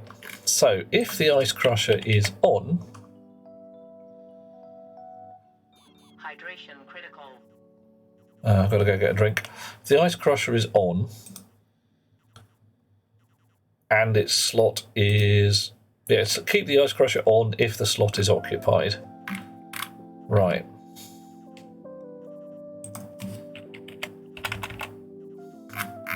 This one... Load slot.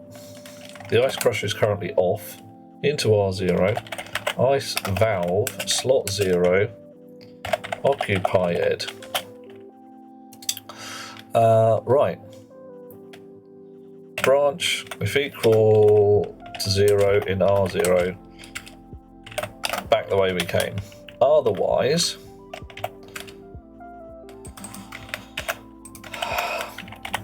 set ice valve open to true. Give it a chance. Set ice valve open to false.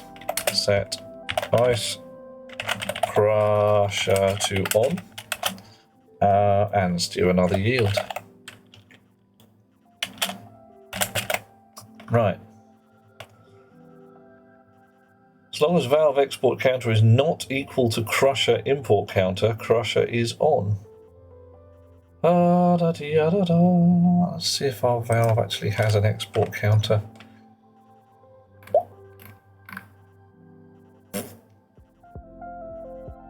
No. Got a quantity and a setting. It probably is. Question before bed, says Livy. A submarine's crush depth is 4,000 meters. What happens if it's at 3,999? No. What happens there, Livy, is that much the same way that if a bridge's load limit is 4,000 kilos, at 3,999 it's going like, oh crap, oh everything's gone horribly wrong, and at 4,000 it starts to go a bit wobbly, and at 4,010 it's probably quite bad, and at 4,100 it's probably bust. Normally your engineer will sit there and say 4,000 meters crush depth, having done the sums for like 4,500 just in case. Right. So what do we got here? Check again. At 4,000 meters, the sub will tell you to go up. It depends what your submarine's instrumentation is like. By the time you hit 4,000, there should be alarms going, awooga, awooga. Don't do that. Sweet dreams, Livy. And Buren, much the same. Sweet dreams. It's midnight here. I'm going to be banging out real soon now.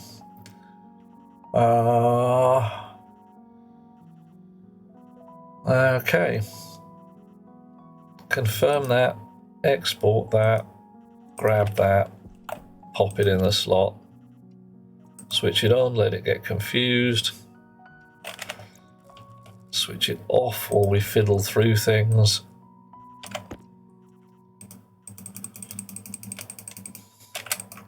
There we are, ice chute valve, and back to the plot.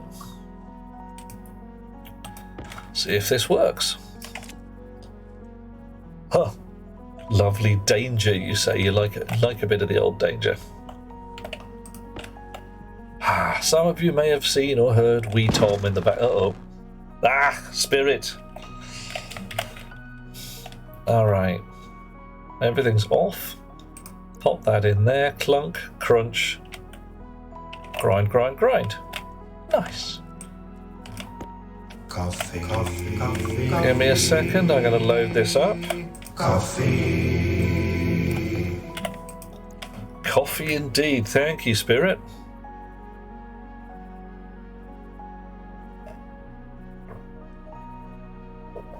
Okay. Looking good so far. Possibly not as fast as it could be. But, hey. Okay, that's weird. Anybody else see the 3 point? Oh, there we go. There we are.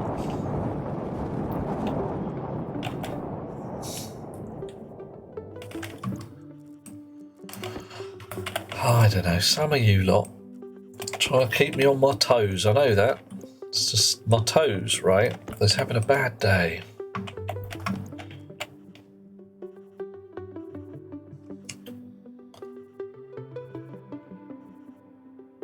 Yep. Annika, what Buren said, everybody will help. And you say you don't want us to write the code for you, legit. But there are some times when the best plan is to get somebody else's known working code and say, right, what the heck is this doing? I don't understand. And then fiddling with it until you do know what it does. Add bits for... Yeah, fiddle with it. Take a piece of code that you know works and break it. Just, it's bust now. How did I make that happen? Search function not working, yeah, so that's actually a real problematic thing. If you can give us a clue as to what you want it to do, we might be able to just tell you the instruction. Because that means, we got humans doing the search for you rather than the machine. Yeah, I know how that goes. Where you're just like, no, sod this. I've thrown the controller across the room. Enough.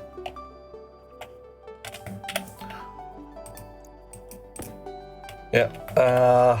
Oh yeah, Bob, I'm with you on that one. There is a delightful website called The Codeless Code, which mixes the concepts of Zen Buddhism and good coding practice, which are surprisingly compatible. And some of the things in there are things like, what is it that separates the master from the apprentice? 10,000 mistakes. That's about right.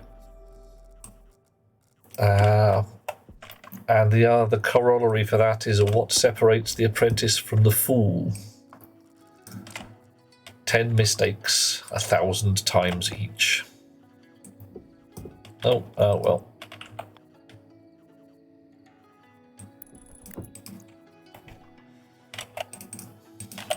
Are you a piece of space ice? Yeah, I'll just stuff you in the crusher upstairs. You'll be fine.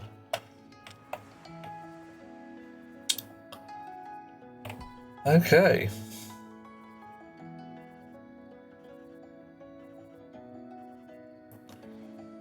Doing it. Right, what do we need? We need some water. Shoop, shoop, shoom. Annika, mate, you aren't stupid. This game is bastard hard. And it's not you being dim. It's the universe being a complete git. That's what's making this tricky. See, look at that. Straight in, no mess, no fuss. Chomp, chomp, chomp, chomp, chomp, chomp, chomp. Slurp. I'll open this here door. And we'll say can't be asked to wait. And we'll run downstairs. Doop-de-doop-de-doo. Woo, here comes the lift. And also, the kind of stuff you're doing with the ranged too hot and too cold business, you're already on marginally advanced coding. Chonk. You've gone... For this I have chosen you and drawn you into the void. I really should go through Dishonored 2 at some point. I've only played half of it. I played it through as the Lass. I have not played it through as Mr. Assassin.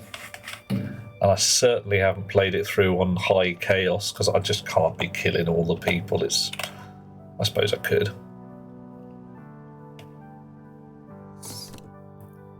It is simple, but it's simple in much the same way that chess is simple. You can learn the game fairly quickly, what do the pieces do, but to get good at it takes a while. And yeah, one of the things to do is just take it slowly and a little bit at a time.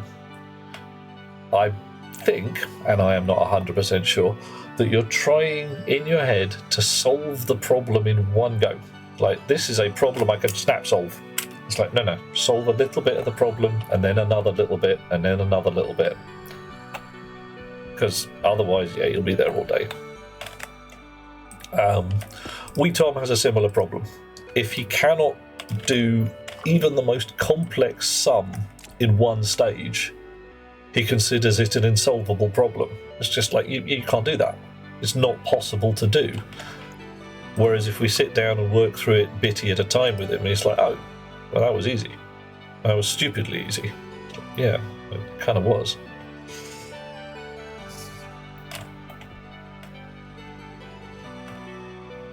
Right, so we are now at 18 megapascals of hydrogen. What I don't have here is a sorter for space ice. Because I could, right now I'm assuming all my space ice is volatiles, because that's the only thing I've mined. I want to mine some oxygen space ice at some point in the future. So I would need to do something marginally clever with it at this point to work out what kind of space ice is space ice. So let's have a look. Space ice. Space ice. Item space ice. Right. Fine. So there's no this is space ice that's volatiles and this is space ice that's oxygens. It's basically you crush it and you filter it. So right now I've hooked through to my red pipe. What I actually want to do is run an orange pipe all the way up here. Problem with gas sorting from the rocket is in the volumes. Is it? Tell me about the volumes. Gotta pump everything from the crusher to the large tank. Yep. So that's what I'm saying. If I run an orange pipe all the way up through to here, I can hook into the low pressure side of my gas sorting gubbins. Because yeah, the low pressure gas sorting gets pumped into this here tank, and when this reaches 5 megapascals, it turns the filters on. Or, you know, because of the way these things work, oh, it's already turned the filters on. There we go. Right, fine. Filters already on. Ooh. All right. What's going on here? Happy filters, or at least marginally happy. Oxygen filters doing fine. Volatiles filters doing fine. Nitrous oxide filters doing fine. Pollutants filters doing fine. Okay. What are you doing?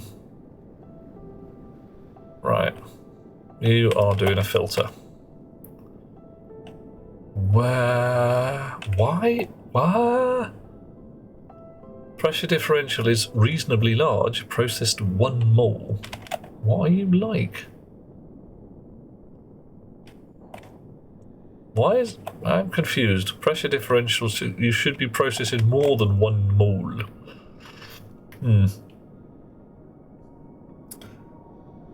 Problem with filters not coping and pipes bursting. Yeah, absolutely.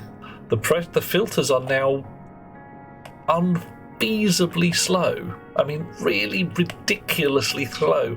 What kind of pressure differential do you guys want? Aye. 4 megapascals on one side. That's the input side. That's the output side at less than 1 megapascal.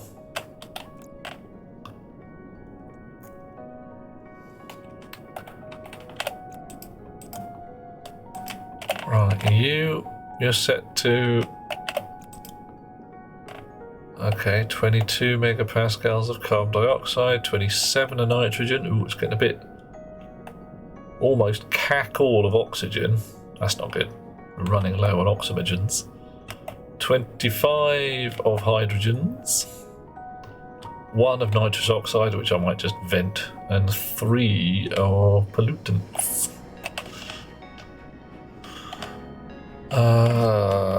Chunk.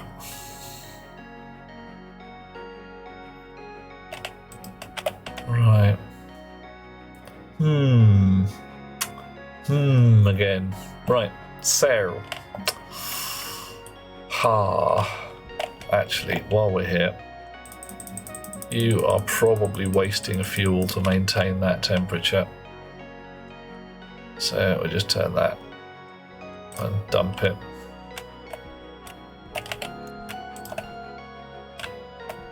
So you now have 1.6 megapascals of really quite toasty furnace waste gas. Where's the nitrogen come from? Oh no, it's just the... Yeah, okay, that is actually just the pre-processed waste gases. That'll also be things like any nitrogen ice I put in there, waste tank stuff, and gubbins accordingly. Good thing there's no oxygen with that temperature. Oof, that would have been messy. How would I get oxygen? Samos, I would go up. What I would do, chunk, if I scamper over here, to my map of the stars, I have found a patch of mineable ice, and some of it is oxygen. So if I send my rocket to that patch of ice and say collect all the ice chunks, it would bring back a load of oxygen, which would be cool. Or water, or volatiles. And if I send it to here, what do we got? Iron rocks, coal rocks, silicon rocks, gold rocks. Haven't actually set up my chisel to deal with rocks yet, but it wouldn't be too much of a problem. Lead deposit, silver deposit, nickel, lead. So, yeah. More cloud, Asteroid cluster. I haven't surveyed these places. I've got to send my survey rocket out there to have a look. Which I can do. But I do need to get some more oxygen. So what I could do... Iron with nickel is stronger. Indeed, if you run back... I don't know, you'd be looking at maybe this 14 to 1600s. Have you heard the concept of Thunderbolt iron? Thunderbolt iron was another name, probably. I can't prove any of this, unfortunately, but I believe it's true. Thunderbolt iron is another name for meteoric iron, iron sourced from meteorites, which has a very high nickel content. It's stronger than standard iron, a lot more rust proof, and if you know how to make steel a bit, you make the kind of shitty steel that you make when you really don't know what you're doing. The high nickel content makes it a lot more flexible and a lot less likely to just shatter. Exobunny, hello. How are you doing? Are you having a lovely fine time? Right. I'm going to briefly nip out, empty my waste tank, I will be back, and then I may send the rocket up to try and get some oxygens. Might just replumb the pipes for the moment to see how that goes. But back in a bit.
Okay. Oh dear. Dropping peels on the floor.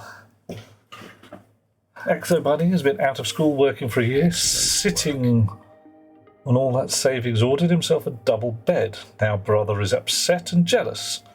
Sibling envy is kicking off. Keep telling him he'll get one when he can. Yeah, that's the thing. I'm not sure...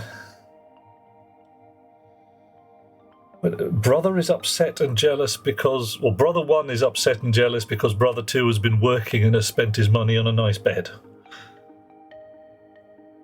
I mean, okay, fair enough. But why is brother 1 jealous? Why isn't he not sitting there going, I could do that? Or is it just like, he's got a nice bed and I don't have one?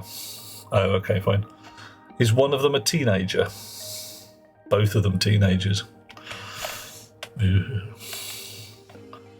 far as I'm concerned, teenagers really shouldn't be allowed. Just, generally. Okay, I want more than one window here, because this looks like a heck of a lot of space ice coming through. 37 megapascals. Ooh. That's actually quite a lot. That's really quite a lot. Let's start to head towards the 50, 60 where the tanks go pop. Let's get our shizzle in gear for a subsidiary tank right quickish. Chonk. Spare tanks in the box. Liquid tank? No. Other tanks? Heat exchanger. Direct heat exchanger. IC housing. Radiators. No more tanks as far as I can tell. Okay. Coffee. I thank you all. Oh, chonk. Tank? No. Told them they couldn't have jobs until they graduate. Little brother is still in school, so not working. See, I must admit, I started working way before anything close to graduation. Just doing crappy little jobs to, just get money. Not quite delivering papers and all, but that kind of thing. I worked in a cinema, I've sold popcorn, all that kind of buying. Youth jobs. Almost burger flipping, but not quite. They go pop. Wouldn't see some pretty lights. Would just see a massive cloud of gas everywhere, and I don't know if there was a spark and an oxygen mix, that could get interesting. They have a double bed at the beginning of teenage years. Oh, my sweet summer child, Eliana. If I had put a double bed in my bedroom back at the ancestral home, I might have been able to open the door, but I might not. It was very much a tiny little box room. Right. Now then, boys and girls. I would like this here tank to be somewhere. Fine. Alright. Okay, tank is blocked by cable corner. That's that fella there. I can almost certainly bin this lot, because the chances of me needing a tank full of hydrogen. Actually, no, I need it for the Stirling engines. Yeah, that's what I need it for.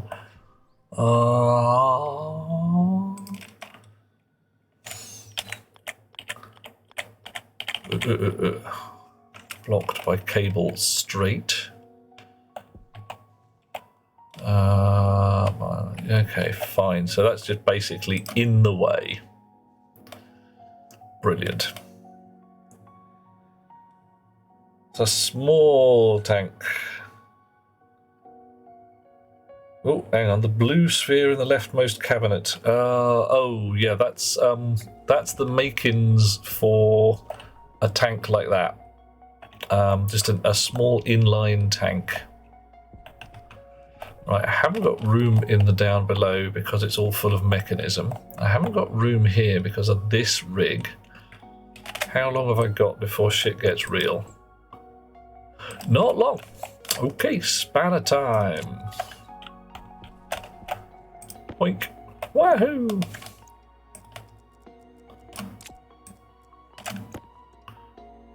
You out. You out. Yeah, the makings also is where you produce your what do you call them? Capsule? Canister storage bits now these days. It's all in one delightfully interesting pipe auxiliary shit. Right, so let's get this tank in. That should halve the pressure in this part of the world. Right, do I want it facing this way? Yeah, probably. And I can see all the pipes and fiddle accordingly. And whoosh! Pressure should halve, approx. La la la la la. Annika's room was a 10 by 11 feet, and your mother brought you a princess-sized waterbed.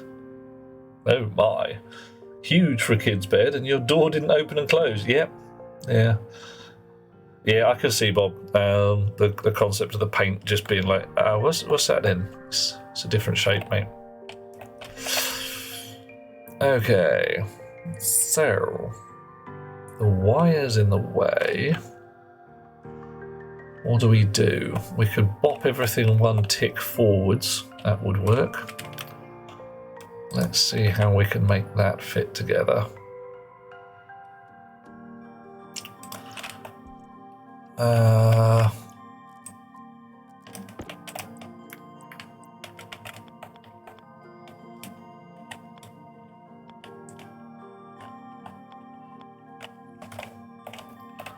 So it does notionally fit there,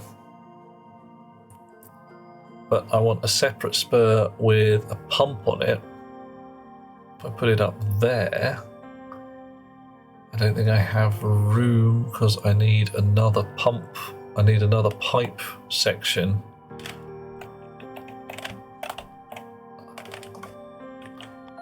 So it could go there. And the pump could go...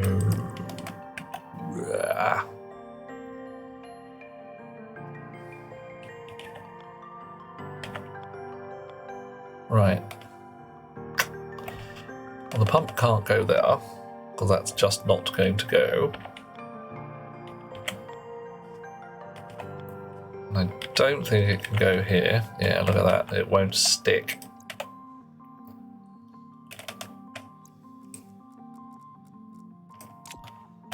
So if I move the whole thing out by one, then the wires would need to be something different. That's okay, right. Why do you buy a furniture set that doesn't fit in a room? Annika, don't even go there. Upstairs in the spare room of this place, we have a wardrobe which just about fits in the room. Not because it takes up the whole floor space or anything, that would be insane. Just it's really amazingly big and old, and to my eye, ugly. I mean, really a horrible piece. But it's part of Best Beloved's ancestral wardrobe, so yeah. Yeah, I hate it. I hate it so much. Utterly ruins the decor of the entire house. It's like, oh, there's this lovely, comfortable house, and then this big, ugly Victorian thing. Ugh, ugh, ugh, and words to that effect. Hunger, caution. Oh, mate. Yeah. The problem we have is that we live in London, and this has caused Best Beloved's family to assume that we are rich. We are not rich. This has also caused them to assume that we have a massive house, because rich people have large houses, and rich people can afford to live in London. The concept that if you live in London, even if you are rich, you have a freaking tiny shoebox, no, doesn't impinge. Logic has not cut any ice here. Right. Yeah, no, there's no room here, is there? If I put the pump, I need 2 dots of room to put my gas storage can. And it fits there. It's a bit high altitude.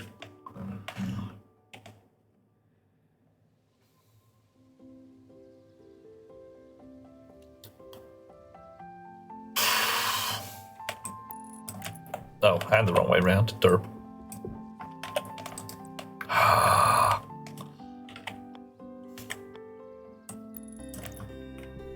Yeah, I'm not totally sure I like that, but hey, whatever.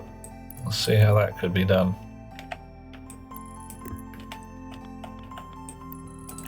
Alright, so your pipe might fit there. Actually, it's not as bad as I thought. It's not evil. And where can the pump fit? Well, pump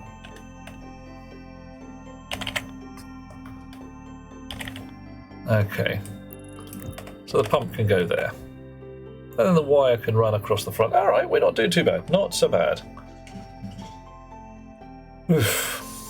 Might find a lamppost and a fawn. Yeah, I had a brief look. Couldn't find anything special. I looked for some fur coats and stuff, but nothing there that worked for me. Alright, you 7,000.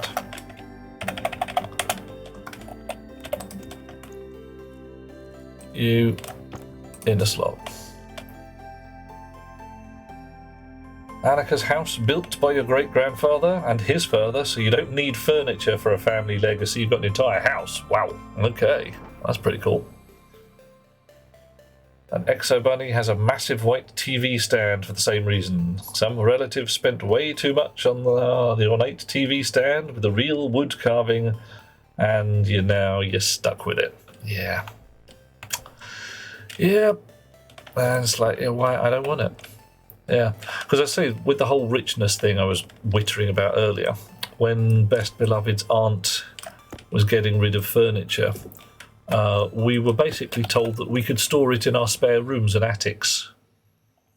It would be fine. There would be plenty of room because it was only a couple of wardrobes and some chaise lounges and stuff like that. It wasn't that much. I'm like, we can't, there's no room. We can't put that shit in here. There just isn't any room. And was basically told, don't be silly. I turned up with the car to take some furniture and was looked at funny because I hadn't bought a lorry. It's like, you won't fit it all in there. The contents of 2 medium-sized houses. It's just not going to fly. It's not going to fly. There is not to be any flying here today. Right.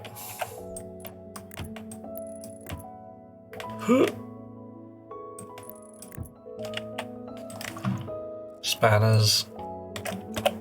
What am I doing? I am prepping for when suddenly I have more oxygen than I know what to do with. It's going to happen. Oh, look at that. Oh, look, that's right in the way. Oh dear. That's nasty.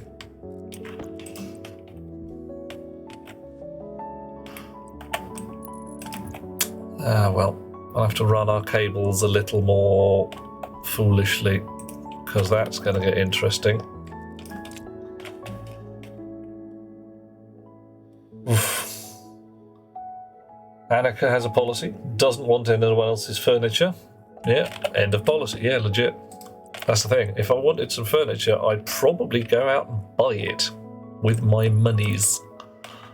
My special coins that I use for exchanging for goods and services.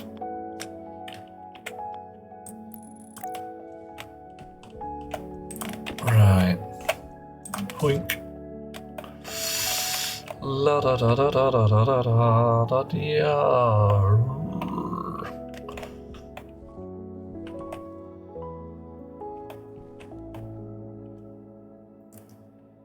Okay.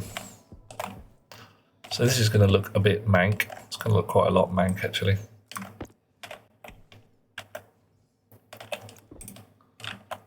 Come here, you. We've got to go around the tanks to be able to get at some power.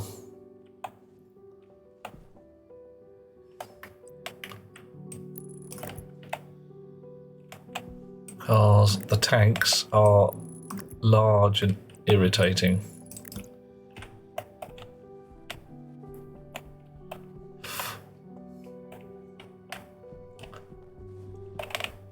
Could I move everything to the other side? Yes, but I'm not gonna. Too much like hard work. Way too much like hard work. Exo Bunny may have to adopt the thing, and you're older and people are starting to dwindle to old age. Threw out a piano a couple of days ago. Wow. Oof. That's a lot of stuff to throw out. Annika's trying to get rid of corner 90-gallon fish tank. People in upstate New York who want a 90-gallon fish tank or a piano. Yeah, I'm not sure. I don't know anybody in upstate New York. In fact, I'm not 100% sure I know where upstate New York is, but probably find it on a map if I needed to. Somebody wasn't worthy. Oh, well, yeah, that's fair enough. I mean, if I turned up in Narnia, there would be problems. I mean, let's face it, it's going to go bad. I'm straight up to Jardis, and it's like, lass, let's sort this place out. I mean, you've got the Turkish delight, you've got the evil. Let's deal. Oof. A fur coat assembled from the sheddings of non-pure breed dogs, all just felted together in some kind of stinky dog breath mat. Ugh, yeah. Oh, no, they've never been to my house. They don't know me at all. But they know Best Beloved because they're family, and that's the thing. And their family, their extended family, basically uses each other for resources left and right.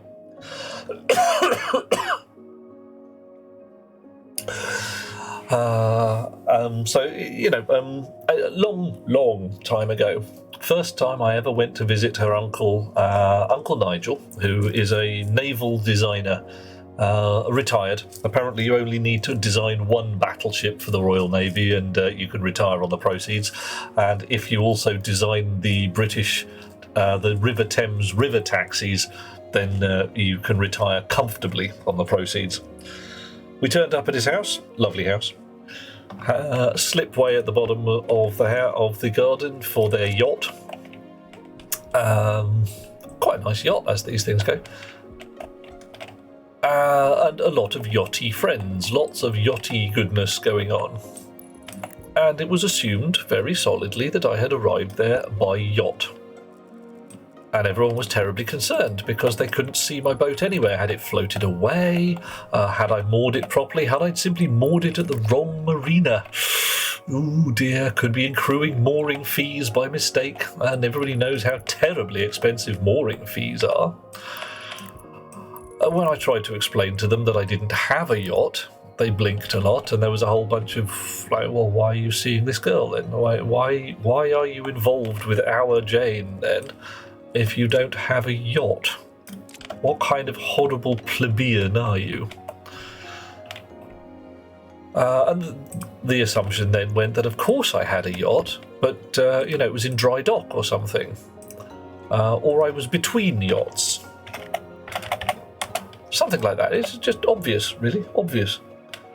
And I tried to explain that whilst I did sail, I can sail, I am quite the competent seaman, so to speak, I do not own a yacht. This got me relegated to the back bedroom. It's like, oh, we won't be talking to him then. Until somebody wandered in and said, whose car is that outside? I was like, which one? The purple Jaguar, the really shiny one. It's like, oh, that'll be me. At that point, the entire family were like, oh, cars, not yachts. A fellow who knows his machinery but sticks to dry land. Oh, well, everything's perfectly fine there then. That's terrible. Oh, Annika, I can sail. Yeah, I am a competent sailor. I would say quite a good one, but I haven't actually set hand to tiller for some years now. Used to do a lot of sailing around the south coast. It was fun. I enjoyed it a lot. Absolutely ridiculous, but top fun. Right, I believe I have staved off disaster for the moment. Let's just check the pressures in here. 32 megapascals. That's still fairly high. It's a little higher than I'd like. How much oxygen have we got? Cackle! Right, gonna need to get some oxygens. Oof, I do know someone in upstate New York. It's Annika. Yeah, hi Annika. Yeah, this is, do you want a fish tank or a piano?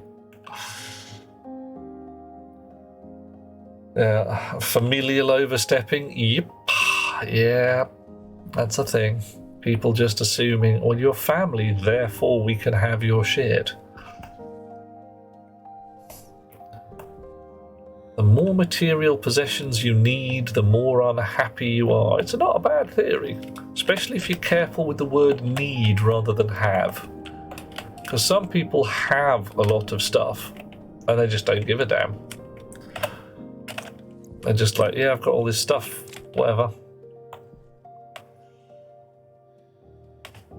Sailing, says Aliana Flynn. I have many fond memories of as a child trying to sleep through the night while your dad decided to press on to a different distant harbour despite being against the wind and having to tack the whole bloody way. Oh, God. Ugh. That's not too bad if you're in, like, you know, Rutland Water or something.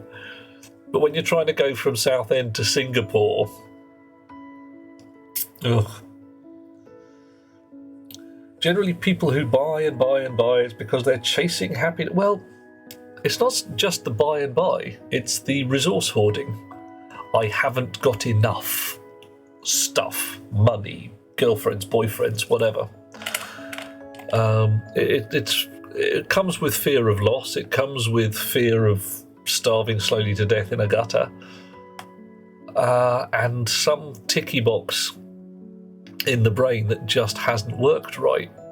In much the same way that some people will horribly overeat. I've eaten a burger, I've eaten 2 burgers, 3 burgers, and they just keep scarfing the burgers down because some brain chemistry thing hasn't said, essentially, you're full. You've had your dinner, you're sorted. The same concept. Oh, blimey. That's rubbish, isn't it?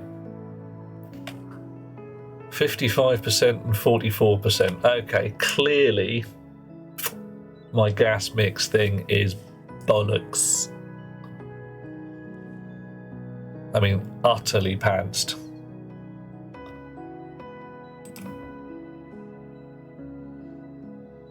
Old ladies with cross-stitch and quilts are content. They may well be. You'd hope, wouldn't you? And Annika makes... I can't pronounce it. Sparkly jewellery. Sparkly. Right. So that's rubbish. Something went horribly wrong.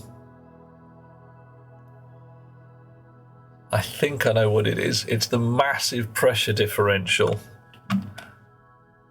between the oxygen and the hydrogen. So 32 megapascals versus 600 kilopascals. The same volume in the pumps didn't do the job. I could pronounce it, I'll just get it wrong. Shiny crystals. Yeah. Oof. Aliana's having a light sleep in, brother not so much. But rolled out of bed onto the cabin floor. Bad day, yeah. If your ship's doing bad things. Oh. And yeah, when you've got cabin beds and you've got a dip in the middle. If your fella's rolled on top of you, you're pretty much wedged at that point. Yeah. There are times, Aliana, when you buy things that you don't need, but are just so heckin' cool. I mean, one of the things you can't quite see that's out of camera is my mug warmer. Keeps me coffee warm. I don't need it. I could just have a small cup of coffee and then drink it, and it would be gone by the time it got cold. But I've got a coffee bucket. So I make me coffee once in the morning. Maybe twice. And it just sits on the coffee warmer. It's good. 80% coffee, 20% other stuff. Yeah, that's about right. And I might put in a slight sprinkling of sarcasm. Coffee. Oh dear, coffee, yes. Oh. Yummy.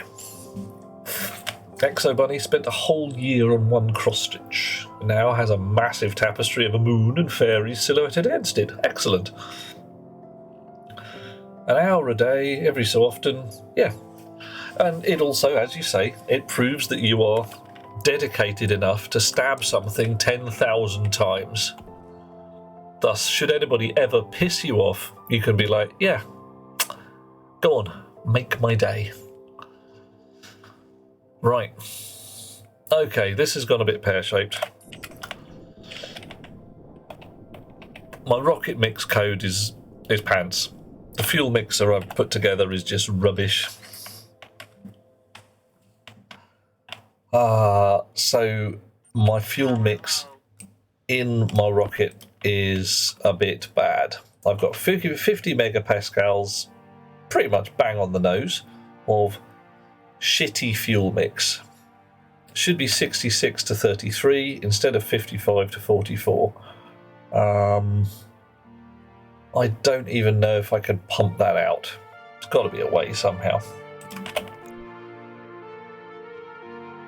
If you truly enjoy something, then you need it. Yeah. I mean, need is a strong word. Greatly desire, absolutely.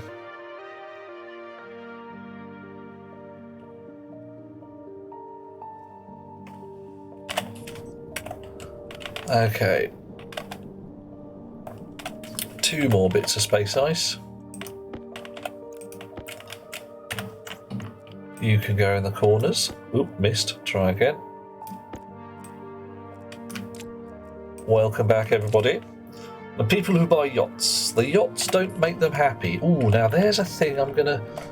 Some people do really enjoy the sailing. So the yacht does make them happy. Best Beloved's uncle recently acquired a boat because he'd been living for some time, as he called it, landlocked, and he felt really wrong without access to a boat. It's not a very large boat, it's not a very impressive boat. I mean, it's not bad. Most people in the UK do not own boats of any kind. Your super yachts, yeah, you know, your gold-plated madness yacht with its own inbuilt swimming pool and place for parking your Lamborghini, that's not a yacht, that's just a massive penis extension. And I'm going to step out a little bit there and say penis extension for certain, because I am reasonably sure that people who buy super yachts are the ones slapping their dicks on the table and going, look at the size of that, rather than the ones saying, I've got bigger boobs than you. It's possibly not 100%, but I'm fairly sure that even if you filter for people who are insanely rich, it's still going to be mostly chaps. Hideous insecurity in that area being a thing. Yeah, and yeah, if we could find the ticky box in the human brain that says it's alright, you don't need to hoard all that shit, then I'm fairly sure, as Annika says, that 90% of the wealth would not belong to the upper 5%, whatever. I think the number I saw recently is that it's now down to less than a dozen individuals controlling more than half the world's available wealth. And that is beyond concerning. That's just ridiculous. Aliana's brother has a yacht fairly large, 2 ex-wives that justifyably accused him of abuse, and makes a living being a landlord. So I wouldn't say makes a living, he allows other people to make a living for him. That's there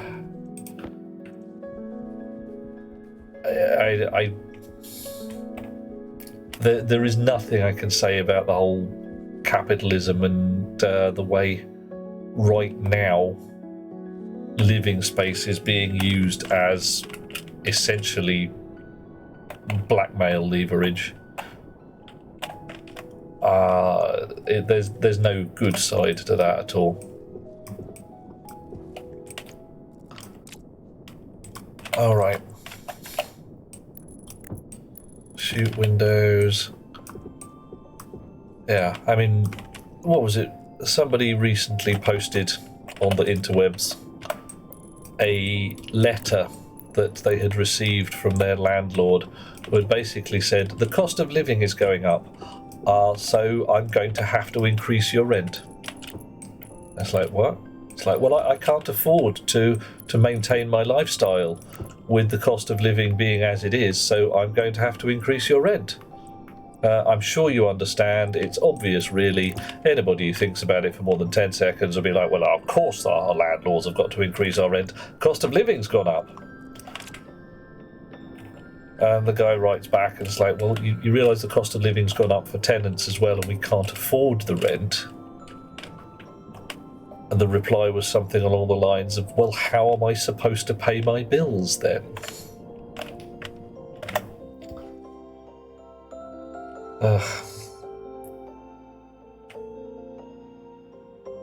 Yeah, Aliana, there are some people who are just not quite,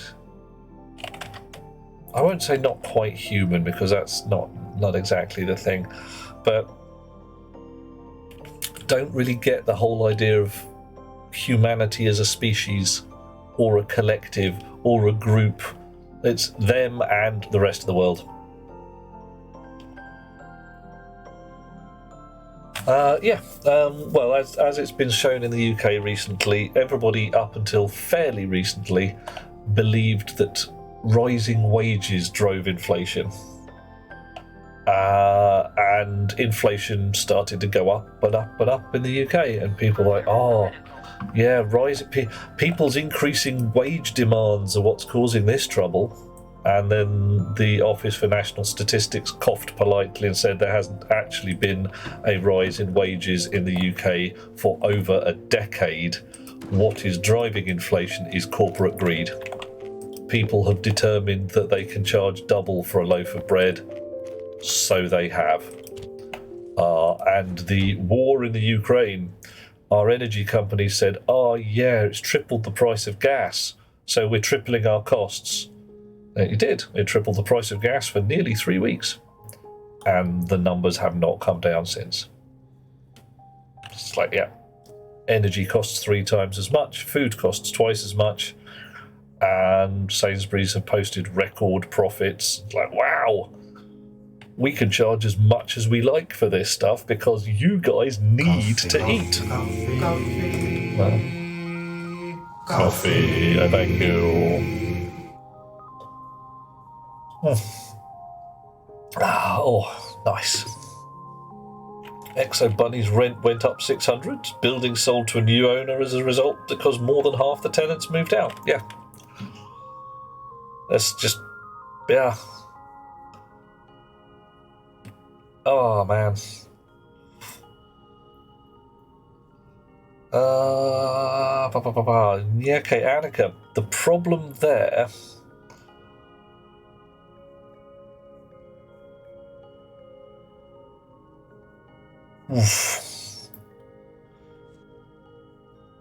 that increasing the minimum wage with inflation, you've got to pick the right value of inflation.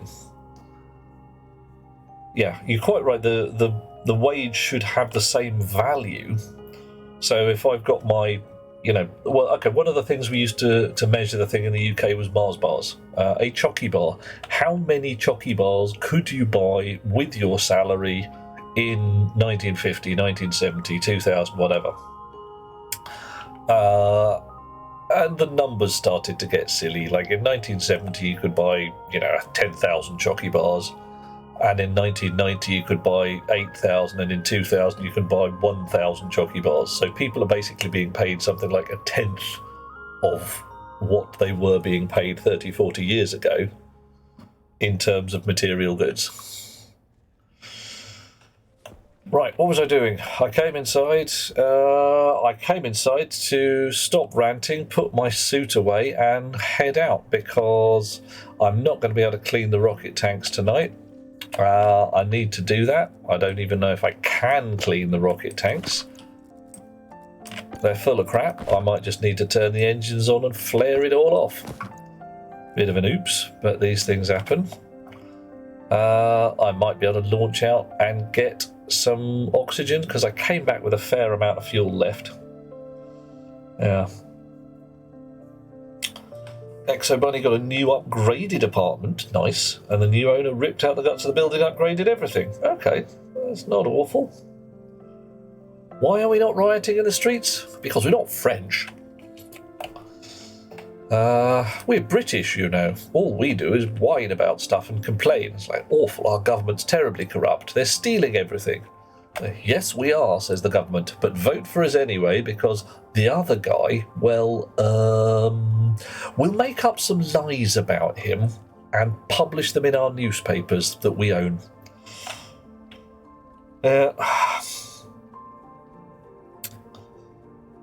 Exo Bunny shuffled from one building to another. Same apartment, same layout, much better kitchen, bathroom and more outlets. Nice. Yeah, Denser, that's about right. Riot for 2 weeks and then there's no more food in the shops. And it all goes a bit pear-shaped. Let's see who is out in the world who's worth riding into. Who do we have? Just Wolf is playing Toilet Chronicles? Dude. Bottletop Hornet in Minecraft, Mr. Beer playing Helldivers, and AJ playing Minecraft. Okay. The chums? No, there's a bunch of nutters out there. Let us head for... I don't know what Toilet Chronicles... Anybody know what Toilet Chronicles is? We're going there to find out. We are going to Just Wolf Gaming for the sheer business of... Oh, you want to go to Mr. Beard? Okie dokie. Bob, no problem, matey. I shall have a lovely time, and I'll see you soon, one way or t'other. Oh, Kavek, dude. Sorry, mate. My timing sucks. When will I be streaming again? What day is it today? I make it Wednesday. Might be here tomorrow, might not.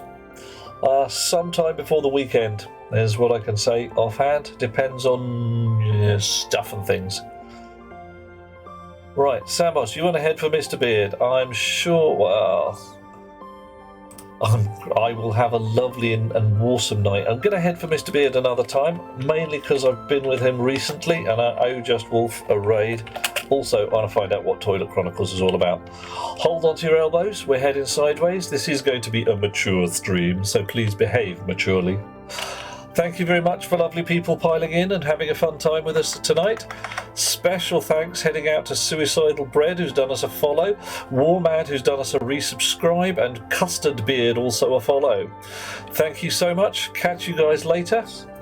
And, Denser did a follow 9 hours ago. I wasn't even streaming then. We shall celebrate this tonight God, with what delight. Chinese. Take out Chinese. Bang it out. Catch you all later. Sweet dreams, everybody, and I shall probably see you relatively soon. Tomorrow, maybe the day after. Sweet dreams all. And we are out of here. Bye-bye.